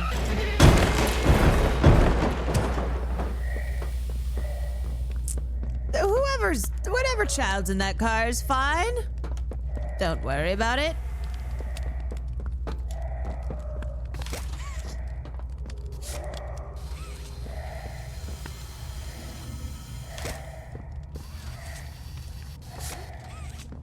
Surely.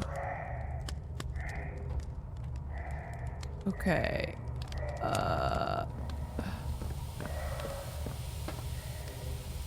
I drove through these boxes, and then how do I get out of here? There we go. At least I'm flying free. Creepier Leak, thank you for the 25 months.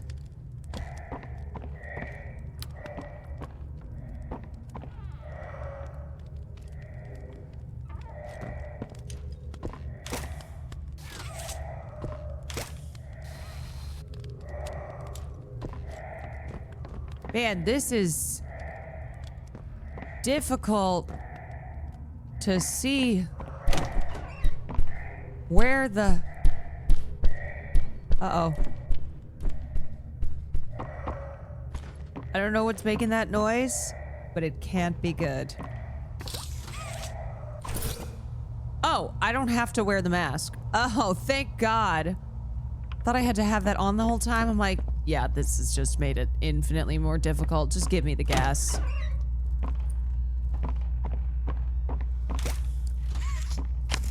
Okay. 0% power. So I need one more battery.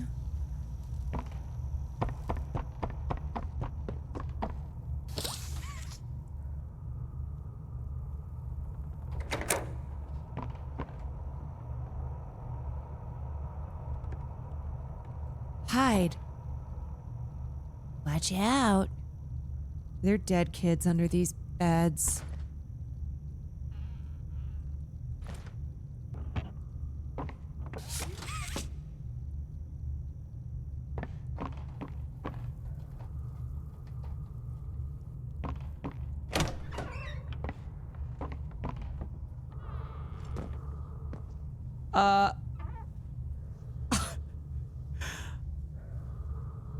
Okay. Don't mind me. I'm just gonna... You know, let me just...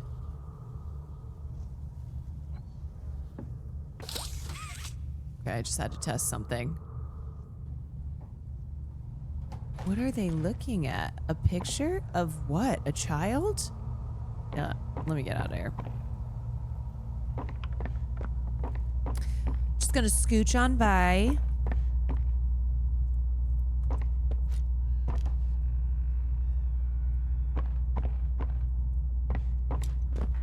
Okay, let me make sure I know where I'm going. So, this... I need another battery for this room.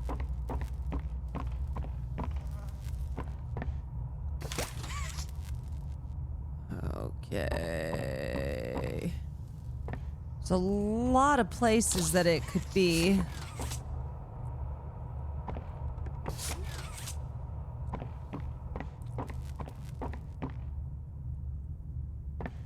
That's the pink one who opened a gate for you. Oh, that's a good one. Okay. That's a good monster. Are you a good monster or a bad monster?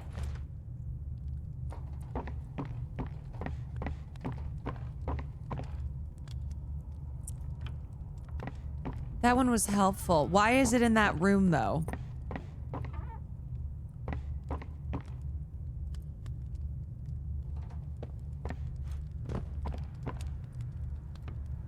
The fuck am I?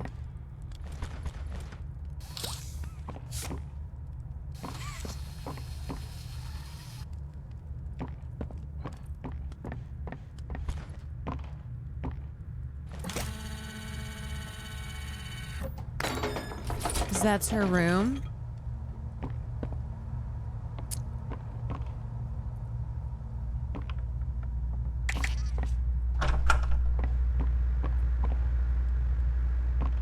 God, there's so many freaking... There's so many freaking rooms in this place. Subject is stable. Designated 1322. Clear neural abnormalities were detected in his recent checkup. Though highly irregular, we've pulled him from the home sweet home just before lights out to perform... What are you doing with my friend? What are you doing out of bed? How did you get in here? Is Kevin sick? Why did you take him away? Yes. Kevin is very Yes, sick. We need to talk Very, about Kevin. Very sick. But we want to make him better. But he can only get better if we take him to where we can provide proper care and give him proper rest. Well, do you really think he will be okay? I should think so. We're good at what we do, son. We paid attention in school, learned, and got our proper rest when we needed it. Just like you need it now, I should think. Come now. Let's get you on back to bed. Okay. It's been a pleasure meeting you, Joseph. These And I promise videos are your friend will so be all right. terrifying. When you This see him grainy again, ass, he'll have never been better. this grainy ass footage of just the bed. Spooky.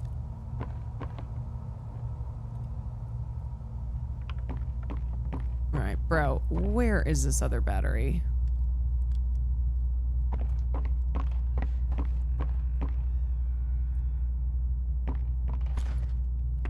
All under here.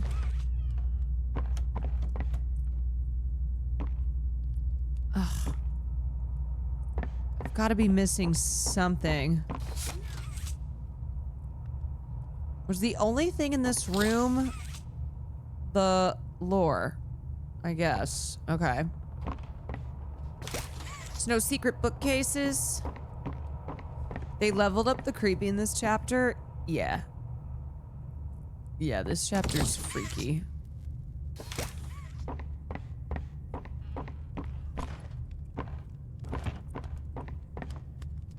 Did I go in here? I don't know. I'm kind of forgetting. See, I jumped up that way.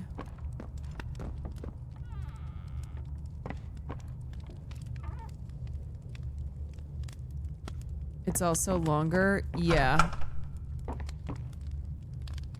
Okay, I don't know if I've been in here. Let's see.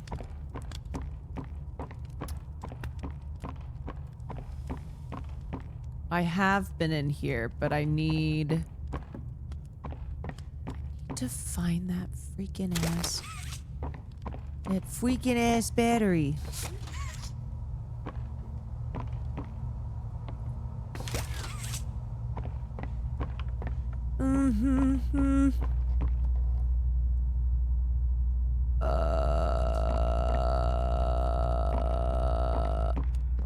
I'm running out of rooms.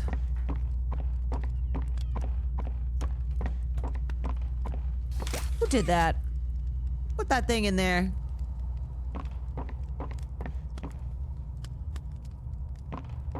How do I get up? Can I get up?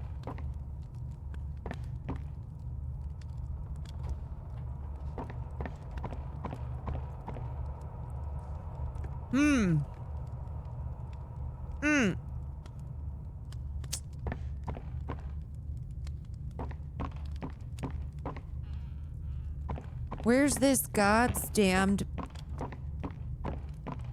battery?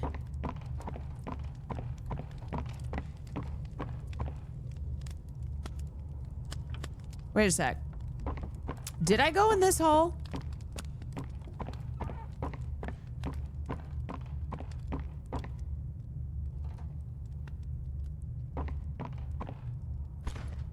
Have I been in this hole?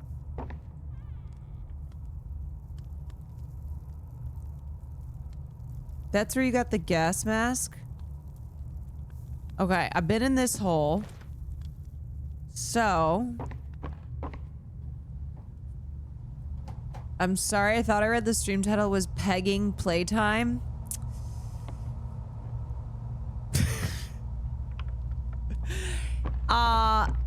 Not exactly, but close.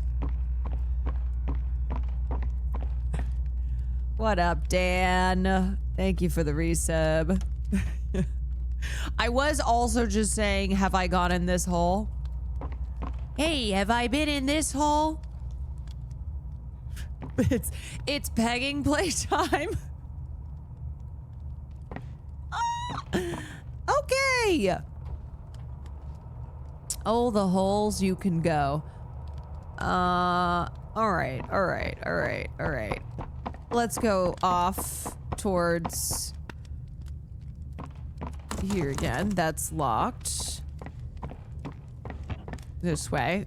We went in that hole. We've been in this hole. Yes. And now here. Okay, nope. Go up. Okay, now we're in this room. We got that. We went there. Here. Okay, so I must be missing something on this side of...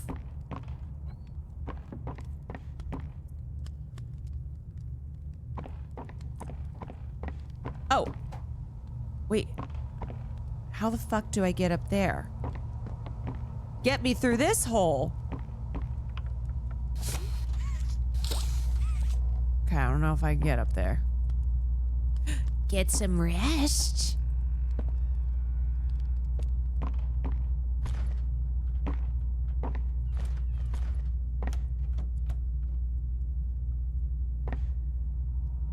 Aren't you tired? No. All these rooms kind of look the fucking same. Yeah, I know I have 0 power.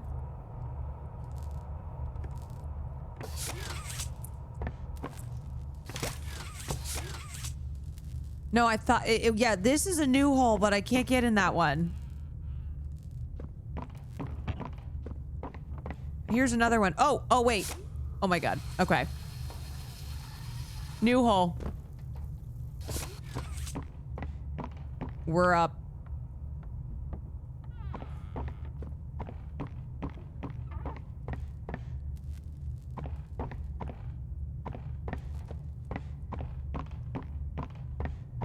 Well, there are a lot of kids who are in here. Nope, what is that? Who's up here? Oh! Okay.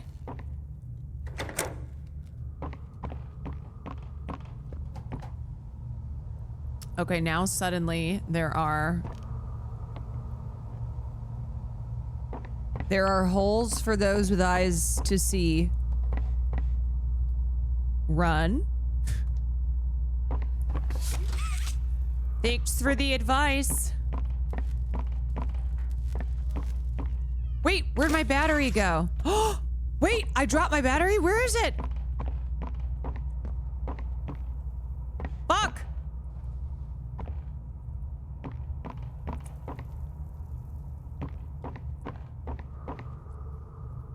Shit.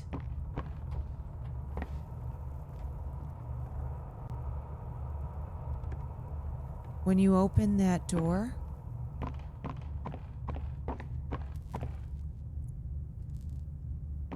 Are you freaking kidding me?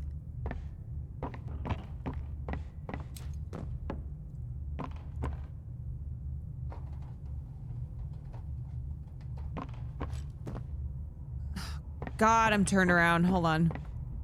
Ugh. Ugh.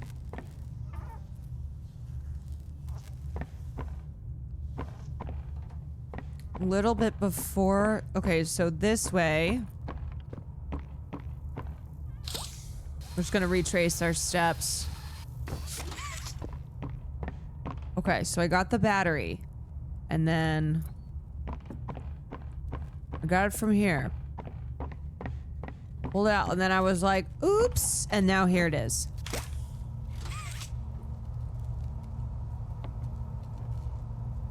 Okay, now let's not freaking drop it. VOD watchers, don't you dare. There we go. Woo!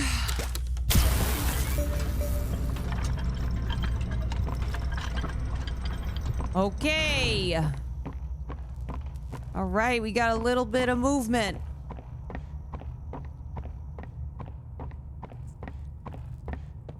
We're upstairs. We have giant bloodstains on the floor. The hour of joy. What is this? Kamala Harris's home for children?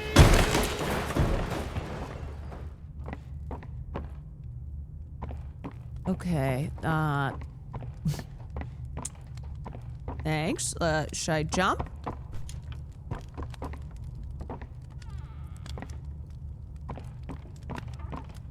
We are Charlie Kirk.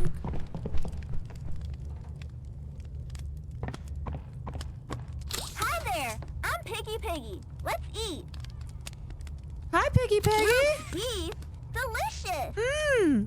You kids think you just fell out of a coconut tree? Grilled chicken. Down the hatch. Speared elephant. Yum. Blade unicorn. Oh. Still hungry.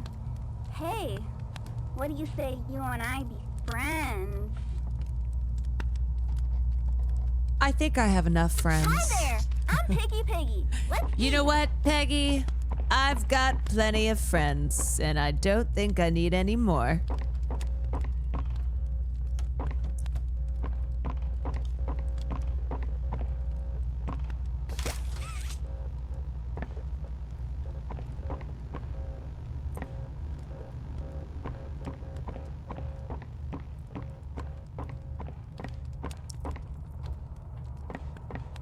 Charlie Kirk. Nope.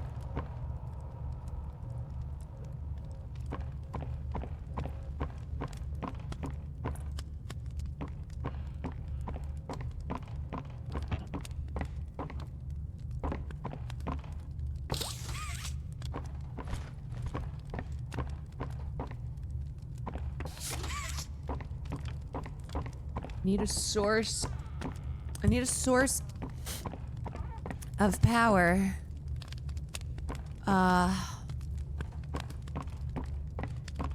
Okay, not in here. Look, I jump that way. I go this way. We got Peggy the cannibal.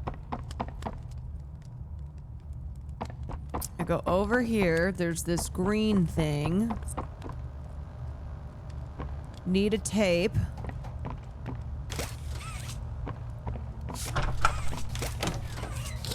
Oh, here's my tape.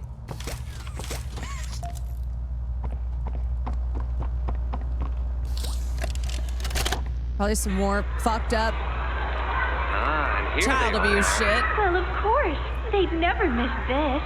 Who's it, Mrs. Brooks? Who's going away? Oh, tell us. This week, Dr. White here has selected our very own Samuel Lee. Now, before he goes, let's all give Sam one last goodbye, shall we? With me. 1, 2, 3. Goodbye, Sam!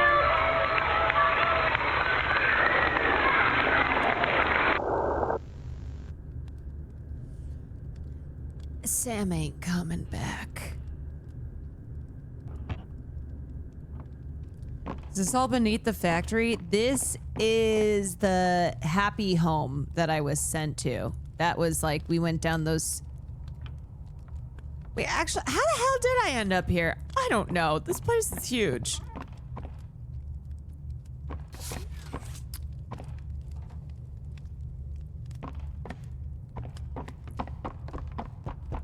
Oh, there it is. Okay, wait. Oh, oh. Oh! Wait. Yep. Okay. I forgot about my green hand.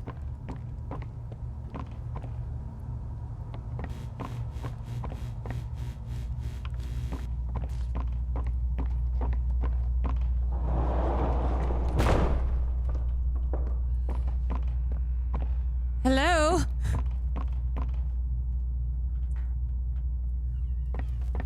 Somebody there?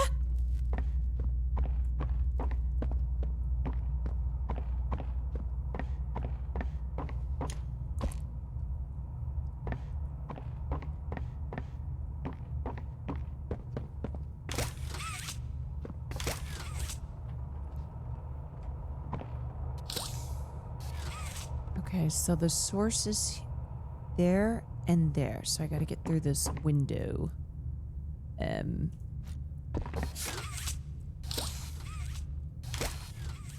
Let's see, what if I go up on this? Was bad. No. Okay.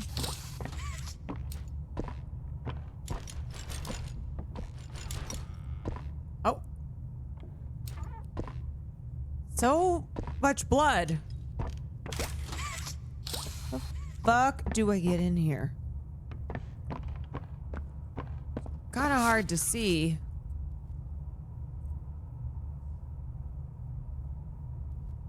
Also, never forget A, B, C, T, C. Always be checking the ceiling.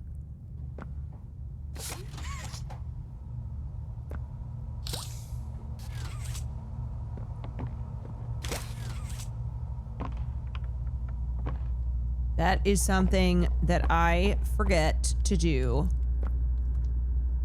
all the time.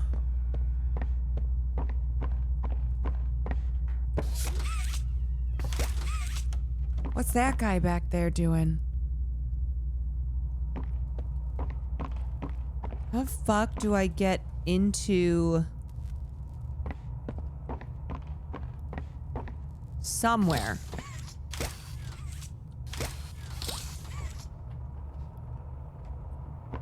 Okay, I'm stuck in this room. I got in. But then how? I swear it has to be through that window, but how do I get in there? Do I jump on the bed? Like, can I not just freaking crawl up?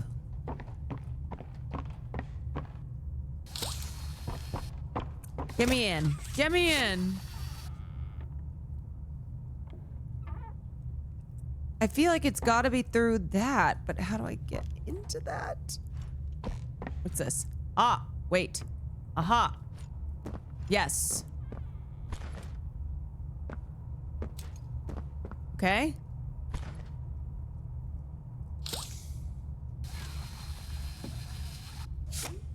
Yes. Nope. Okay, I climbed on that. And I got on this. Now how the fuck do I get in this window? Crouch. Like, do I jump crouch? Oh, there's so many tiny cribs in there. I don't know if this is right.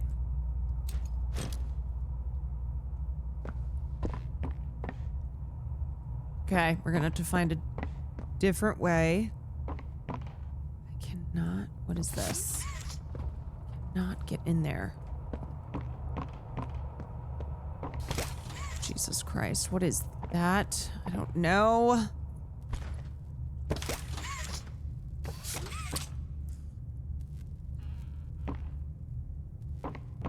Now this place is a real mess. Why is this like the hardest part of the game? Why is this impossible?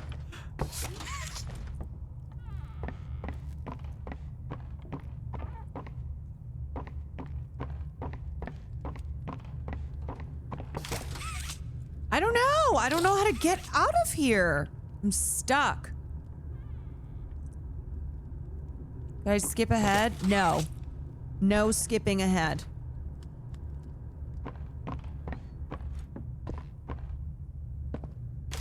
Okay, what the hell am I missing?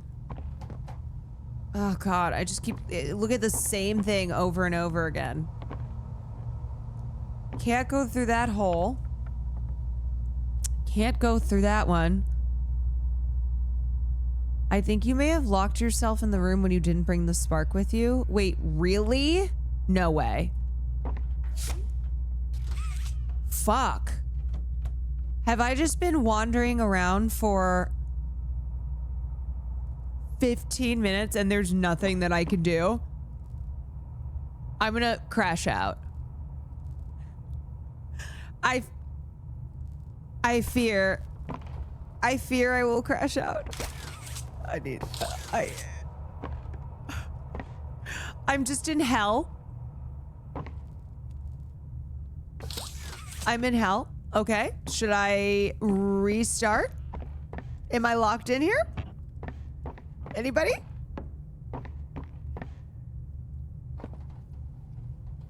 Is this a puzzle or is it just hell? Anyone know?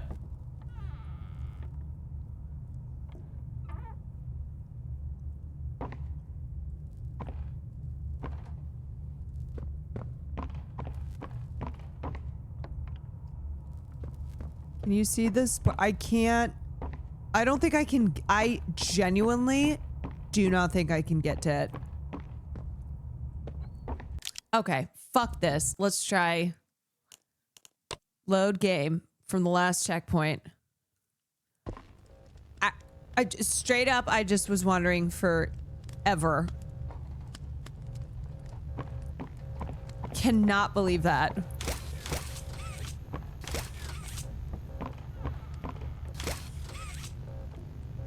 Oh, switch my hand. Yes.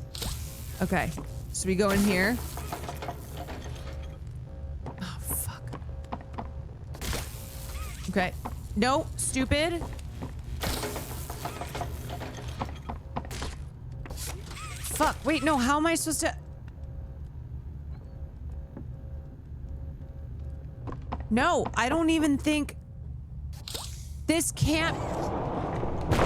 Wait.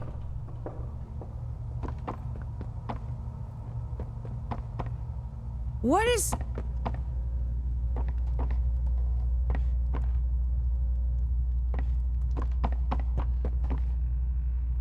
Who... That can't be right! Does anybody know? I thought like everybody played this game. Please, I need the answer. Somebody. Somebody. Is there...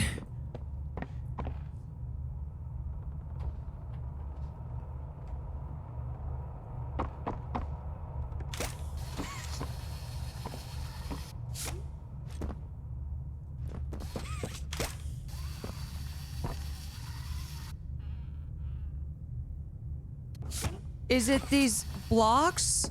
What are these fucking blocks?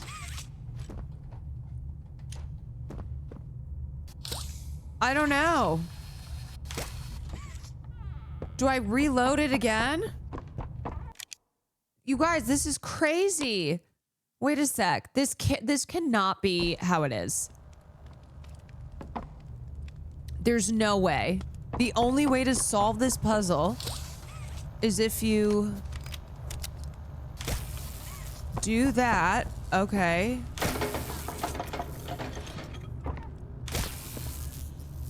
Seriously? And then you run in here? That's absurd. No, that cannot be. It's so fast.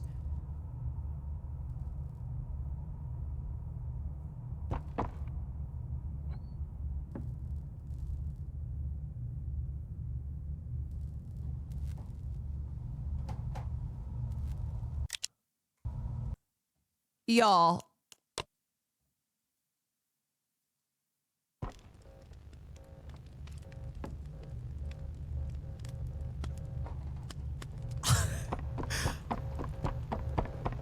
Okay.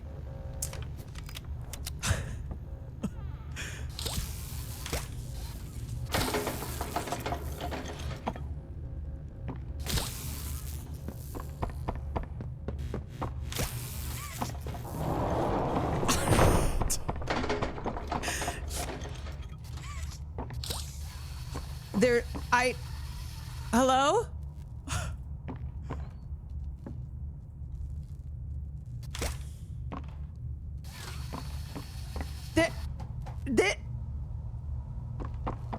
But then, what do I do here?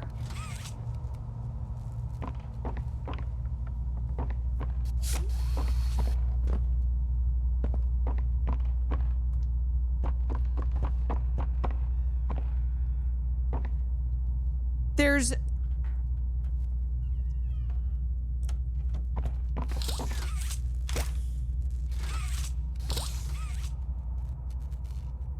Wait, I kind of fucking hate this game. That cannot have been the solution. There's simply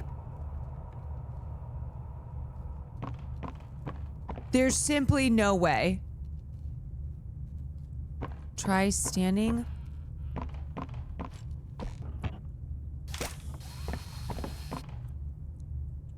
There's simply no way.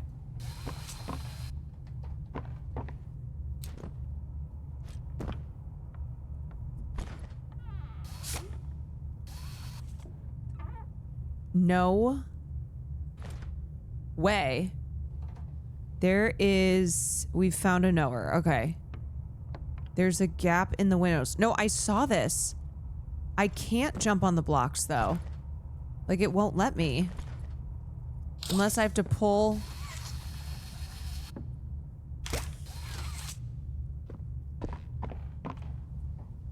The ones on... the gap through the window. This, I'm not kidding you. I do not know how you do this, some of these puzzles without Googling. I know I'm not the best at puzzle games, but it's some of these are truly, they feel impossible. Aim at the green on the left. Okay, okay.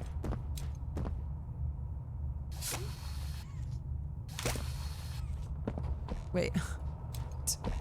This is insane.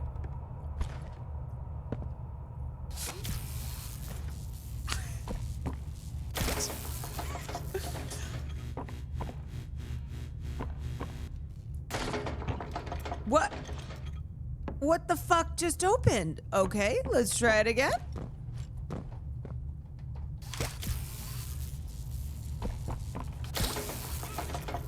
There we go. There we go. Y'all, that's kind of crazy.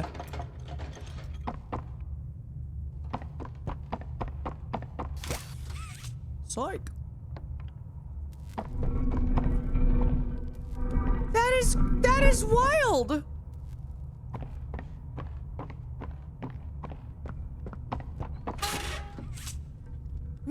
Get me the F out of here.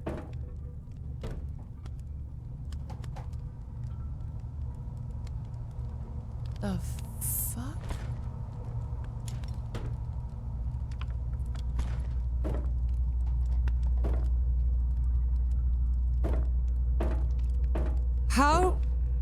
How did the children do this?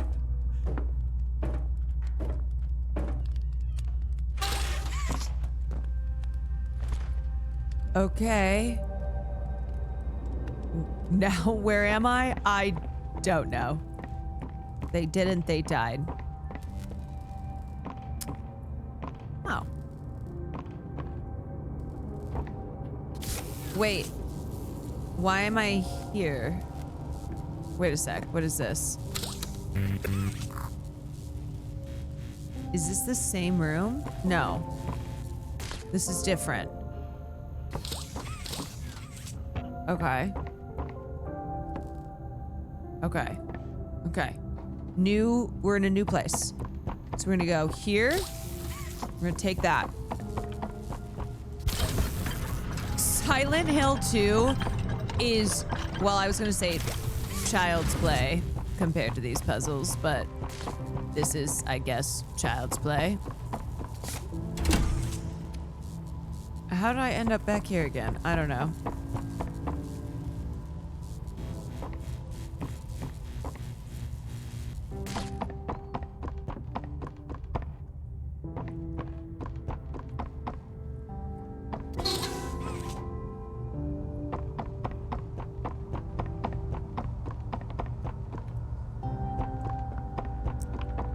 Where am I? Everything looks the same.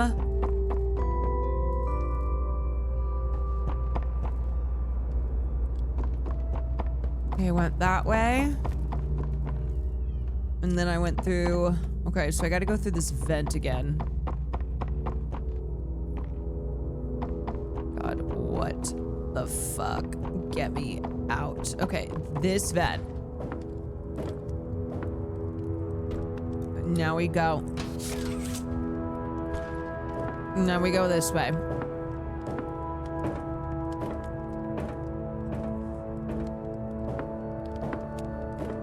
I feel like if I can survive Poppy Playtime, I can survive anything. I can do anything.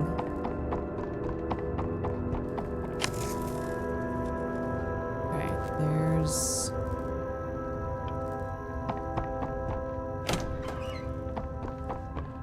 Where's this other?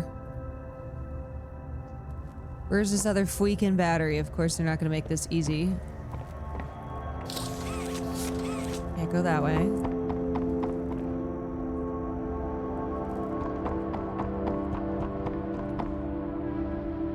Okay, I'm gonna get a power source and then run over here. Nope. Here.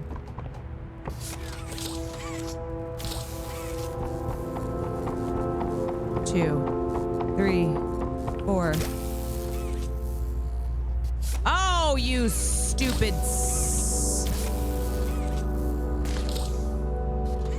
God damn it, I have to open both these? Fuck, okay.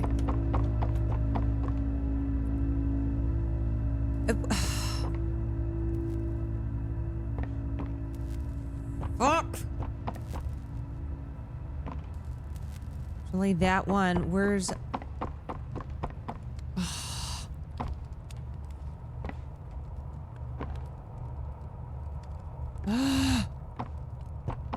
Okay, there's only that one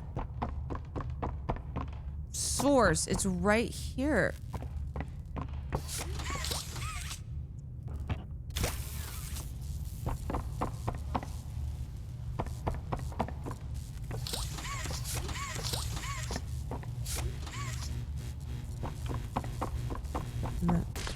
Okay, and then what happens if I go...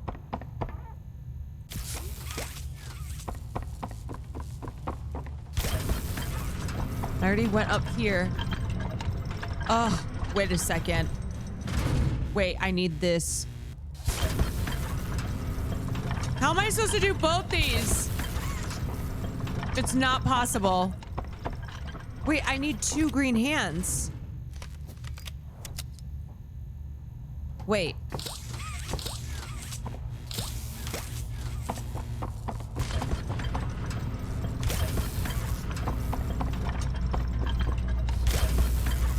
Okay. I go here. Is this... No. What the fuck? Okay. 1 power source there. 1 power source here. So I grab it from here.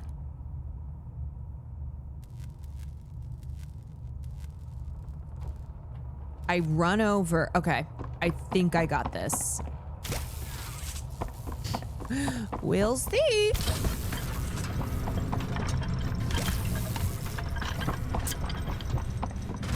IDK, my BFF Jill. And then maybe.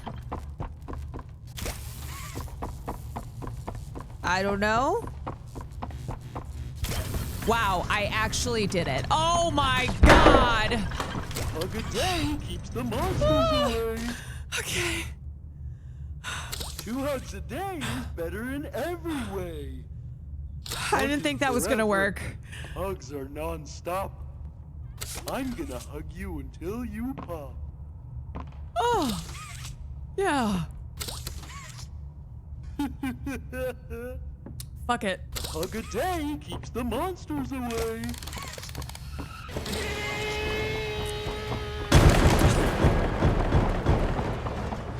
Okay. You are so good at this game. I don't think I am, but I've had moments. And those moments, I need them. I need those moments.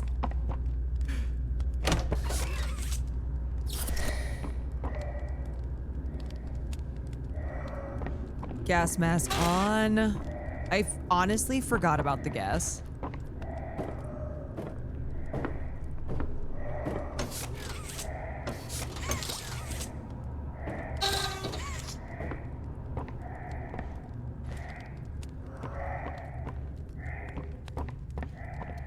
Gotcha.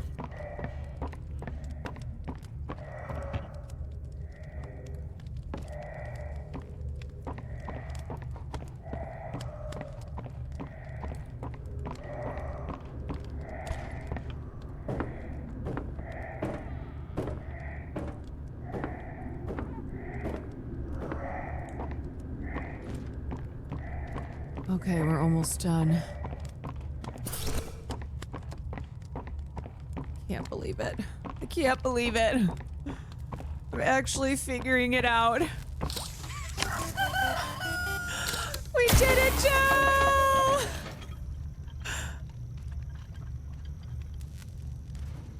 Wait, what?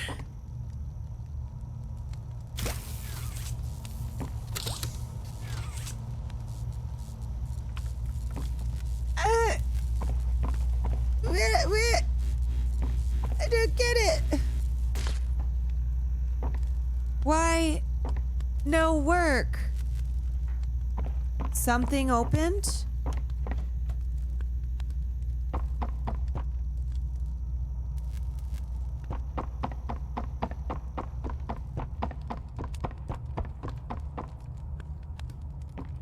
Yes. The sunroom, the sunroom. Yes. Oh my God.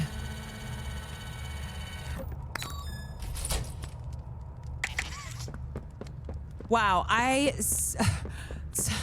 sometimes you forget what is happening. Okay, what is this? Press E to use the turret.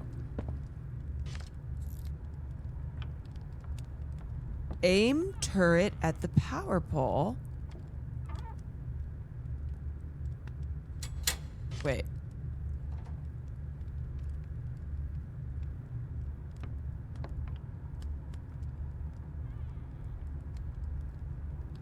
Aim turret. Huh? Wait. What? Okay.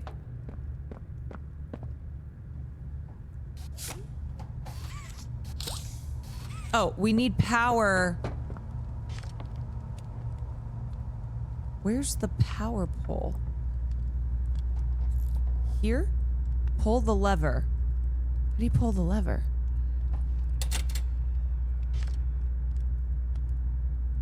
How?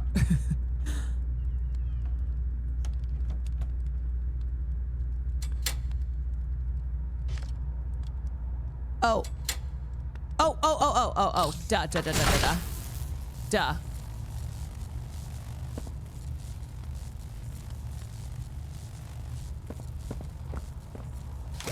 Okay, that's not a pole.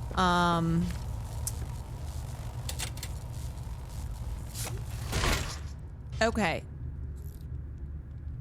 This, however, is a pole. This is a pole.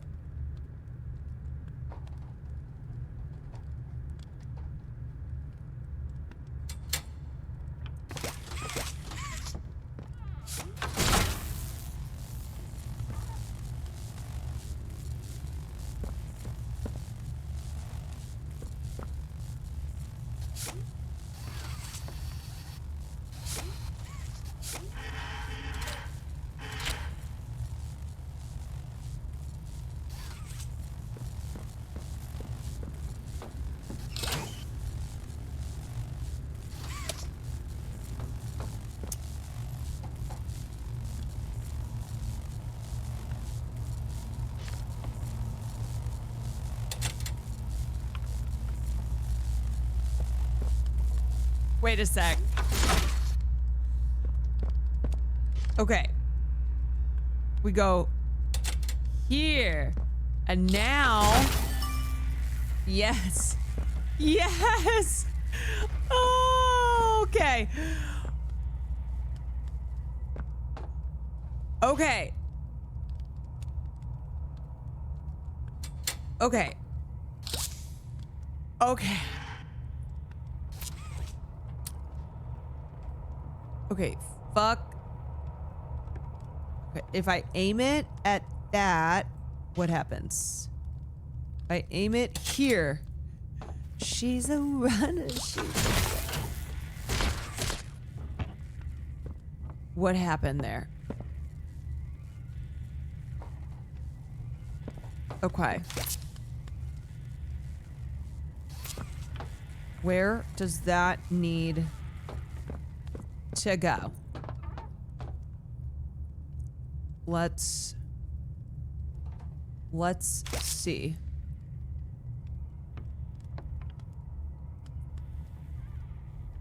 Wait, no, I did it.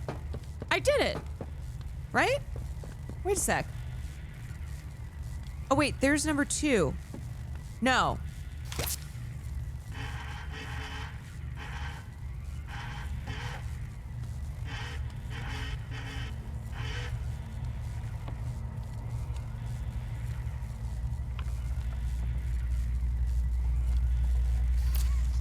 Wait, yes, because I go up. Wait, did I come this way? No. Oh my god, what? Huh? Wait. Oh my god, I'm getting confused. I go this way. But how do I get it across?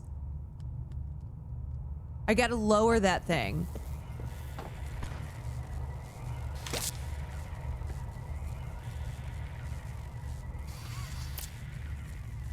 Wait, I need to lower... Okay, so I need to lower this thing. How the frick do I do that?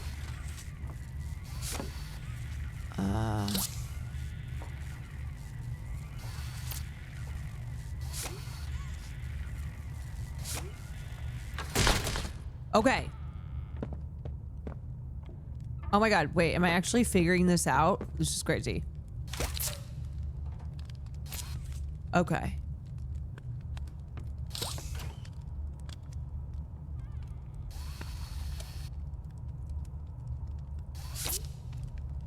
Okay. Okay. And now we go.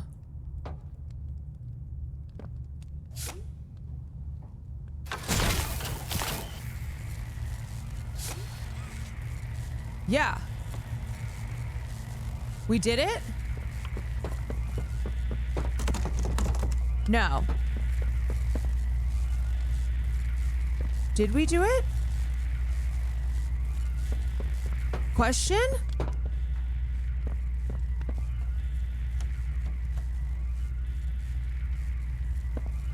Wait, it sounds like we did.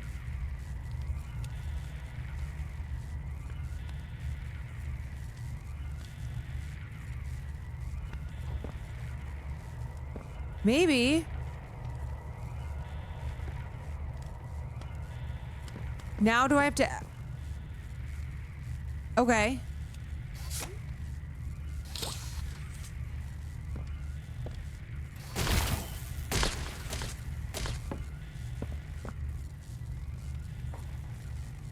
Wait, what? Wait, what? Pull the bridge? Hold on. What am I freaking...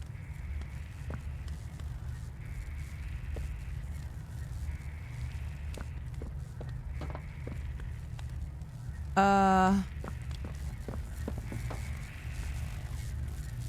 don't get it. This goes...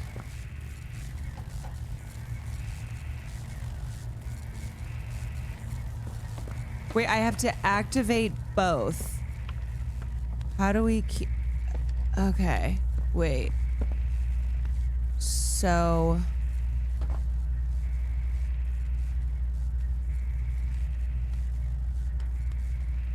We... Oh my god, what the fuck?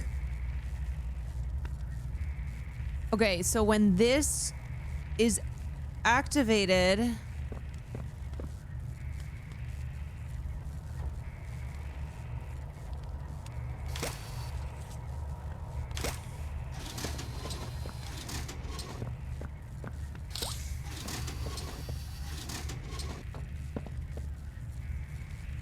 Wait, do I want this?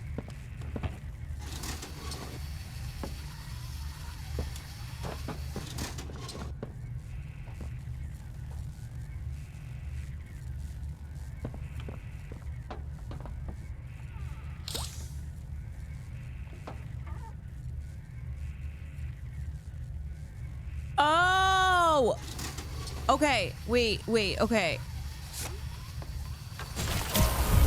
Oh my God. Oh my God, we did it. Okay, this is... You guys, this is the craziest game ever. Wait. Yeah, I got it. This is the craziest game ever because there are truly... The puzzles never end.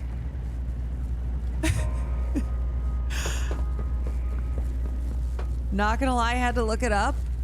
This is what I mean by I don't know how some of these you figure out without looking up. Infinite pegging. Crazy.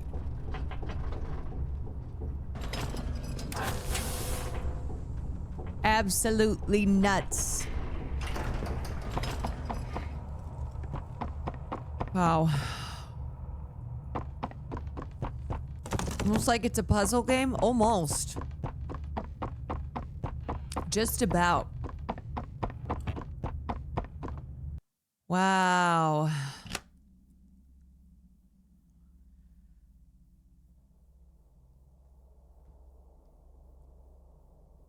Wowee.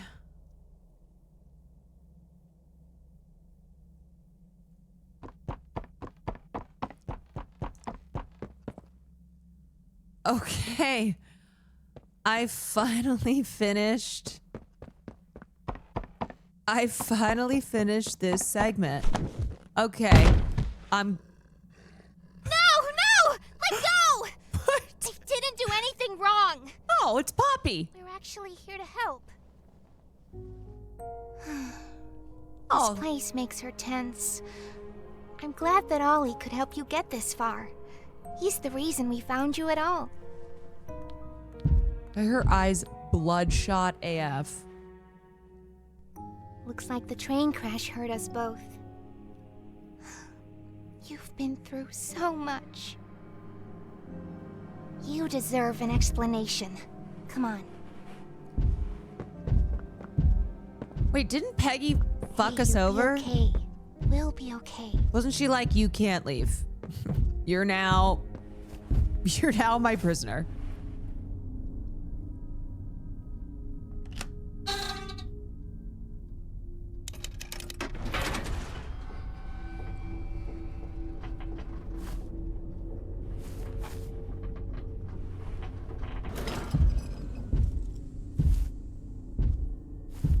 Am I getting on this thing? Listen, I'm not your enemy, but I can't just let you leave. What's happening down here is bigger than all of us. And I need you, so we can get revenge on those monsters who've tortured you, who've tortured us. They didn't act alone. They're disciples of the original, the prototype. Do the honors?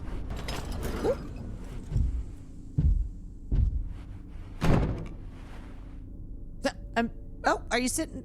Oh.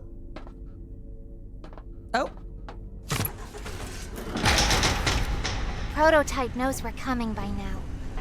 You try to escape, he'll kill you before you ever reach that front door. Are we trusting her again? Are we back with Peggy? God-awful case for so long. You have no idea the things he's done. Let me help you kill him. Let me help you save everyone. We've all seen you, how capable you are. You killed Huggy. You killed Mommy. I did kill Mommy. You freed me. You are perfect for this. You know, I am pretty good at this. Catnap is coming. He's the final obstacle the prototype has placed against us. We can't stay here. Keep yourself safe. Ollie will call you. Oh. Yep. Oh, I'm being dismissed? Okay. Okay. Bye. God, we just watched Eddington. What a fever dream. Yeah, that movie's pretty wild. Hey, it's me again. It seems like Poppy explained everything now, and she turned on the dome's backup power. Now the plan from here is pretty simple. We need to restore power to the gas production zone. First, go back to the home sweet home building you were just in. You should be able to find a big power cord somewhere around the porch. Grab it and plug it in underneath the statue. So Peggy had access to the power this whole time. So you're telling me that Miss Peggy could have done this the whole time. So you're saying... See, this is why I don't trust these two.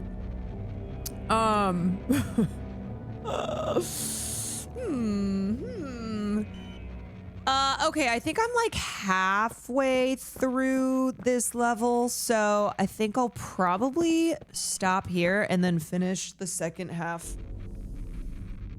Finish the second half tomorrow night. That's a good spot. I kind of want to get to bed a little bit early so I can get up tomorrow and have a full day. Surely it's halfway. Surely.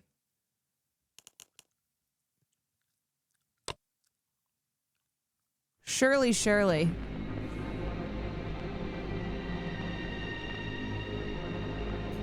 I mean, granted, the way that I play it is incredibly slowly. So when it says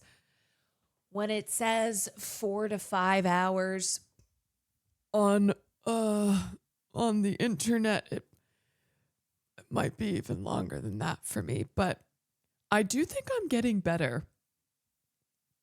I do think in some ways I have gotten better. At least it didn't make you crash out like last chapter. This is going to be very embarrassing. This is going to be very embarrassing. I don't understand what the fuck is happening. I was a different, that was a different person. Oh my God, Nat is in here and I just embarrassed myself. I was a different person then. Okay. That was a long time ago. And that's no longer the person that I am. So you live and you learn. You know? I'm calm, cool, and collected now. I don't even know who that person is. I don't even remember that person.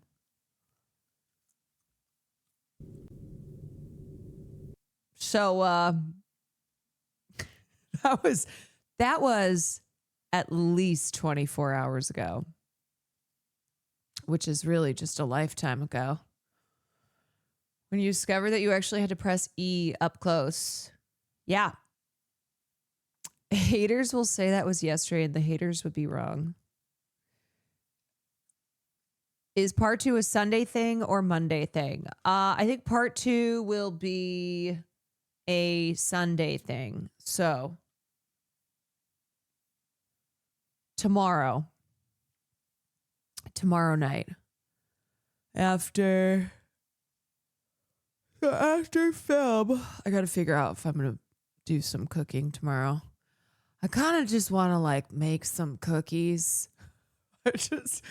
I don't really want to make a whole ass. We have so many leftovers in our fridge too. I'm like, I do not need to go. I need to just eat these leftovers. So maybe I do something. Maybe we do something baking wise.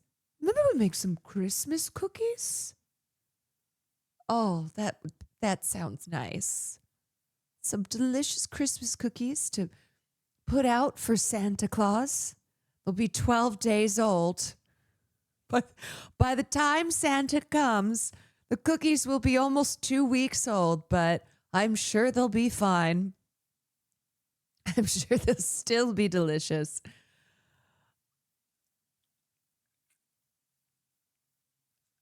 Okay, that sounds good. I think something. I just think I need to do a little bacon. A little bit of bacon. I think that'll make me feel good. That'll be nice. That'll put us in a festive mood. Yeah. A little, I just need to do a little bacon. BACON. Bacon. Okay, y'all. I'll be back tomorrow. And tomorrow we'll do dinner, which will be baking something. It'll be a little sweet treat.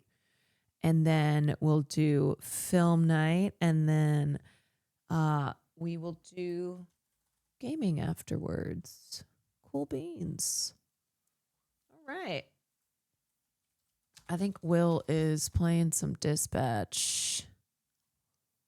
Finally, I was like, are you going to finish this? He was only on chapter 2, or he had only done 1 chapter. I said to him, I was like, dude, I did step in, y'all. I did step in and I said, you need to. Oh, he did too. Okay. Well, he had only done 2 chapters. And I was like, Will, you gotta play some more. Was he not liking it? No, he did like it. He did like it. Sometimes I think he can get really distracted though. Even Hassan just finished it. Yeah, no, I know. And I know a lot of people in his community have been, not that Will bases what he does off of people begging him to do stuff, but I just know a lot of people have been really eager to watch him go through Dispatch, and he can get distracted easily. So I stepped in and I said, you need to finish this. By the way, SNL made Josh O'Connor kiss 2 men in sketches. Of course they did. Of course SNL had our boy kiss 2 men in sketches, which we may have to watch tomorrow. All right, so see you then. Later. Have a great night. Thanks for joining me. Peace out.